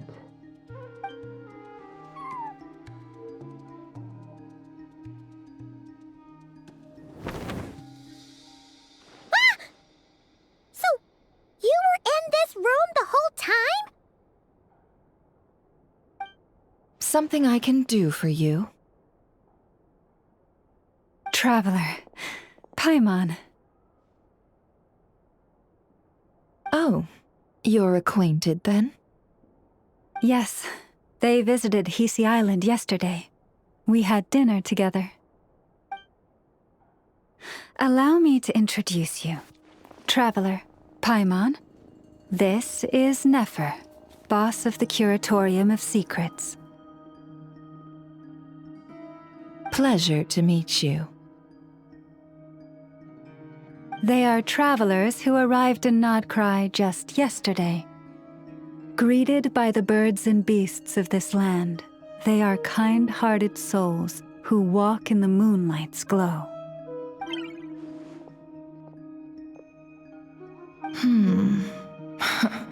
Interesting. Thank you, Lauma, but you need not have introduced them. They are great heroes, renowned throughout the nations beyond our borders. Oh, really? Do not forget, I deal in information. Just because most people in Nodcry pay scant attention to foreign affairs, that does not mean the same goes for the Curatorium of Secrets. They're the heroes everyone was talking about before. The ones who saved Natlan during the Abyss Crisis.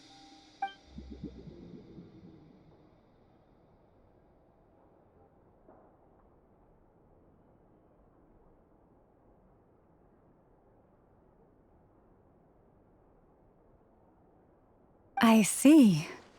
We Frostmoon Scions seldom leave our domain, so I had not heard of your heroic deeds. Please, forgive my ignorance. It's no big deal. We were hoping to keep a low profile anyway. If we had to list all of our titles and good deeds, we'd be talking till sundown, and then some. Huh? What's wrong? Still not feeling great? So, what brings you both to the Curatorium today? Oh, so basically, we were just eating when we overheard people talking about how the Frostmoon Scion's relic had been stolen, and then she dragged Paimon over here. I see. Ah, I see.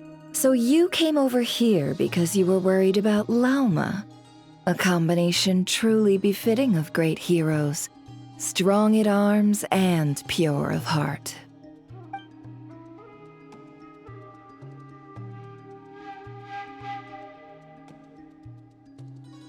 In that case, Lauma, I've got a suggestion. Why not ask these battle-hardened heroes to take the commission for you? Honestly, it's a little beyond the means of such a modest establishment as ours. Your modest establishment? Unable to handle a commission? You just don't want to take it, do you? You're right. I do not. What kind of commission is this? Surely it's not to recover your stolen relic? Yes, that is it. Recovering the relic is both my duty as a moon chanter and a step toward fulfilling the promise I made the traveler, to help uncover the truth of the past. But Nefer has already declined our commission multiple times. And yet, just as it always has, the moon will continue to illuminate the sky above the Curatorium. Come night or day, may the moon goddess keep you. Enough of that.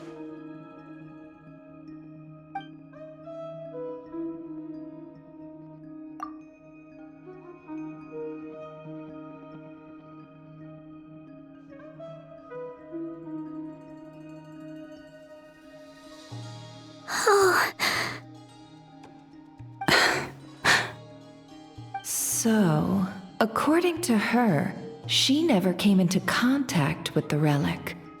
So she suspects her brother may have taken it. I understand.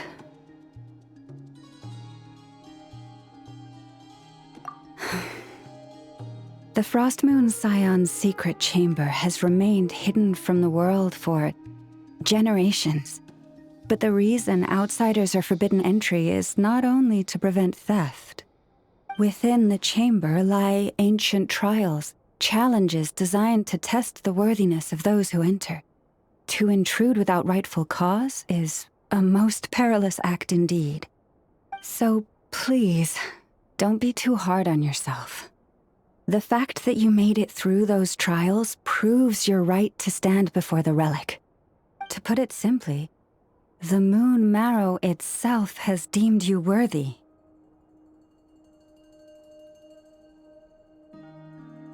No. Your honesty tells me everything. You never sought to take the Moon Marrow for yourself. As for what happened at the end, I suspect the chamber's protection mechanism may have been activated. Among those who entered the final chamber, there was either someone with impure intent, or else an abyssal presence. The Abyss?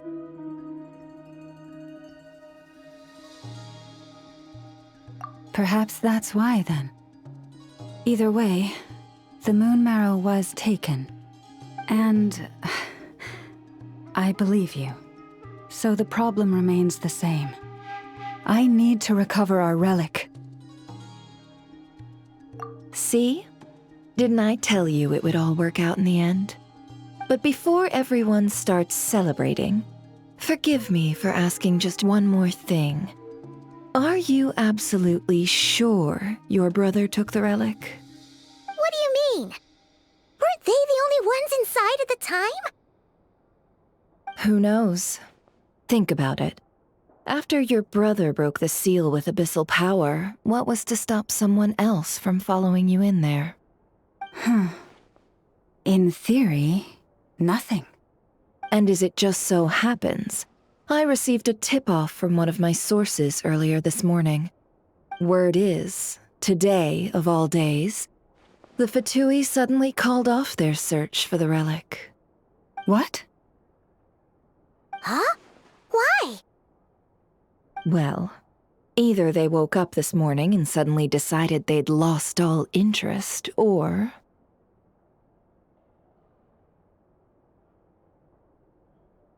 Exactly.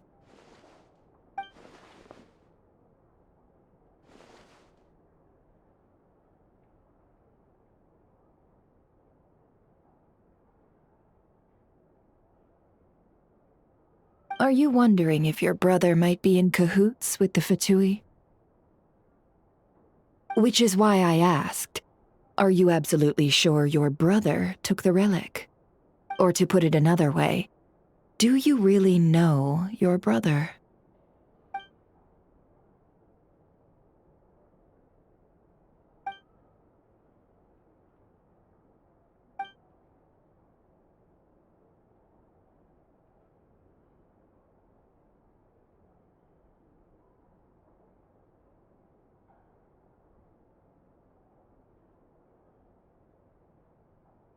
In other words, it's highly likely that the Fatui already have the Moon Marrow. So, basically, all we need to do is find our way into that Fatui research facility, and we should be able to get to the bottom of this, right? Congratulations, you found your answer. Looks like the Curatorium won't need to lift a finger this time. Well, Lauma, there we are. On behalf of our long-standing cooperation and the great hero by your side, I'll waive your consultation fee, but just this once. You're really not planning on helping us? I think I've helped more than enough already. If we're to stand any chance of infiltrating that facility, we'll need the help of a specialist. Just so you don't get the wrong idea, let me make myself crystal clear.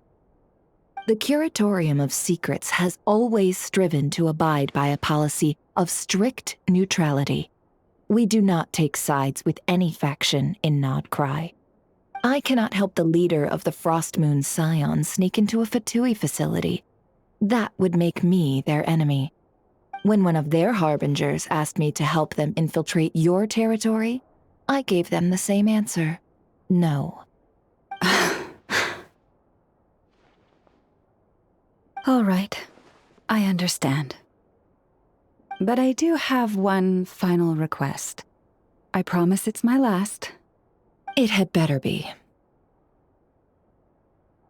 No matter who it is, I want you to help us persuade the next person who walks through that door to join us.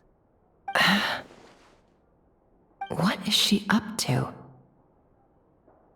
You're that desperate for help? What if it's a member of the Fatui? It doesn't matter. You're welcome to tell them everything, even about our plans to infiltrate the Experimental Design Bureau. All I'm asking is for you to say one thing, just one thing to help persuade them. If you do that, I promise I won't ask you for anything else. Made up your mind? Fine. Fine, I'll play along with your little game. Besides, as long as I'm not personally involved, no one can accuse us of taking sides. Boss, I'm back!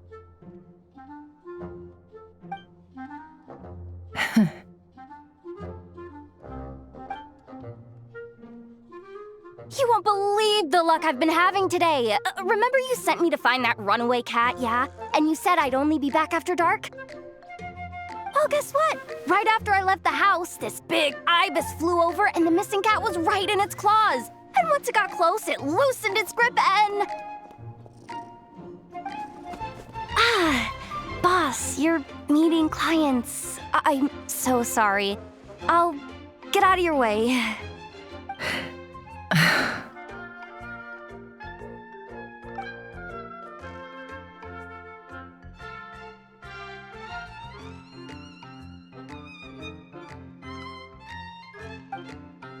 Yehoda, dear, come here. Huh? Me? Is something the matter? Oh, hi there. My dear Yehoda, I have a request. Yikes! Why does the boss sound so scary?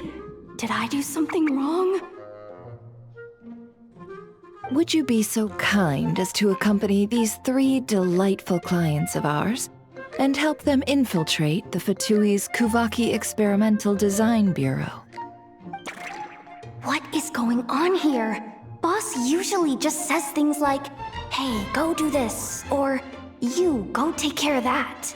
Why is she being so scarily polite? And wait a sec, the Fatui's research facility? That's basically a death sentence. Made your mind up yet, my dear?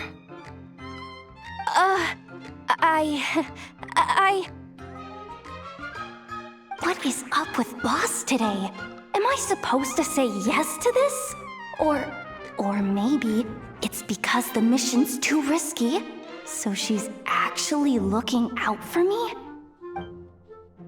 Why is everyone looking at me like that? Is this some kind of test? I can't let the boss down. Can I? Have you made up your mind?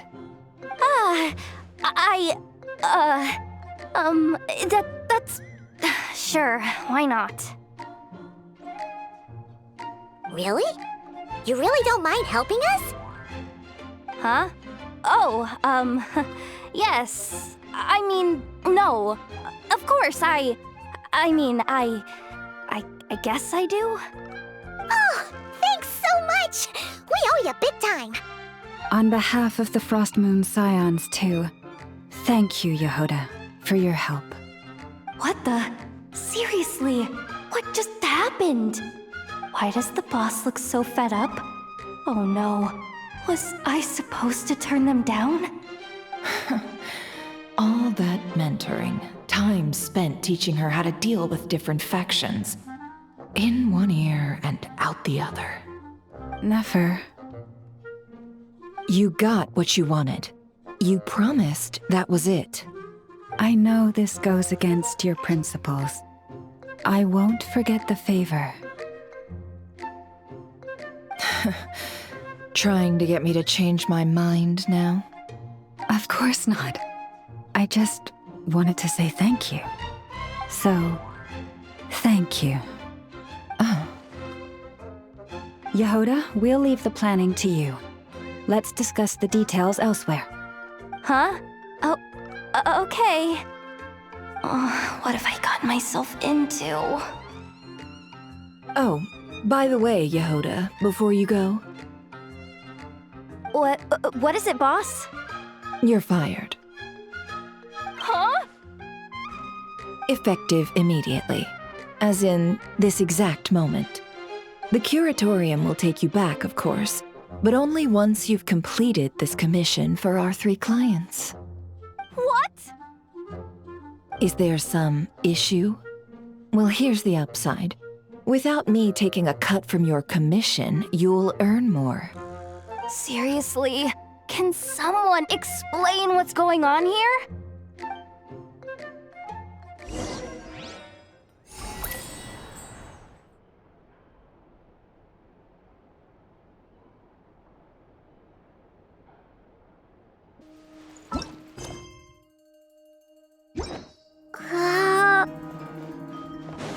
Let's fly!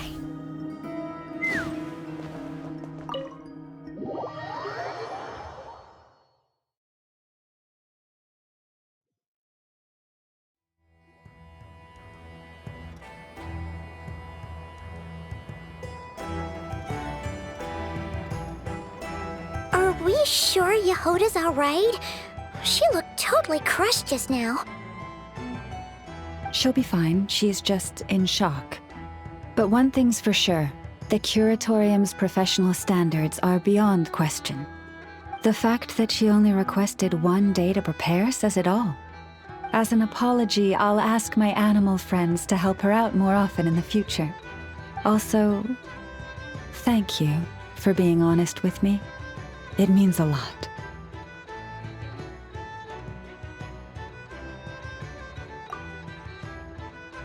Was it really, though? As far as I see it, trusting your family is never wrong.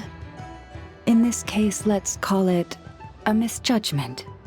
But the truth is, we all make mistakes every now and then. What matters is how we deal with the consequences. So, in return for your sincerity, there's something I'd like to share with the 2 of you as well. Oh? What is it? Perhaps it is something best said under the moon's gentle light. Would the 2 of you meet me on Hisi Island tonight?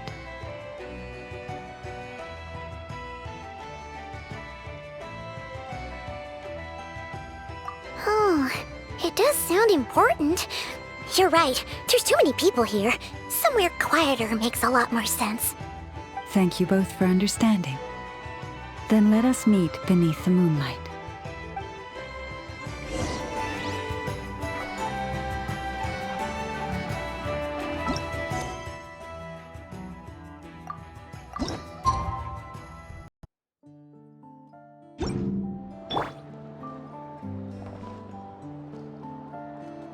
It's about time, and the moon's already up.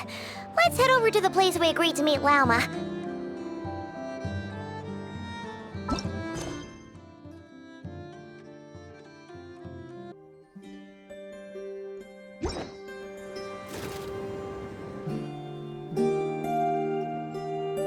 Lauma, we're here!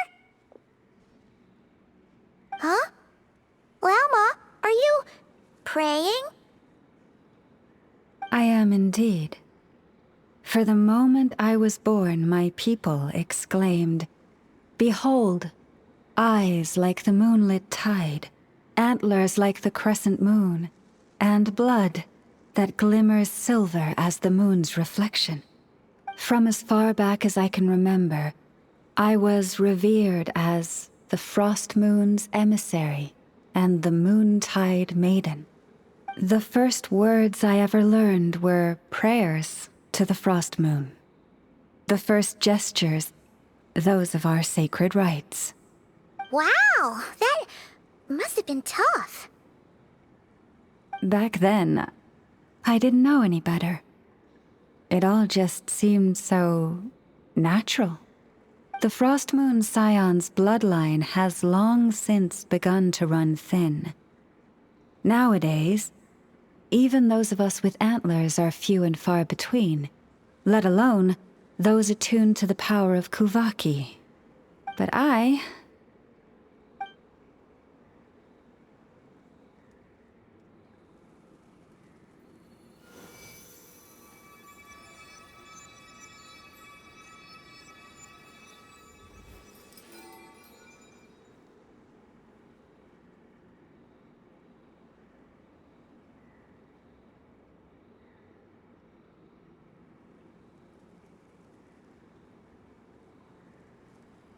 Whoa! Your antlers are so pretty. They say it's an extraordinarily rare condition. Once in a century, if that. I am unusually sensitive to the moonlight, as well as to the Kuvaki's ebb and flow. As a child, I could barely sleep because of it. Oh no! It was that serious? To others, fluctuations in Kuvaki are something you easily get used to, like a gentle tide lapping away at the shore.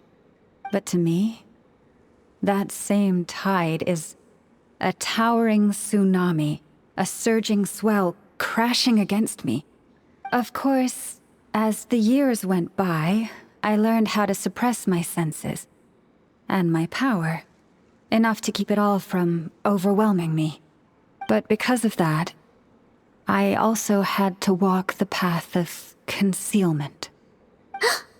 Concealment? From the moment I was first taught to pray, my kin would point up to the night sky telling me, "That, Lauma, is the Frost Moon, the last of the moons, the sole surviving truth." But I would ask them in response, why? Why can't I feel anything from it at all? Later, I came to understand that they simply could not tell where the real tide was coming from. They couldn't sense it. The true moon beyond the sky's veil.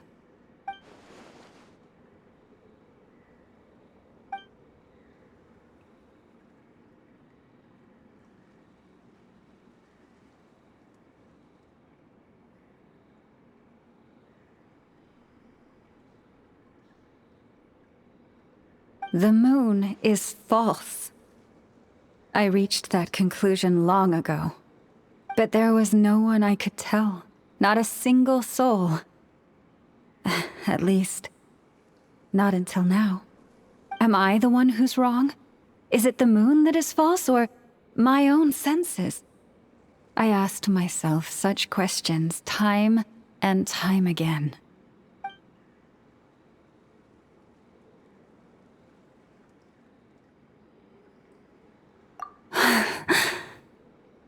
Thank you. When you called yourself a descender, I had a feeling you might be able to confirm what I had always suspected. And now that you have, it's exactly as I imagined. I feel relieved. Oh, Paimon kinda gets why you couldn't tell anyone now. It's not easy to change people's minds on something they've believed for hundreds of years. That's what I meant by concealment. I knew too much, so I had no choice but to keep my people in the dark. Every prayer I offer feels like a lie to keep myself going.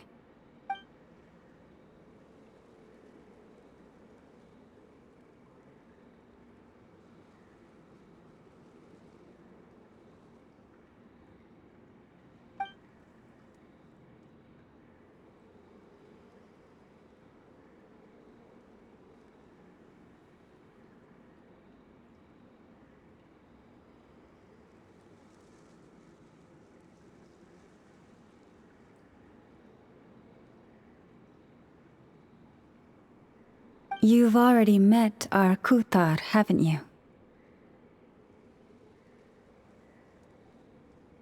Huh?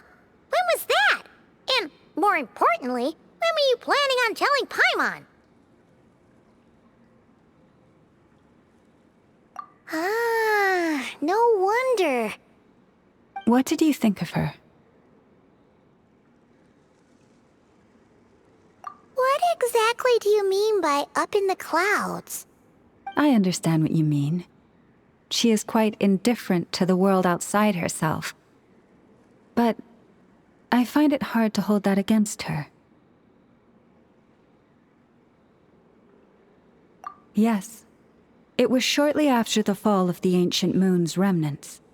I asked her what the Frost Moon Scions meant to her, and why she left in the first place. Yeah? So, why did she? Perhaps it's better if you ask her yourselves.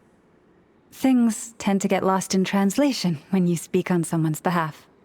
What I can say for certain is this. Even when I had no one to confide in, I still had a family. I still had the Frost Moon Scions. But that girl, born beneath the moonlight, perhaps she's never felt she had either. The truth is, though, she might have had it all. If only the Frost Moon Scions hadn't let her down.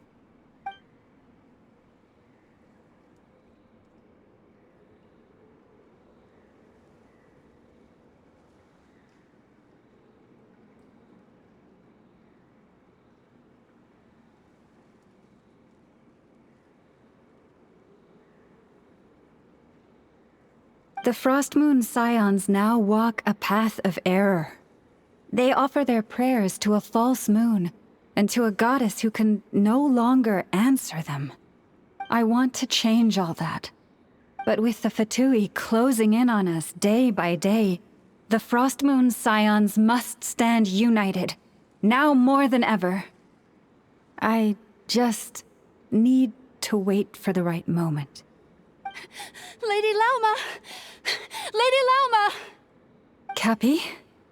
Has Kadena's condition deteriorated again? Traveler, Paimon, we'll have to continue this conversation later.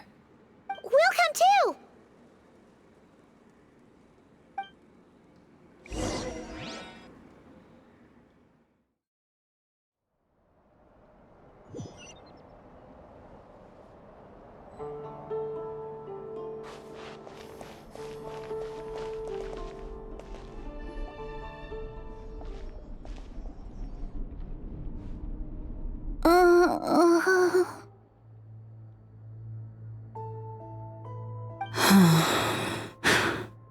Why? Did I do something wrong? I've been praying to the moon goddess every day. Why isn't she getting any better?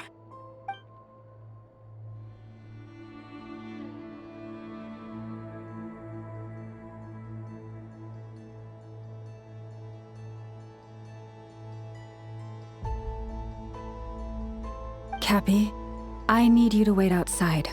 I'm about to start her treatment.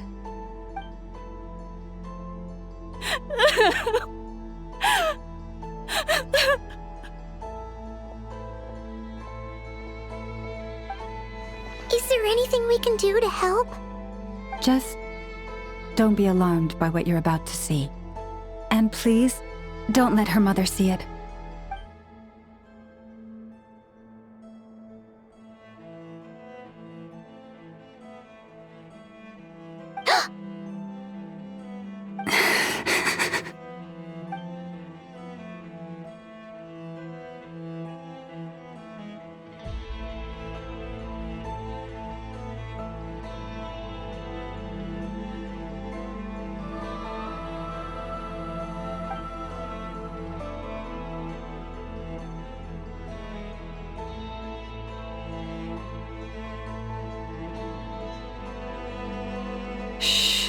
Please, help me keep this a secret. She looks much better now. But, Lauma, was that? A medicine prescribed by a local doctor. For ordinary people, my blood has the power to counteract any adverse reactions to Kuvaki.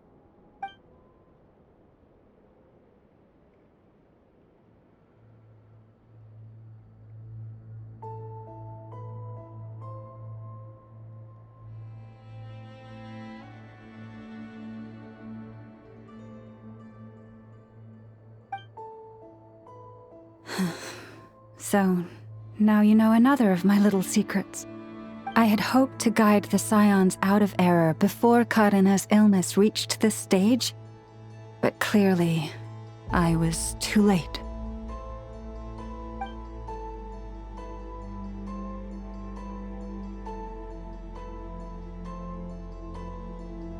My life is as hidden from sight as the far side of the moon. Yet people only look to the bright side for guidance. If the day ever came when the two sides were reversed, could they truly accept it?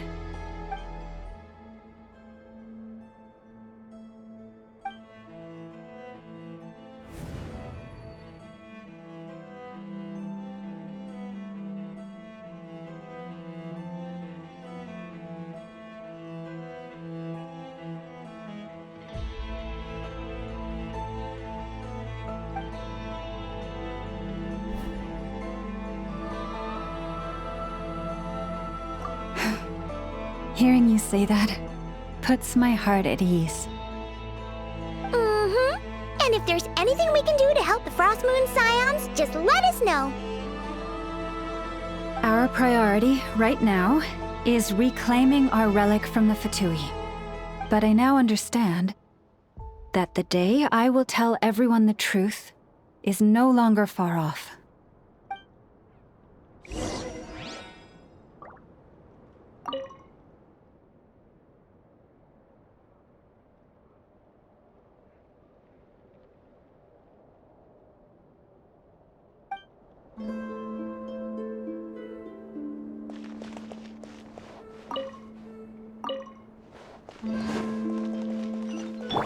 Try and stop me! Wow! Paimon would never have guessed Lauma had all that bottled up inside. Hey! Watch your step! Ah! What's wrong? Oh, you scared Paimon. You scared me there too. Almost stepped right into one of my traps. A trap? Why would you leave a trap somewhere like this? Well, it's not like this is a main path. And besides, we Frostmoon Scions would recognize it instantly.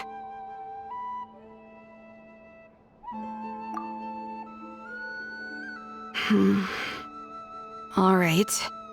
You don't seem like you're with the Fatui, so I guess there's no harm telling you. Lauma asked me to set up these traps to keep the Fatui at bay. Oh! Come to think of it, their 3-day ultimatum is almost up now. Yes. Hopefully they'll back off when they realize we won't go down without a fight. Oh, you've done a lot for the Frostmoon Scions too, just like Lauma.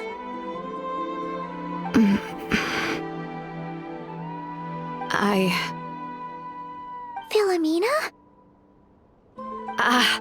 It's nothing. I was just wondering if any of this is really worth it. What do you mean?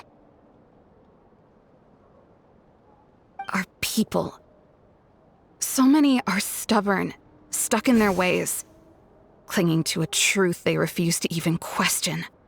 Do they really deserve everything Lauma's doing for them?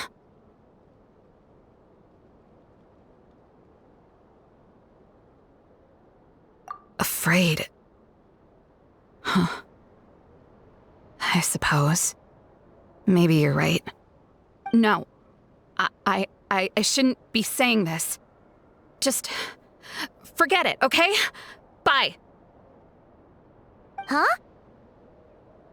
Why did I say all that?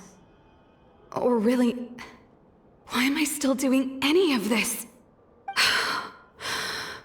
Either way, this will be my final night with the Frostmoon Scions. Wow, She sure took off fast. So, are we heading back to the flagship for a break, or what?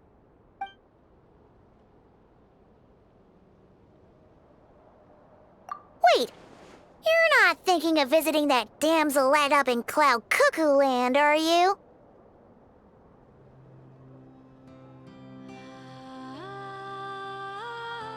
Huh. Given who she is, pushing her won't get us anywhere. Hey! Why don't we... Let's bring her something tasty! If she doesn't want to talk, we'll have to win her over with food. Hey, no harm in trying. At the very least, it shows we're trying to be friendly. Let's see. How about an F is 9.12 out of 10 berries and fried meat, the Frost Moon Scion's boon of the day, and one of your signature dishes. Your choice. Should be a good mix of meat and veggies. There's bound to be something she likes.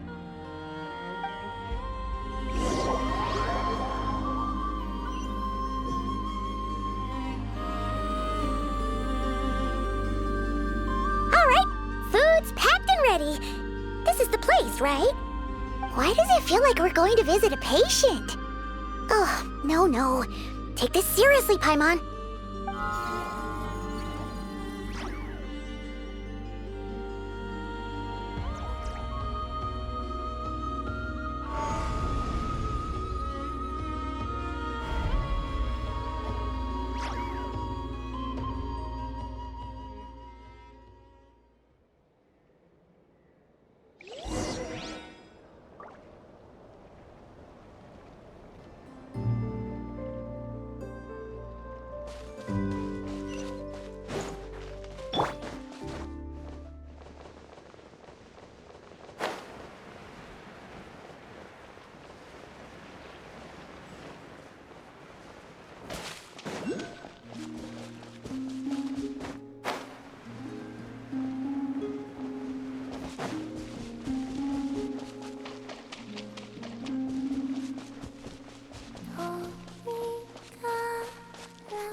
Remind me, who are you again?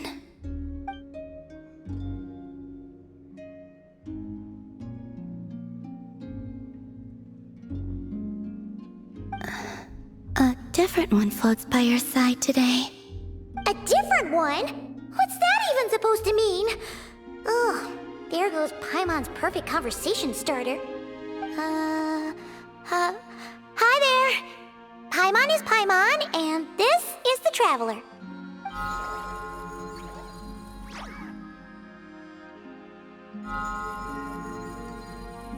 Oh, there you are.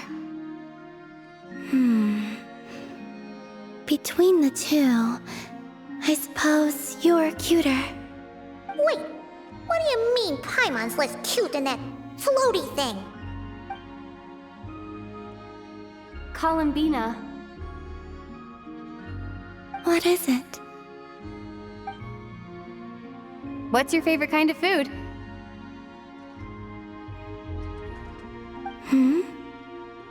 Is this a treat? Or an offering? Let's go with treat. Anyway, this is all the Traveler's cooking, so please, help yourself.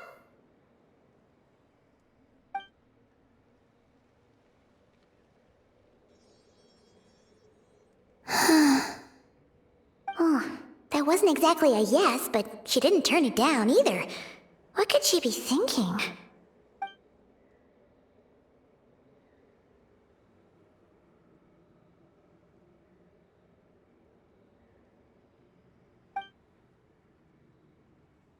So, what do you want to ask? She's actually playing along! Quick, now's our shot! You know the moon in the sky isn't real, don't you? I know there is only one moon in the sky. It is simply that some can see it, and some cannot. What does it mean to you?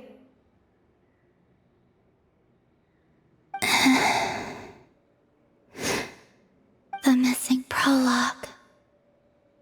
What?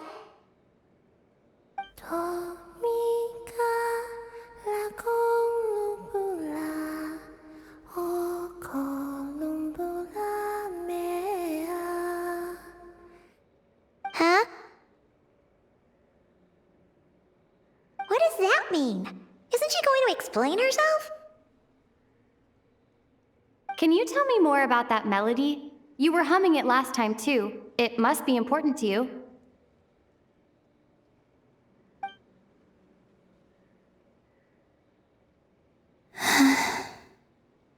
It is all I remember from the moment of my birth.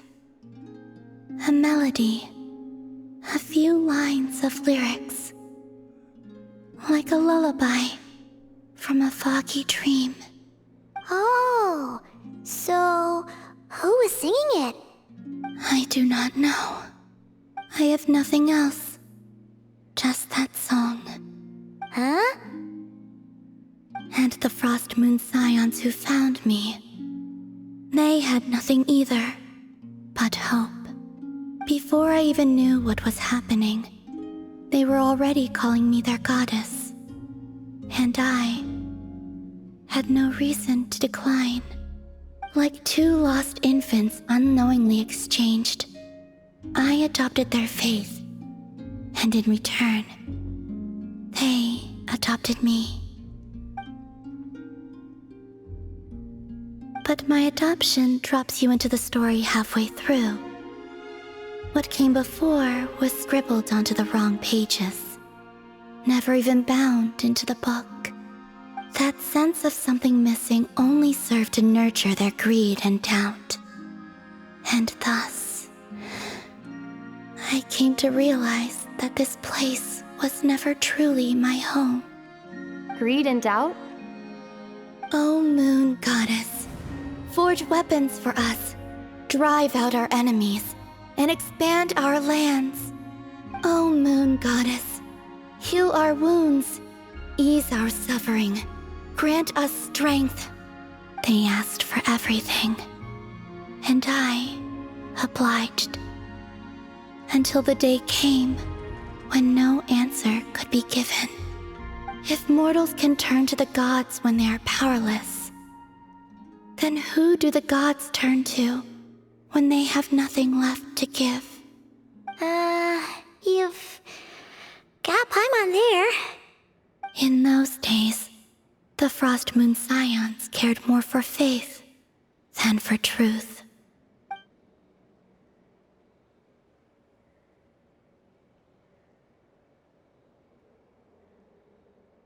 Reality rewrote the sky in words I could not understand. I did not want to read a tampered version, so I simply stopped looking. The real beginning of my story lies up there, on the moon, forever beyond my reach. Like a message carved for blind hands, sealed away where no fingers can find it. Huh. So that's how it is.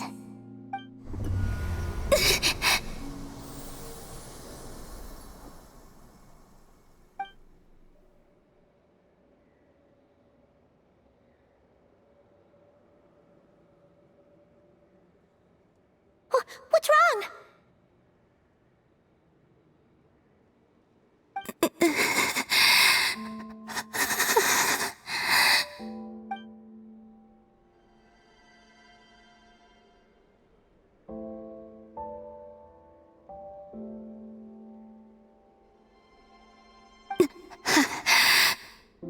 You should go.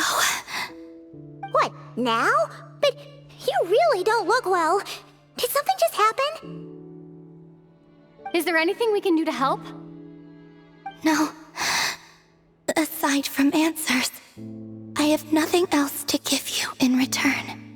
This is the price of running away from home a second time. Running away from home?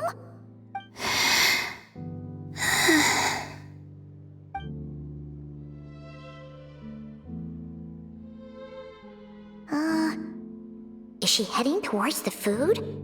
Did all of Paimon's questions make her hungry?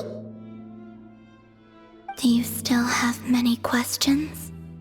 I know I should offer more in return for your kindness, but I'm feeling a little worn out.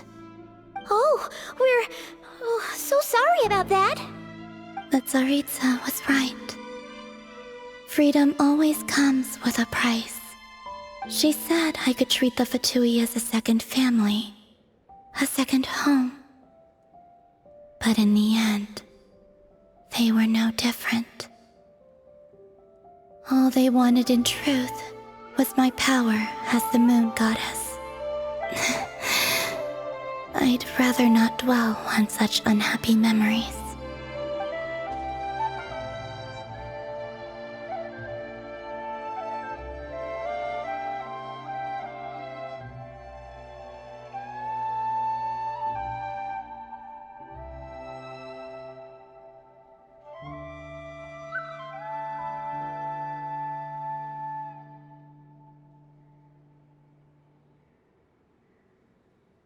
I have fulfilled my promise to the Tsaritsa, though it has used up much of my power. So you see, this has nothing to do with betrayal. So, you're just staying here for now, resting and recovering your strength? Yes. What about these flowers? They have grown in Nodcry for many generations. They're highly sensitive to the ebb and flow of Kuvaki.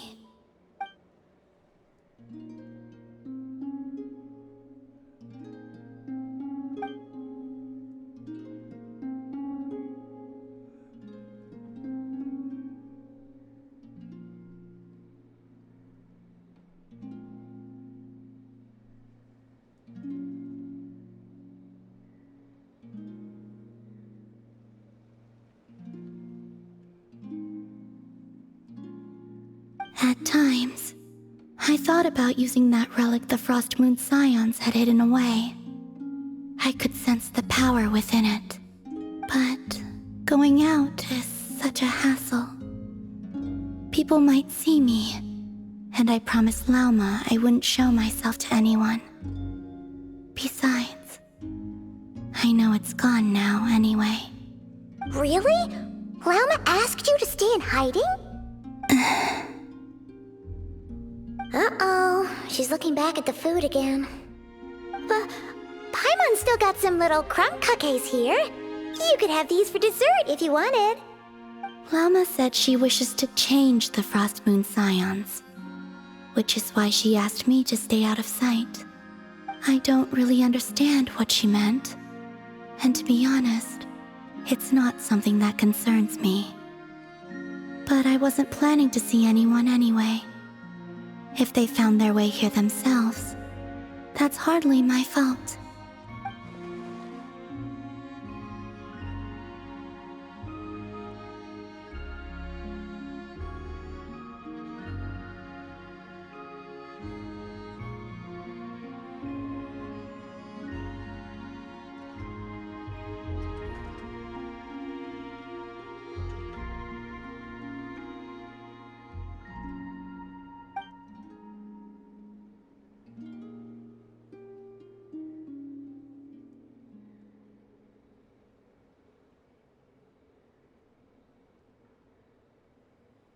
Lauma, the Maiden of the Grove.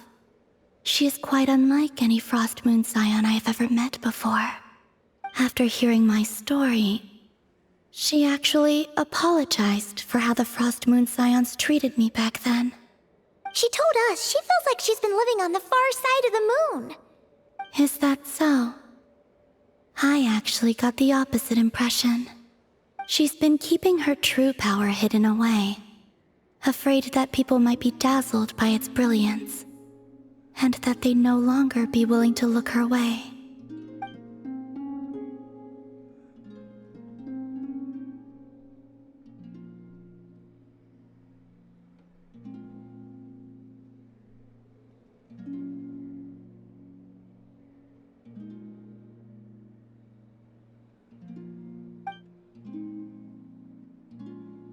So, what do you wish for now?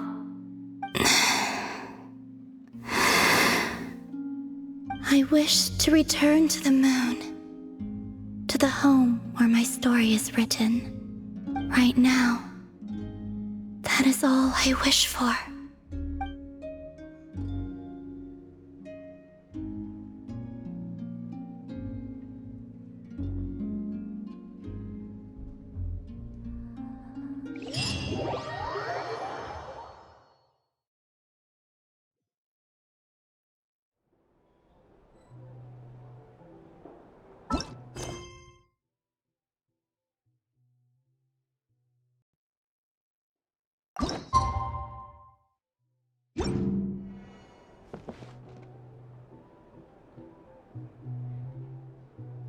Tonight's the night we infiltrate the Fatui's Experimental Design Bureau.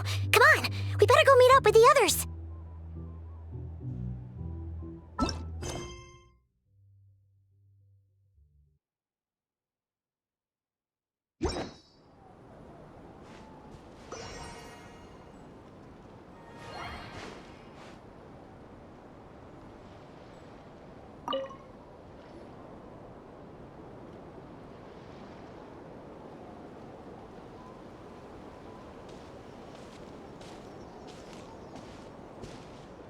Huh? How come you're here by yourself, Lauma? Where's Yehoda? I haven't seen her. Seriously? Don't tell Paimon she's ditched us on our first mission together. I don't believe so. Nefer and I have our differences, but that shouldn't interfere with our shared objective. Recovering the relic is my duty. But as far as she's concerned, there's plenty to gain here too. In Nodcry, it's common knowledge that the Curatorium has a nose for profit and opportunity. The same way aphids flit from flower to flower in a never-ending quest to make honey. Huh. Sounds like you know her pretty well. Still, Yehoda sure is taking her sweet time.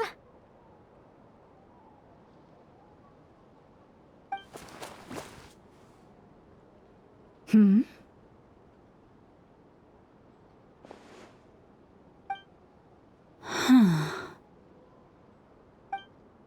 I believe we may have misjudged and underestimated Miss Yehoda. Huh? What do you mean? As a former employee of the Curatorium, I'm confident that she possesses both professionalism and integrity in ample measure. Huh? Ah! What was that noise? The sound of a wavering conscience, perhaps? Ah! Whoa! Something just fell down. Hello, everybody!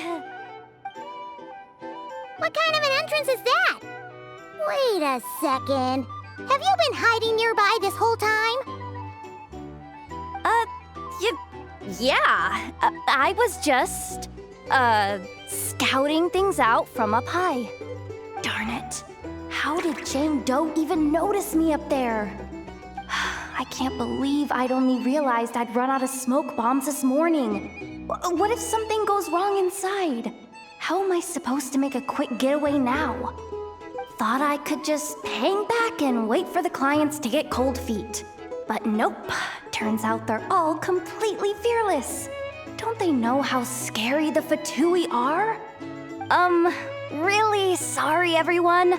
Truth is, just as I was heading out this morning, I discovered I'd run out of a super important, completely essential, absolutely indispensable piece of equipment. gonna do? Well, as I see it, there are two options. Plan A is we take a detour to Nasha Town to restock, though who knows if any shops will still be open this late. Plan B is we call it quits right here, disband the team, and I'll go home. My place is only like a 10-minute walk from here, so... Personally, I vote Plan B. Bada bing, bada boom! Maximum efficiency, minimal effort. Don't try to solve your problems by running away.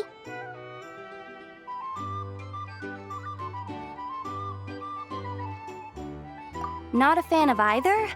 Then I guess our only option is to fall back on Plan J. That's J for Yehoda, by the way. Why didn't you just tell us that was an option in the first place? Come on, that would have totally ruined the surprise. Boss pulls this trick all the time, and it's always the clueless ones who end up praising her to the skies. Feels like you just threw shade at a whole lot of people. I have faith in your professionalism, Yehoda. You don't need those flashy tricks. Your abilities alone are more than enough to earn our respect. Huh. This Jane Doe sure has an eye for talent. Speaking of which, maybe it's time I started calling her something nicer? You really mean that, Jane? I mean, Laumado? I do. I'll tell you what, it's not every day you get to work alongside such considerate clients. I have a feeling we're gonna make a great team. Plan J is this. We find our way in through the freight access on the facility's east side. It's tucked away from view, and security's lighter at night. I've prepared some special gadgets too, so we should be ready for anything. If we want this to go without a hitch, we'll need to work together every step of the way. So everyone, stick close behind me. Now that finally sounds like a real pro talking. Hey, you saying I didn't before? Kinda, yeah. You... Ugh.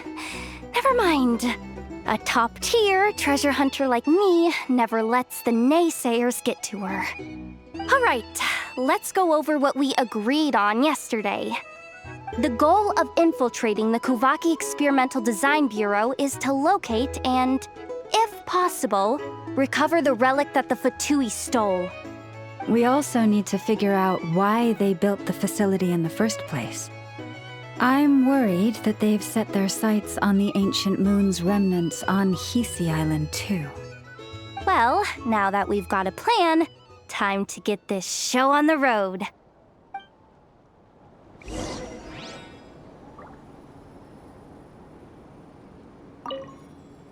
Everyone ready? Yeah? Then, let's move. No rush. We'll be waiting right here. Just don't go sneaking home on your own, okay?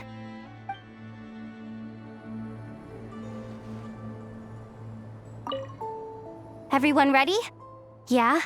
Then, let's move. All right then. Let's get this job done.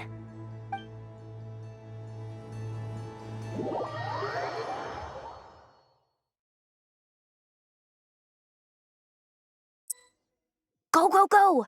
But make sure you stick to the side.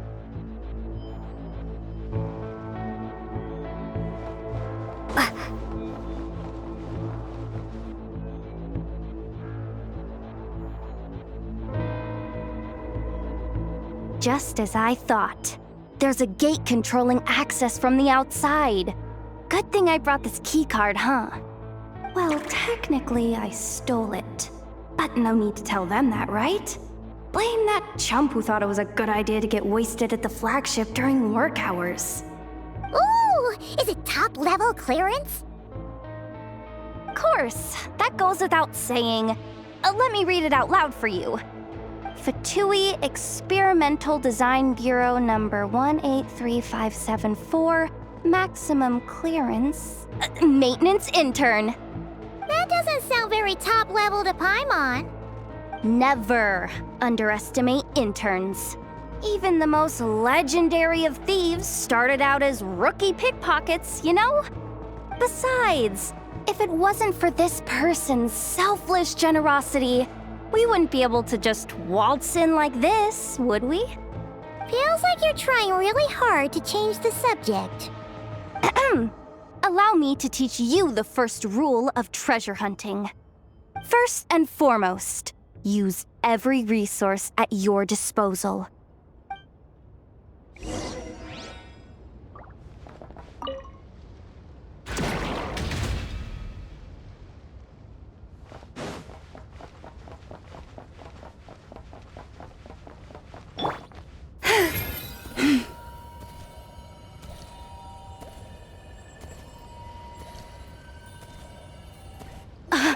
I get it now. It's like a pair of light bulbs just lit up in my head. What did you just get? The blue light, aka Plan A, is telling me to take the path along the left side. It'll be a lot stealthier, but that might mean a bit of a detour. The red light, aka Plan B, is saying, just charge straight in. But that'll mean dealing with, like, a dozen sentry bots already powering up. Although, I might be able to switch them to training mode. Their attacks will be weaker, but we'll still be in for a fight. Can't you just put them in sleep mode? Hey, I told you, I'm just a maintenance intern. Give the new recruit some time and space to blossom, will ya? We're still pretty close to the entrance. Surely they'll call the whole thing off once they see what these bots can do. Anyway, I say we go with Plan B. Either way, I won't be doing any of the fighting, so the shorter route sounds good to me. If we can avoid fighting at this stage, we should. Plan J is to call it a night so we can all make it back to bed before sunrise. After all, the deeper we go, the more dangerous this is gonna get. So we might as well give up while we still can. Okay, here are the bosses. Just don't forget, whatever you do, don't let those recon bots spot you. Let's see. No kidding. Enough told me about something like this before. I can't believe that dumb robot actually helped me out for once. All you gotta do is this, and the recon bots will be reassigned to another position. That way, when it's time to move forward, the path will be clear. Which reminds me, it's about time I taught you the third rule of treasure hunting. Go with the flow. What about the second one? You skipped that one. Huh? Did I? Oh geez, must have gotten them muddled again. I mean, the second rule is exactly the same as the first. Guess that's what you meant by going with the flow, huh?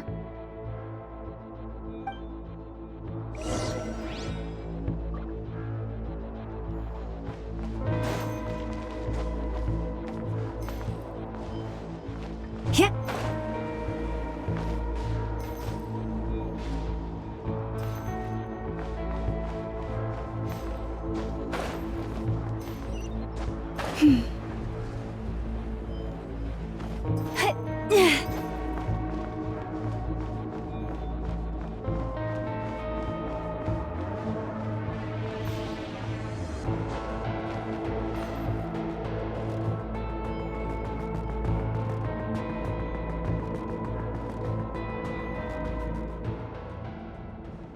Shh! There's someone up ahead! Has the lockdown been initiated? Move it, soldier! The cargo has already been transferred. The lockdown procedure is complete, Commander. That sector is now fully sealed. The night shift. Just our luck. Don't they usually handle deliveries during the daytime? There's not supposed to be anyone here. We've come this far already, and they're really trying their best. If I suggest backing out again, it's not gonna look good. Come on, brain. Think!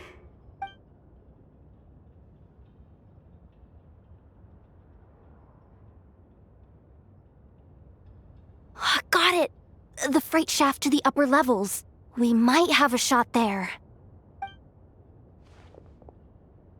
Let me see.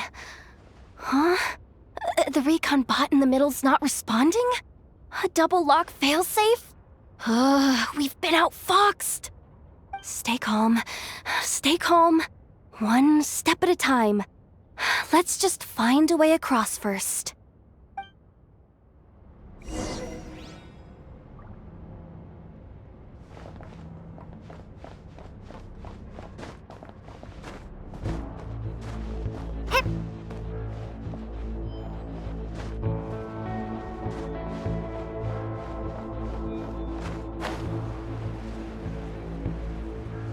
Hey! Another control terminal!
Here too. Don't worry. Bots are way easier to deal with than people. At least their behavior is predictable. First, let's find a safe spot to land. Good. That spot shouldn't draw their attention. Let's go. Let me just try something. Maybe I can use the terminal to command them to move out of our way. Security verification? With 10 questions? Are you kidding me? Are you serious?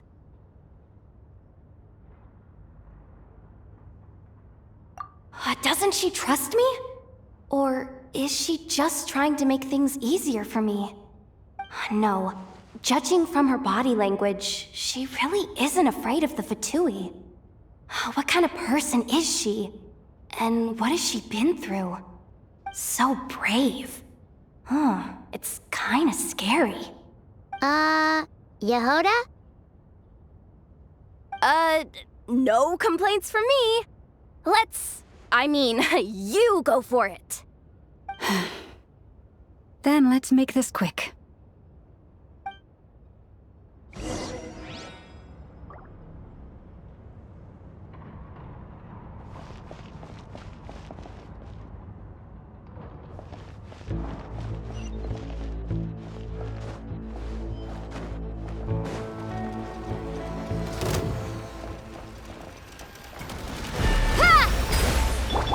Leave this place. Yeah.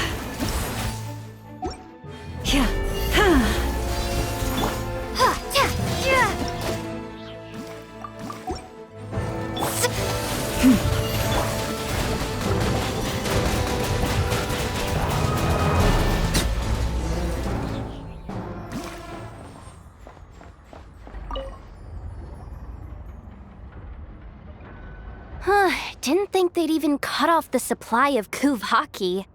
They're being really cautious.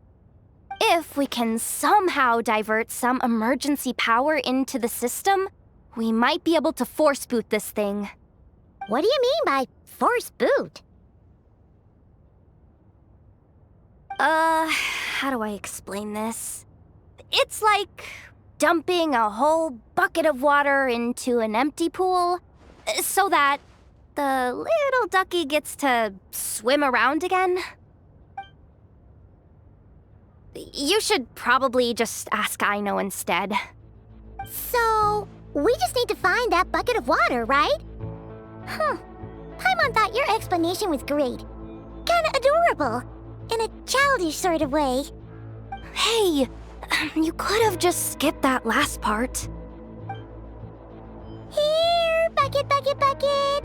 Where are you hiding? Judging from the concentration of Kuvaki, over there. Wow, you can sense that, Laumado? That's incredible.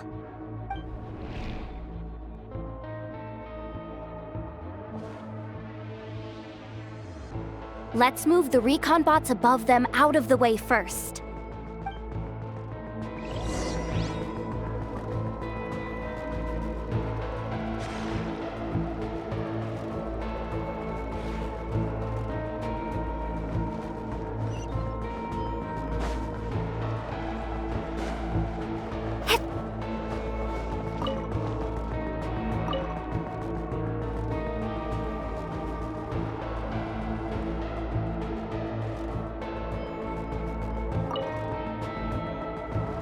All right, that should keep the alarm from going off.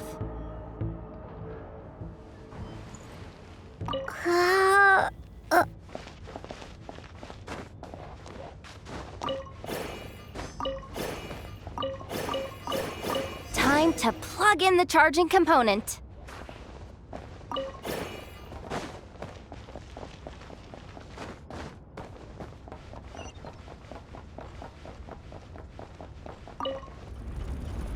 Up and running at last. Let's hope nothing else goes wrong. Please, everyone, step inside.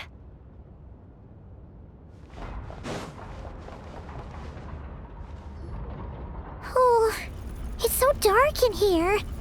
Well, it is a cargo crate after all. No point in being picky about lighting at this point. Ah! Something sharp and pointy just poked me in the back! Sorry. That was probably just my antlers. It's pretty cramped in here, so I had to crouch down. Oh, having antlers must be inconvenient at times like these.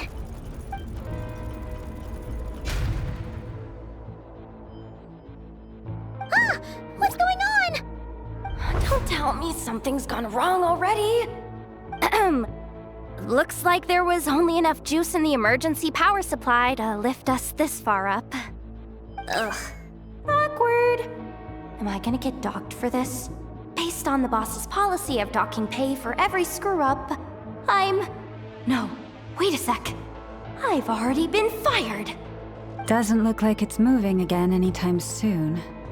I think we can get through if we follow the ventilation duct along the outer wall.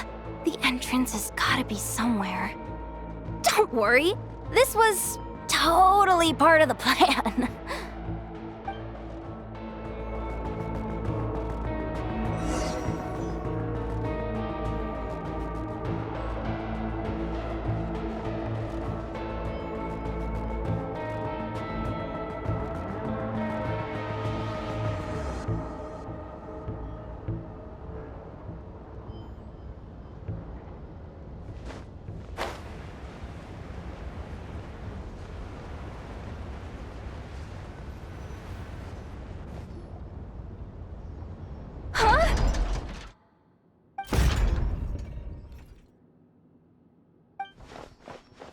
Yehoda?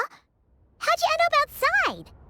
Looks like she slipped out at the very last second, just before the gate shut. Impressive reflexes, I must say. Though I'd expect nothing less from a former employee of the Curatorium. I'm so sorry. That was pure survival instinct. I didn't mean to ditch you. Anyway, you guys just stay where you are. I'll figure something out.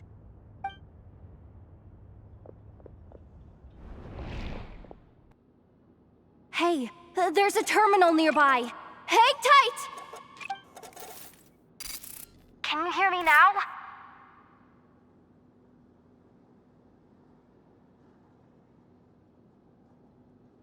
duct security protocol has been triggered. The gate must have dropped when it detected a living presence. Wait, so we're trapped in here? I'm checking what I can do from this end. Watch out for the laser up ahead. What laser?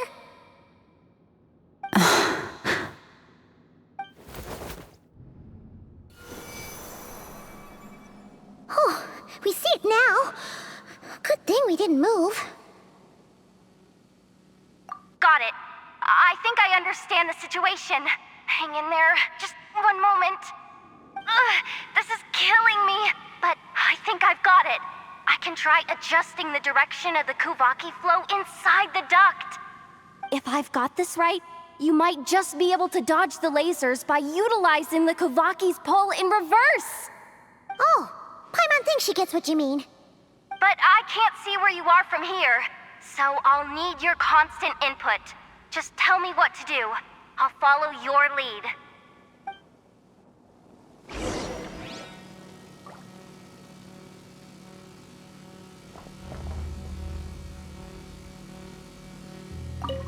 Like this, right? So, wanna grab dinner after our shift?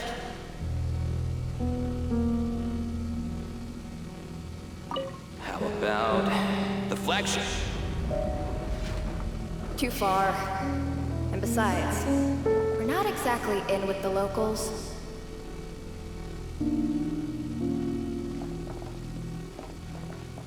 Sure thing.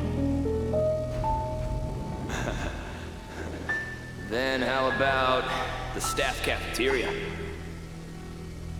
Brimming with bright ideas, aren't we?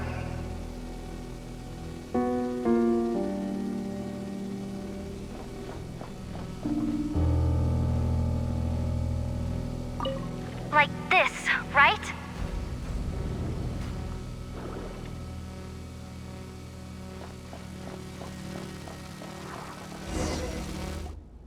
Oh, we made it to the other side.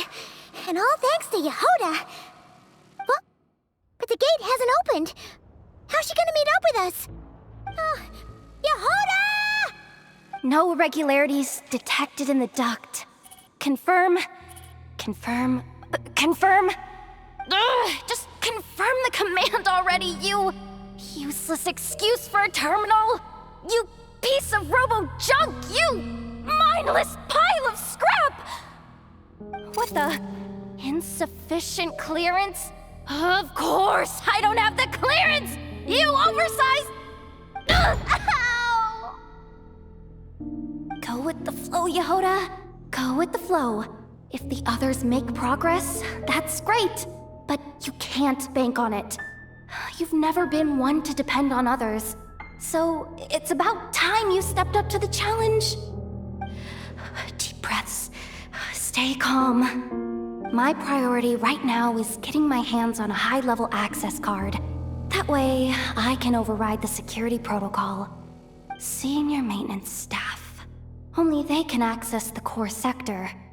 But hey, there's always someone careless enough to hide a spare key under the flower pot by the door. Which means there's a good chance there's a duplicate lying around somewhere in the control room. Even if I can't get into the control room myself, doesn't mean I can't rely on some external help. If I can take control of one of those guard bots, maybe I can use it to search for the access card. This is crazy, Yehoda! You're all alone. You've got nothing. And yet, you're charging ahead like fear's a foreign concept. Maybe that's exactly why. 'Cause I've got nothing left to lose! Confirm! Am I a genius? Whoa, this feed's super clear. This is gonna be a piece of cake. Wait a second. This thing's not a guard bot. It's a janitor bot.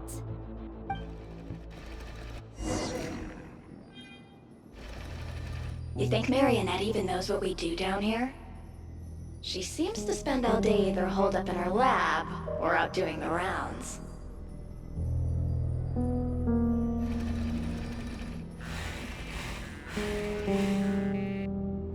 mess over there.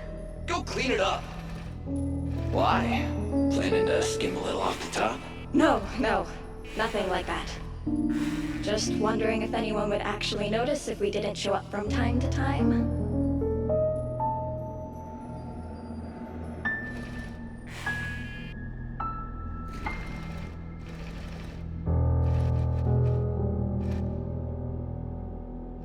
Let me see.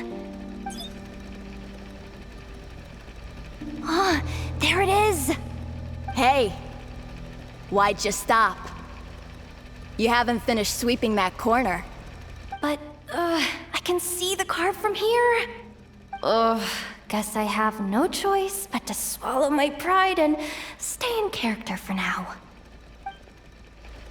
Sweep up the crumbs by my feet. Yeah, good luck with that. What are you gonna do when they ask for a progress report?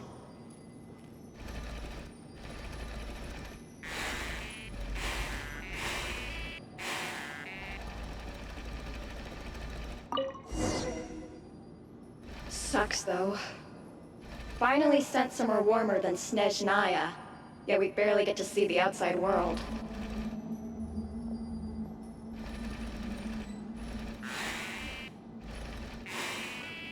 Gotten rid of the dust behind the door yet?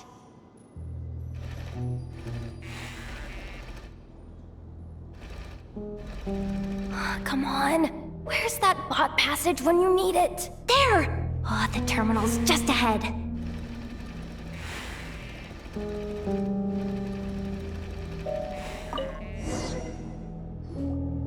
But will Yehoda be okay? Paimon? She said she'd use every resource at her disposal, so let's have some faith in her abilities. Besides, when it comes to surviving in Nodcry, she probably knows more than any of us. So, they really do believe in me. But how long are we gonna have to stay here? Paimon doesn't want to get caught by the Fatui either. Does Paimon mean the two Fatui in that room? Let me see if there's a way to distract them. Wait, did you hear that? Huh? The alarm? What's going on? Let's go check it out.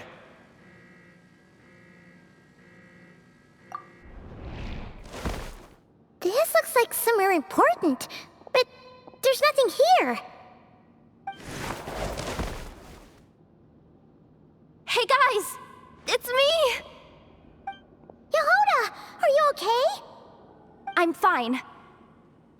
I managed to swipe a high-level access card and triggered an alarm to draw the guards off. But we don't have much time.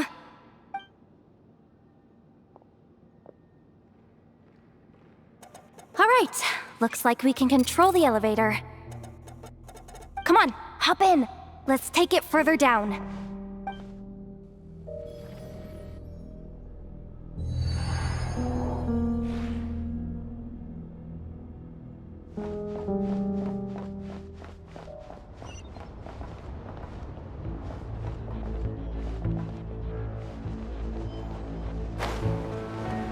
We should be able to use the terminal to move the drawbridge. Here's the access card. I'll keep watch while you handle the controls.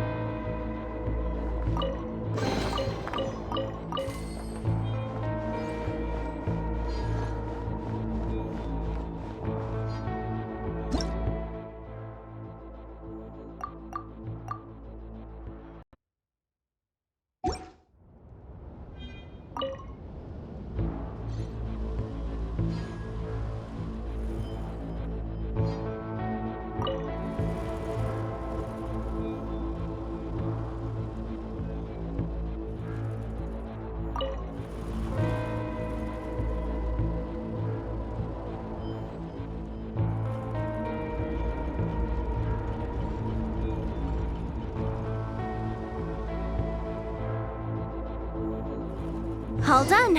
Let's keep moving.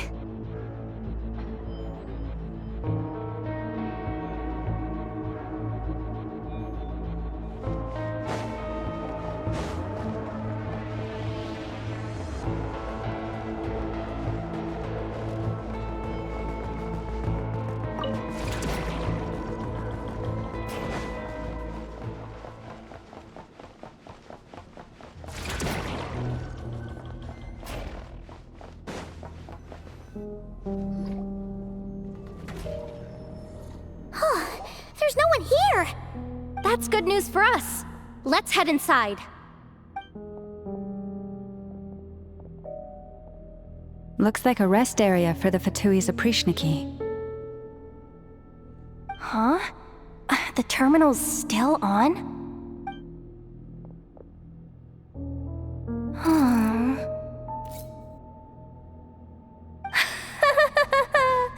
Looks like that good news is now half good news, half bad news.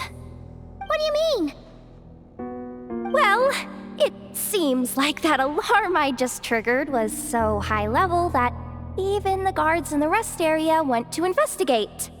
That's the good news, by the way. And what's the bad news? The bad news is that once they realize it was a false alarm, they're bound to circle back and check this floor. And then we're toast. So we've got to move fast here. If you need me to run a quick search, say the word.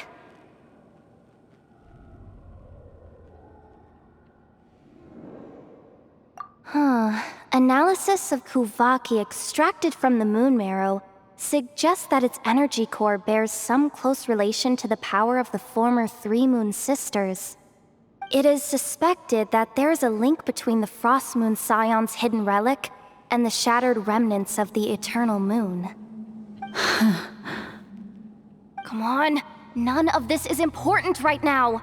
Just tell us where you hid the darn thing. Access denied. You do not have permission to view this data? Even with a high-level access card? Who does have permission then? Good idea. Pulling it right away. Wow. What's with that huge hollow structure down below? That might just be it. Secluded, out of the way. Exactly the sort of place they might be keeping the relic. 264 pages! What is this? A novel? Can we just skip to the end? I'm flipping through it as we speak. Kuvaki, a weapon. Seems like the Fatui and Snezhnaya are trying to harness the power of the Light Realm to build some kind of weapon. The target of which is... Seriously? Insufficient clearance? Again? Good idea. Pulling it right away. Wow. What's with that huge hollow structure down below? That might just be it. Secluded, out of the way. Exactly the sort of place they might be keeping the relic. Looks like that's about all our current clearance gives us access to. Based on what we know so far, it seems like the rest must be hidden inside that massive hollow beneath us. I could sense something beneath the water down there. Something unsettling. If they've gotten their hands on the moon marrow, odds are it's hidden down there too. And here I thought we were almost done. But nope, we're going deeper and deeper into the danger zone. Chin up, Yehoda. Once this job's done, you're buying yourself the biggest nod-crying hot dog in town. Deal's a deal.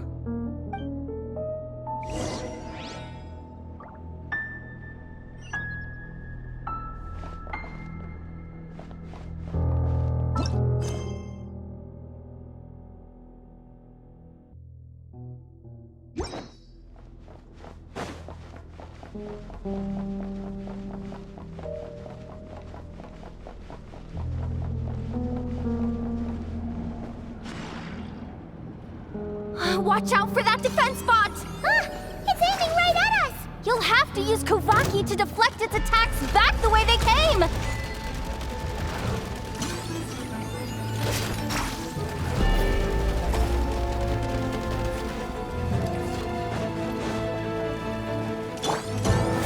For the everlasting forest.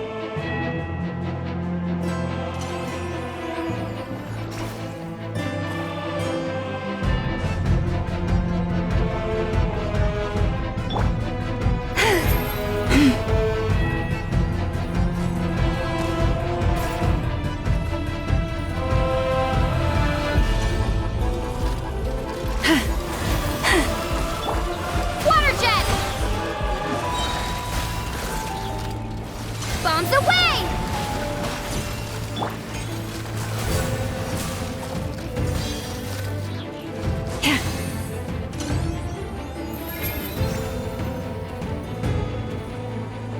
You poor lost lamb.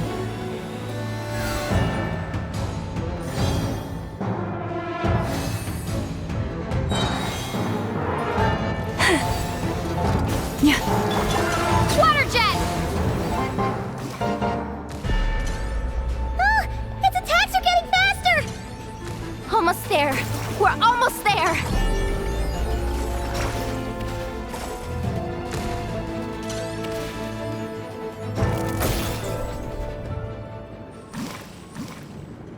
Oh, it's finally down. Quick, let's hurry down to the lower level before we're spotted.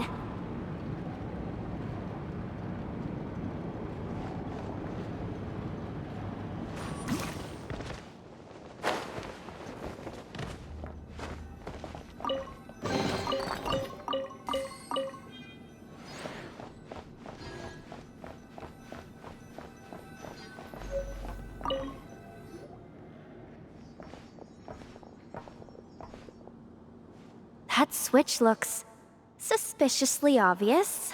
No way I'm pulling that.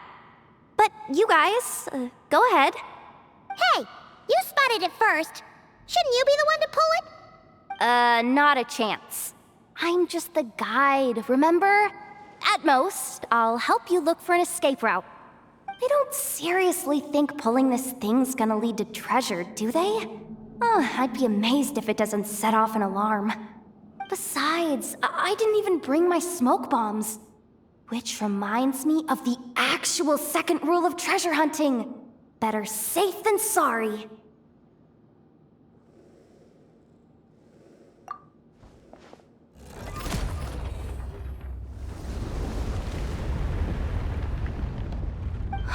The ground, it's shaking.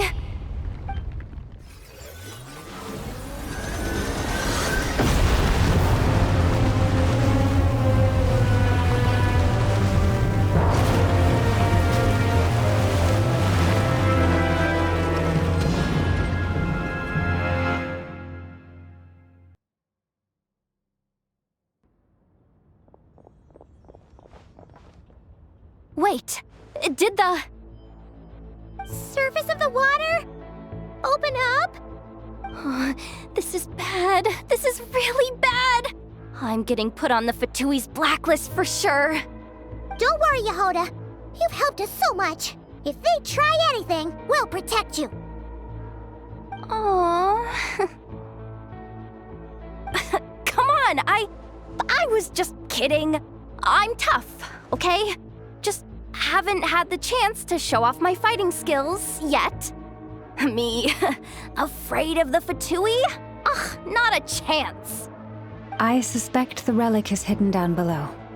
Yehoda, your commission ends here. I am truly grateful for everything you've done for us.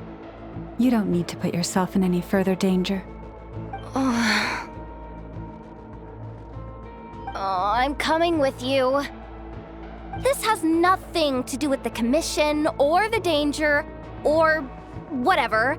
This has already gotten way out of hand, so I'm coming too. End of story. Ah, she's blushing. Hey! Zip it! Why'd you keep staring? Oh, you looking for a knuckle sandwich or what? Oh, come on, move it already.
really deep down here. What is this place? We're standing on another fragment of the ancient moon's remnants. So this was the source of the Kuvaki I sensed earlier. Wait, what? So the Fatui had it hidden underwater this whole time? This gigantic thing?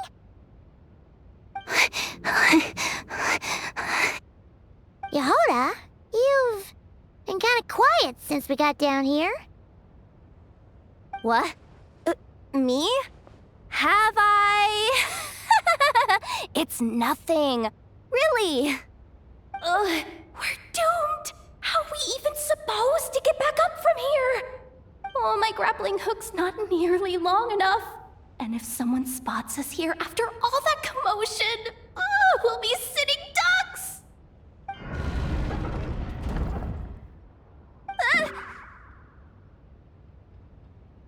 Oh no! That door's opening! Please don't say it's the Fatui! No, please, no! We finally made it here, and we're so close to getting the job done! I didn't risk my neck just to die before I've even had a chance to spend my reward!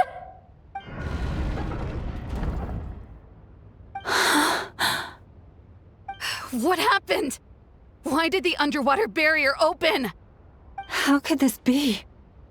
Huh? Lauma? And... you guys... Wilhelmina? What's going on here? Looks like... there's no point trying to hide it anymore. What are you talking about? I thought you might come, but I didn't expect to see you here so soon. Forget it. The Moon Marrow isn't here. You... joined the Fatui? Yes. When? The day I could no longer bear to live a lie. At first, the Fatui wouldn't accept me. But then, one of their harbingers noticed me and said she'd give me a chance.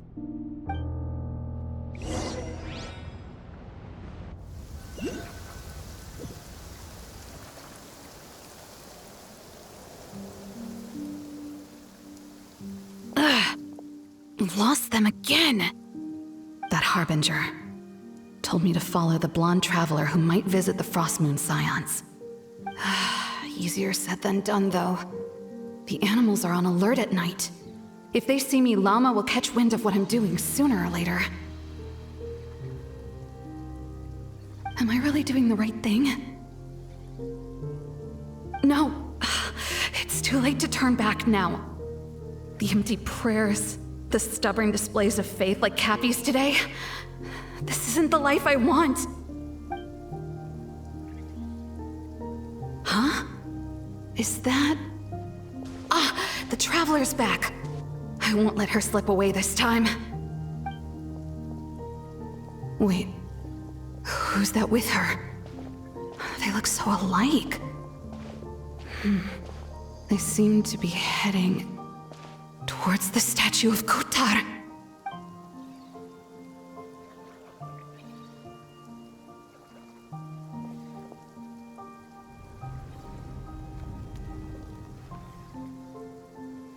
They've opened the secret chamber? But wasn't it meant to be sealed? Wait a second. The Moon Marrow! Surely they're not after the Moon Marrow. I'd better go report this straight to... Hold on. If they do actually make it to the final room, then maybe I'll be able to get my hands on the relic. The one thing the Fatui have been after this whole time. If someone's going to take it, it might as well be me. This could be my ticket to joining them.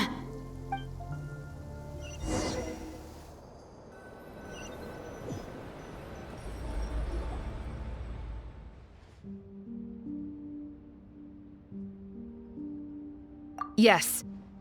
And in your final moment of hesitation, I took the chance.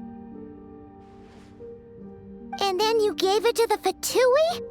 But when When we talked to you before, you seemed so genuinely worried about Lauma. Because I thought she was as fed up with the Frost Moon Scions as I was. We grew up together, Llama.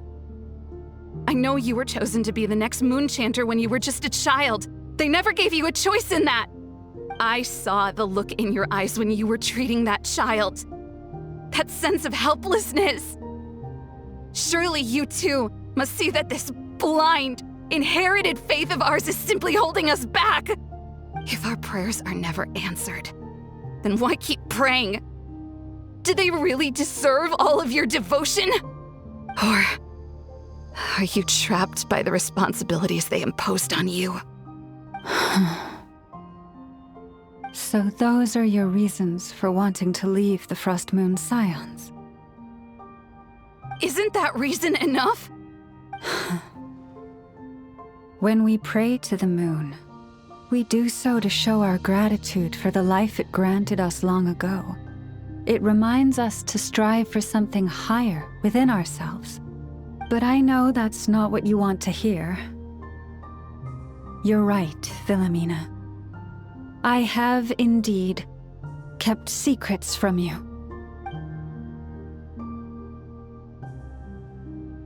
I knew it. You don't want to be the Moon Chanter, do you? No, that's not it. I'm talking about the fact that the moon in the sky isn't real. What? You're saying... Huh? I've completely lost the thread now. Oh, do we really have to do this here? What if a Harbinger shows up? Oh, I'm not cut out for fighting big bosses! The pain you sensed in me was the pain of hiding this truth. If what you're saying is true, then you already knew that the Frost Moon Scions wouldn't believe any of this. Why didn't you just leave like I did? You don't understand, do you? That's the difference between us, Philomena. I care about the Frost Moon Scions. They're family to me. It hurts because I care. And that's why I chose to hide the truth. But now I understand that was a mistake. My family deserves to know the truth. I shouldn't have tried to hold it all together with empty prayers. Are you trying to say that I only ever cared about myself? There's nothing wrong with that in itself. No one would have tried to stop you from leaving. But you did not have to stab us in the back like this. We've been spotted! I knew it. I just knew it. Oh, what now? If a Harbinger shows up, I'm out of here. No darned relic is worth dying over. Looks like I misjudged you, Llama. I didn't think you had it in you to stand up to your fate. Turns out, you are a great Moon Chanter after all. But you were right about one thing. I haven't considered Hisi Island my home for a long time now. Bosses, time to go. I will change the Frost Moon Scions, Philomena, as soon as the new moon rises. Then I guess I won't be around to see it. Say, Lauma, what happens to those who betray the Frost Moon Scions? May their antlers be shorn with silver blades, and let them be cast into the long night of unknowing.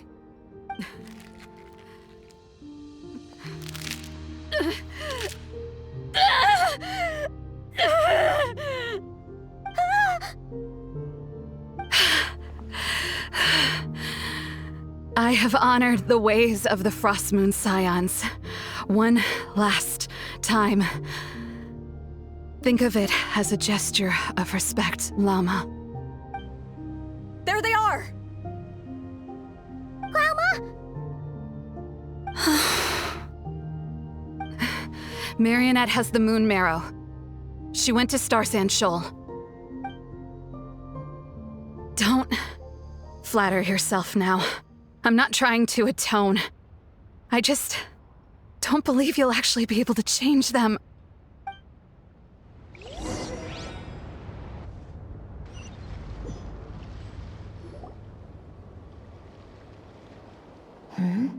An alarm coming from the Experimental Design Bureau. Interesting. Hey, wrap things up and get yourselves ready. Looks like we might be having some guests. Yes, milady. Perfect timing. This job's been boring me to death. Time to test some hypotheses.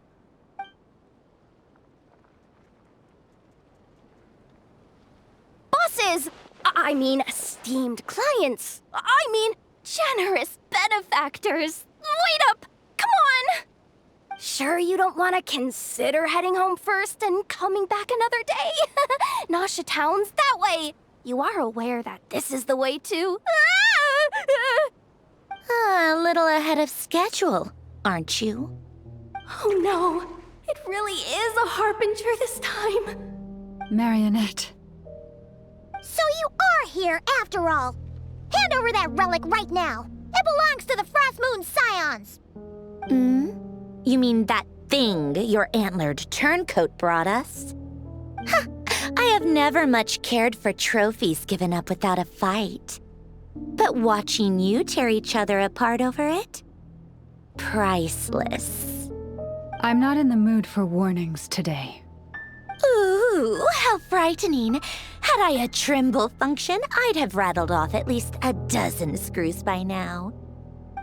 Or perhaps I've just set my sense of humor parameter too high. Were you trying to be funny just now? You don't honestly believe you're a match for me, do you? Go on then. Let's serve our guests a little appetizer.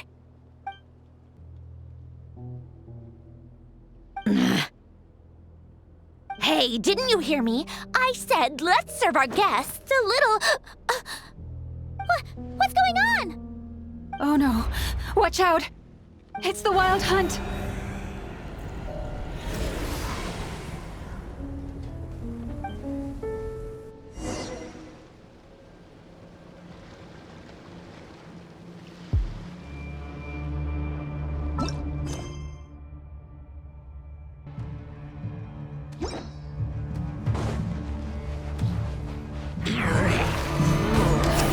Shine down!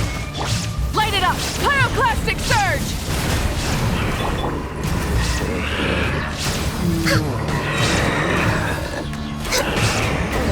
For Rex Lapis! We're way behind schedule. Healthy body, healthy mind.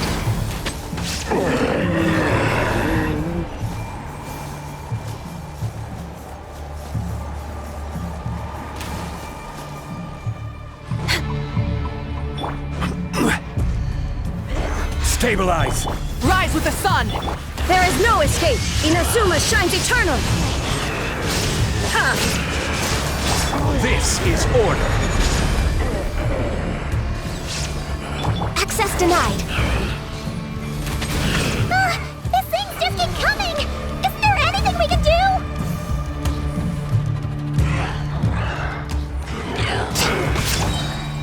Solidify! All hail! Light of the blazing sun! Shine down! Torn to oblivion! Born of ice and frost. Stabilize!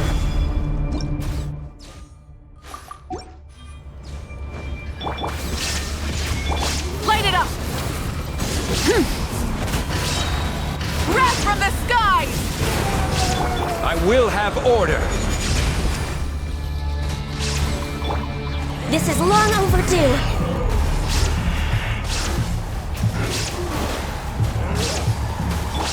Now you shall perish! Illusion shattered! Access denied.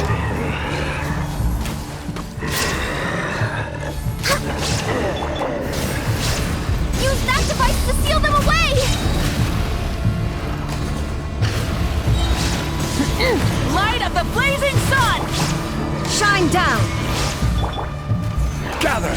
Order guide you! Burn it down!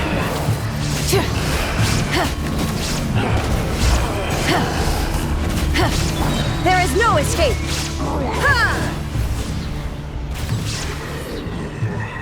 Torn to oblivion! Is that it? Oh, at least that's what the Lightkeeper's handbook says. Careful! It's not over yet!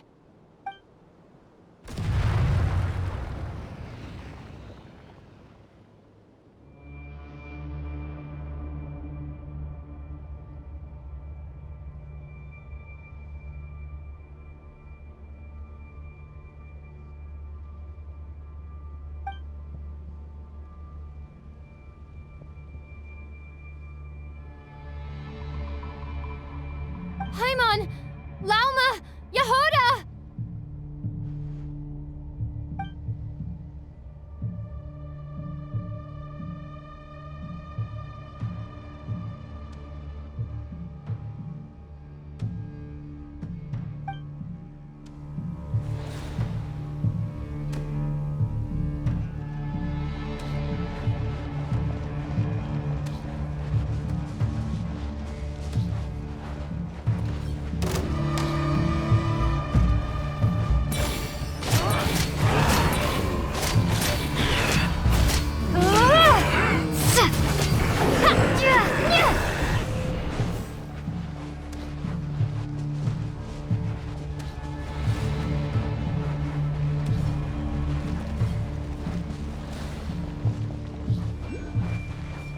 Lumine!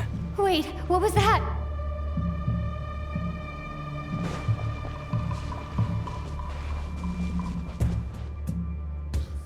Lumine! Over here! Ether! Quick, grab my hand!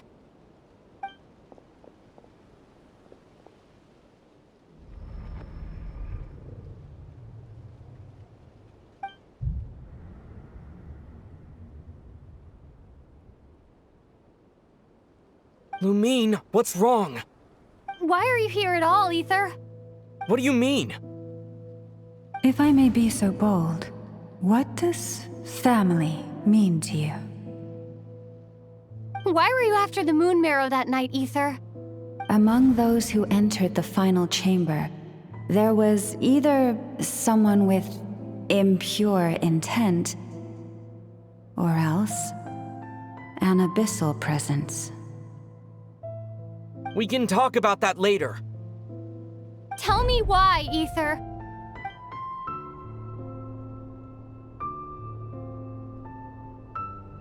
You know, this is only the second time we fought together since the day we both woke up in Teyvat. No. Lumine. But when I found you, you were still in hibernation. Even the key to the chamber was still secure on your person. We didn't wake up together. What are you talking about? We don't have time for this, Lumine! Look at me, Lumine! Don't you want to explore this world with me?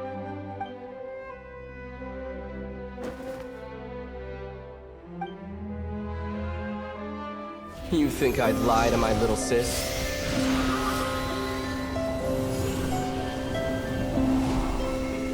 What a letdown.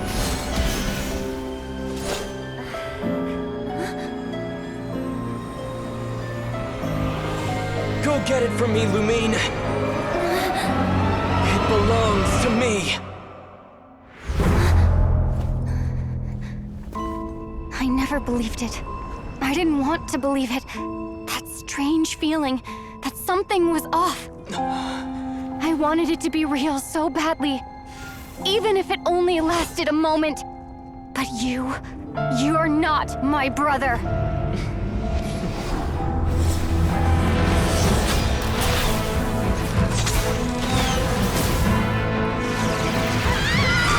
Moon goddess, please save us!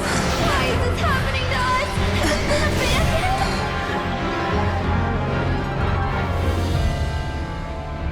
The cold night should be our blessing, yet only confusion and sorrow remain. The truth may yet lie beyond the sky, but must we become lost because of it? Standing before you, as a scion of Hyperborea and the Frost Moon's emissary, I say this.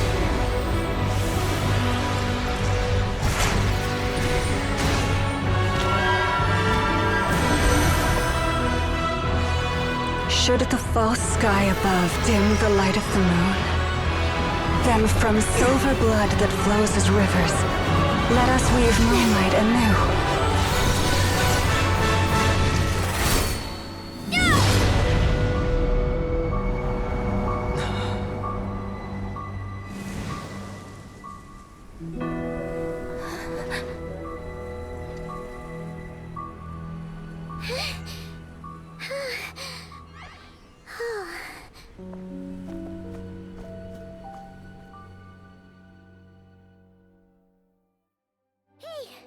Is everyone okay?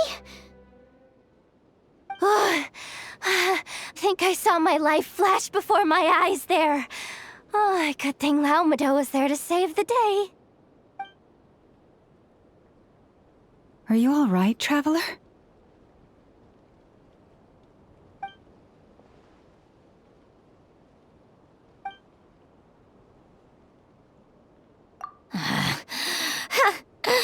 Well, that took you long enough.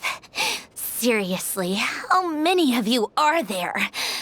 Pathetic. Oh no. Oh, I spoke too soon. Totally forgot we still have a Harbinger to deal with.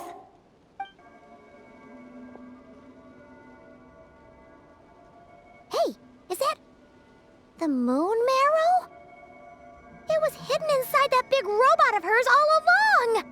But that robot... That's Polonia to you, not just some robot. Take it and get lost.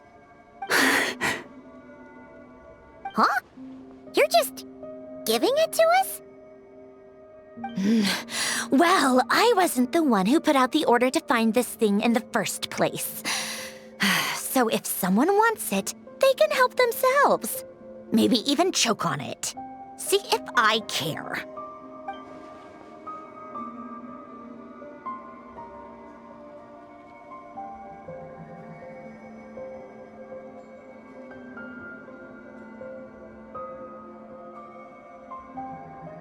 So, are you waiting for me to change my mind or what?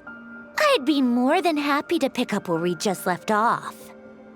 But I should warn you, I'm in a bad mood right now. Let's go. Fine by me. Totally, completely, absolutely on board with that.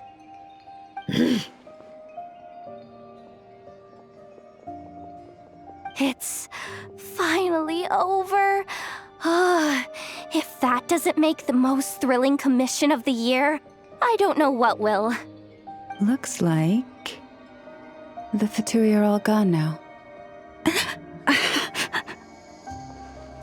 Lauma?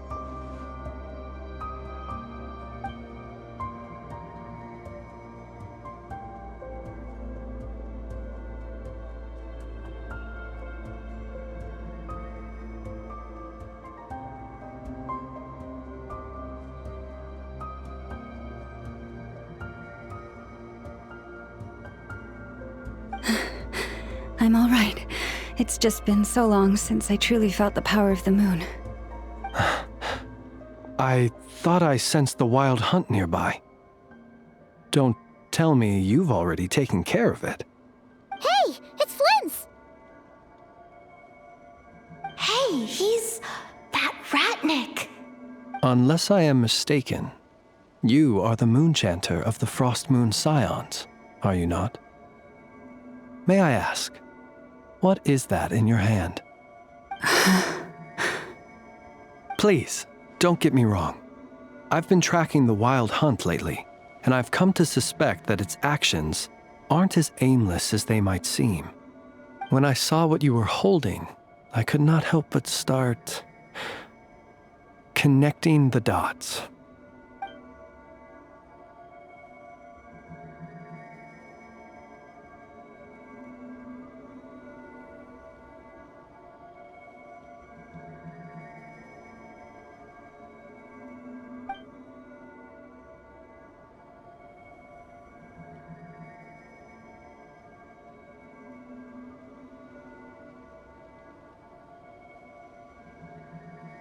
You better be extra careful, Flint. It seems like the Wild Hunt is capable of impersonating people now. Oh, is that so? Funny that. I just showed up completely out of the blue, yet you seem to have no problems trusting me. I apologize. I shouldn't be making jokes like that right now. Anyway, I understand. Thank you for the tip-off. It seems that the Wild Hunt has somehow changed in nature. I'll have to report this to HQ right away. For now, let us part ways here.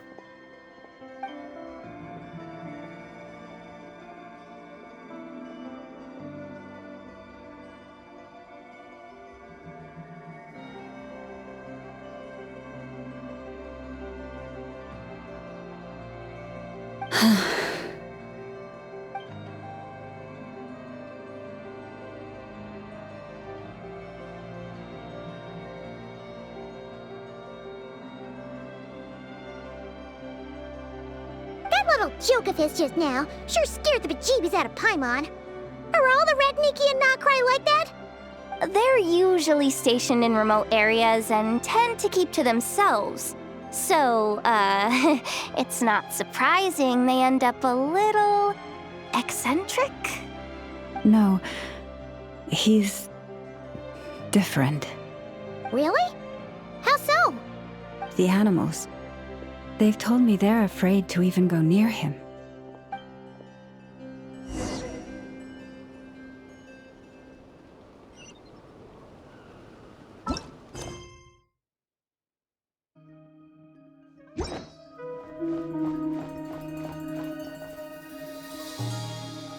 Oh, you're back.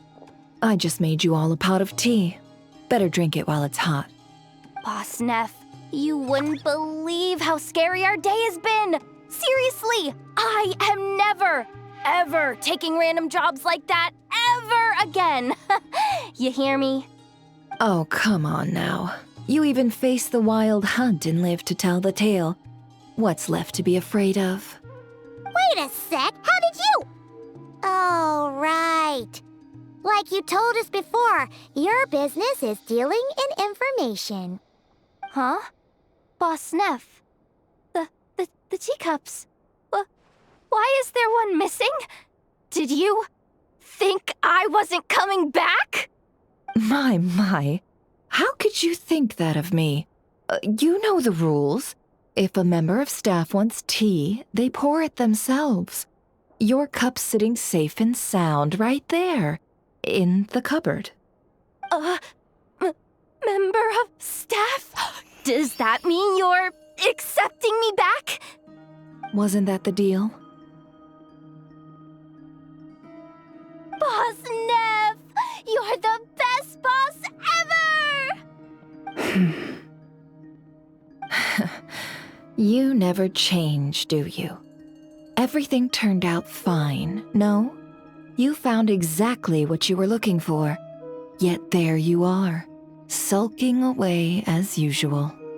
Nefer, that medicine we discussed before, the one for congenital Kuvaki sensitivity, I need you to get it for me.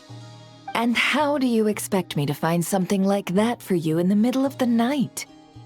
You'll have to wait till morning, at the very least. I need it right now. All right. I'll see what I can do. But you know urgent means extra charge, right? Thank you. You know what? You do seem a little different. In a good way? Or a bad way? Who can say? I'll take it either way so long as you don't start making a habit of asking me for ridiculous favors.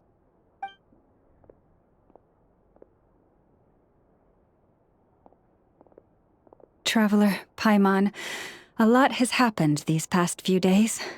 I don't know what I would have done without you. Hey, don't mention it. That's what we're here for.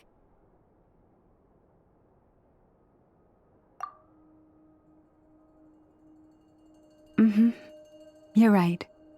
And tonight, I'm planning on telling them everything. Tonight? Isn't it a bit late already? The moon shines brightly this night. What better time for the Frost Moon Scions to usher in a new dawn for truth?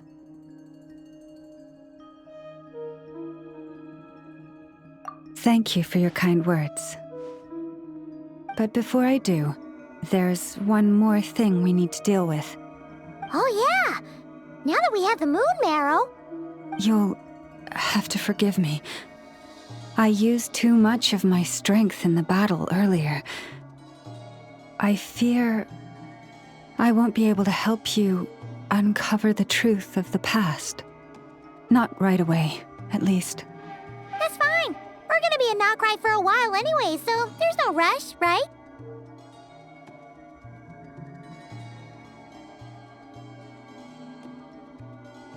Thank you.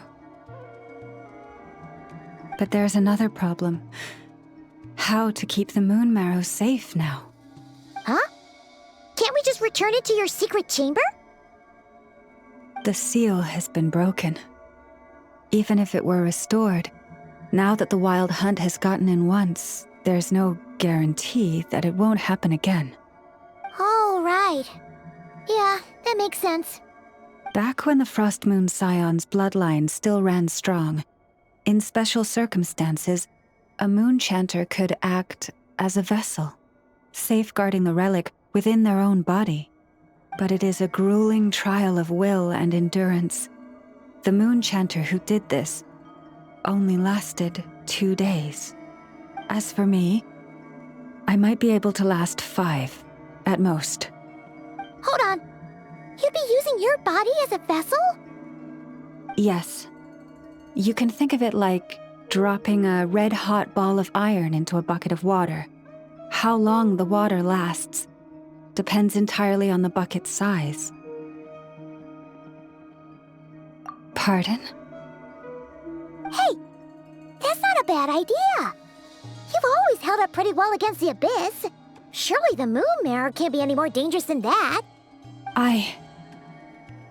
It's not at all that I don't trust you, but it's too risky. But we're out of options, aren't we? Might as well give it a shot.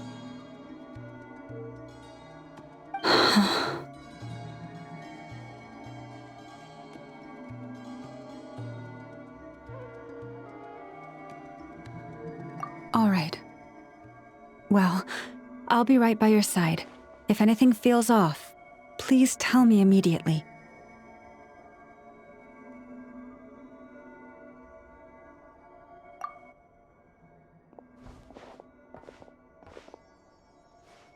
Here, hold it in your hands.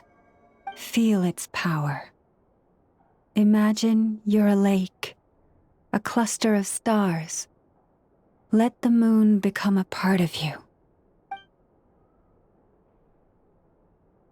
Whoa! It went into your body! How is that? Are you feeling any discomfort?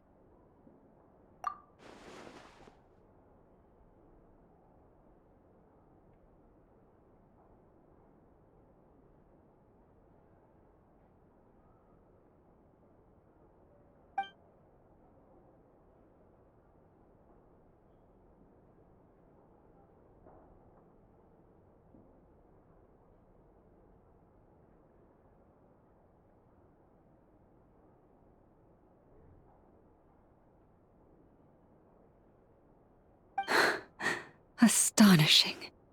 Not even the slightest hint of lingering fluctuations. It's as if all that power just sank to the bottom of the ocean.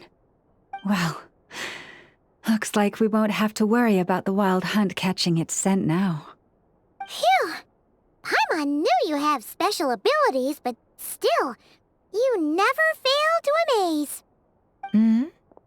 Did I miss something just now? Yes. And it was nothing short of a miracle. Not something I'd be interested in then. Anyway, here's the medicine you asked for. This is all I've got for today. I'll have someone send the rest over when we have it. Thank you, Nefer. I really appreciate everything you've done for me. Please stop being so nauseatingly friendly. It's creeping me out. So, what exactly did you all go through during that wild hunt attack? I'd prefer to hear it straight from you.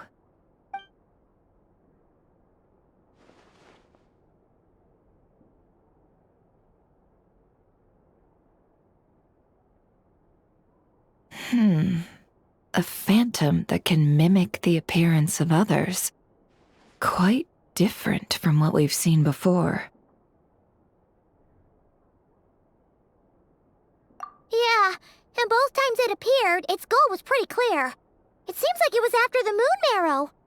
And on both occasions, it was accompanied by the wild hunt, too. It appears there must be some close connection between the two. I must say, I don't often see you look this serious, Nefer. Too late in the day for thinking, that's all. We'll pick this up again later. You all feel free to keep chatting, though. Just don't forget to lock up when you leave. On that note, Traveler, please keep the moon marrow stored within your body for the time being. We'll take it back off your hands as soon as the wild hunt's been taken care of. Once and for all.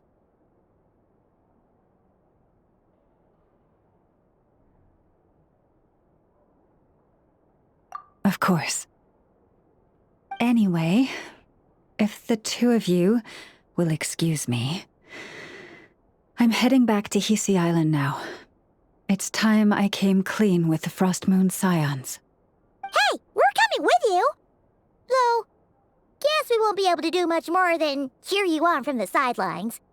That alone means more to me than you could ever know.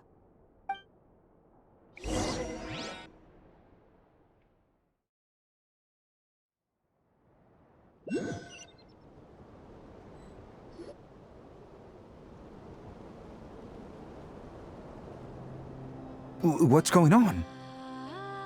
I'm not sure. It seems like the Moon Chanter has something important to tell us. I heard the relic's already been retrieved.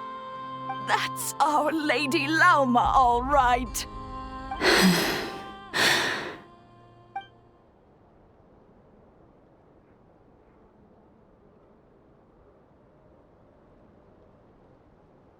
Noble scions of the Frost Moon, my kin beneath the moonlight, I hereby declare the truth to you. Long have our ancestors looked up to the Frost Moon, guided by her serene light. Yet now, she lies hidden beyond the limits of the sky. And so, Lauma began to reveal to the Frost Moon Scions a truth long hidden within her heart. A story of a false moon and the death of gods. Kutar was indeed born of the moon. But that does not give us the right to reap without sowing, nor clothe ourselves without the toil of weaving. As she spoke, some who listened were stunned into disbelief, while others seemed to awaken as if from a dream. From this day forth, the road shall be paved with truth, and we shall pave it ourselves.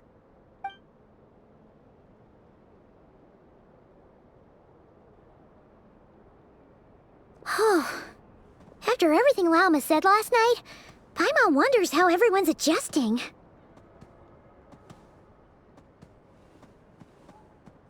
Still, judging by their reactions at the time, it didn't seem as intense as Paimon might have imagined. Says a lot about how much trust she commands, huh? Hey look! It's Lauma! Welcome, both of you.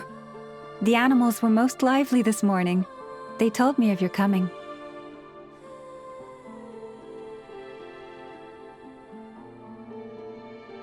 Nothing too dramatic happened, did it? No one took it so hard that they went on a binge-eating rampage and ended up cleaning up the whole pantry? Or something?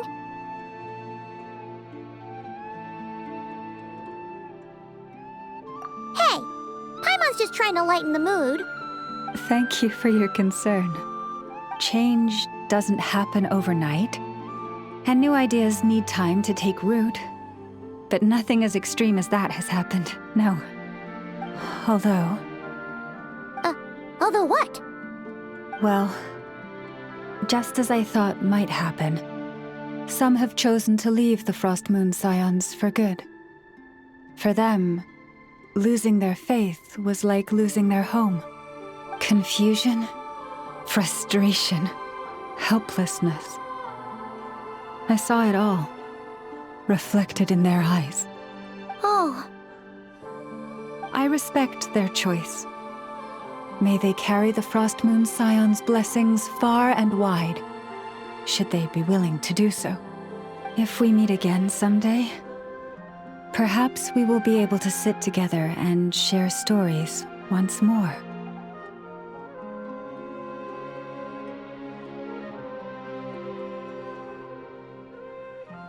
Others sought me out afterward, though, and thanked me profusely for sharing the truth with our people. They said they used to see me as distant, even somewhat unapproachable, whereas now I seemed much closer to them. Like a friend, or even a family member. Sounds like a win overall! Paimon thinks you did the right thing, Lauma. Thank you. Though, I wanted to ask, do I really come across as distant? Well, maybe just a little. To people who don't know you, you are kind of tall, especially if you consider the antlers. I see. That's a bit of a hard one. My antlers tend to grow under the moonlight, so I can't quite help it.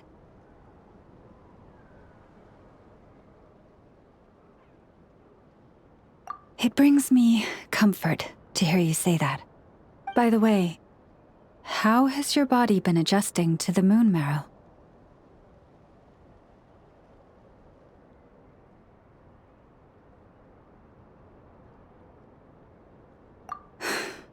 I'm glad to hear it. I've also suggested to Nefer that we meet within the next few days. We need to figure out how to counter this new manifestation of the Wild Hunt. But for now, let's just relax. I want to enjoy this feeling a little longer, of finally living on the bright side of the moon.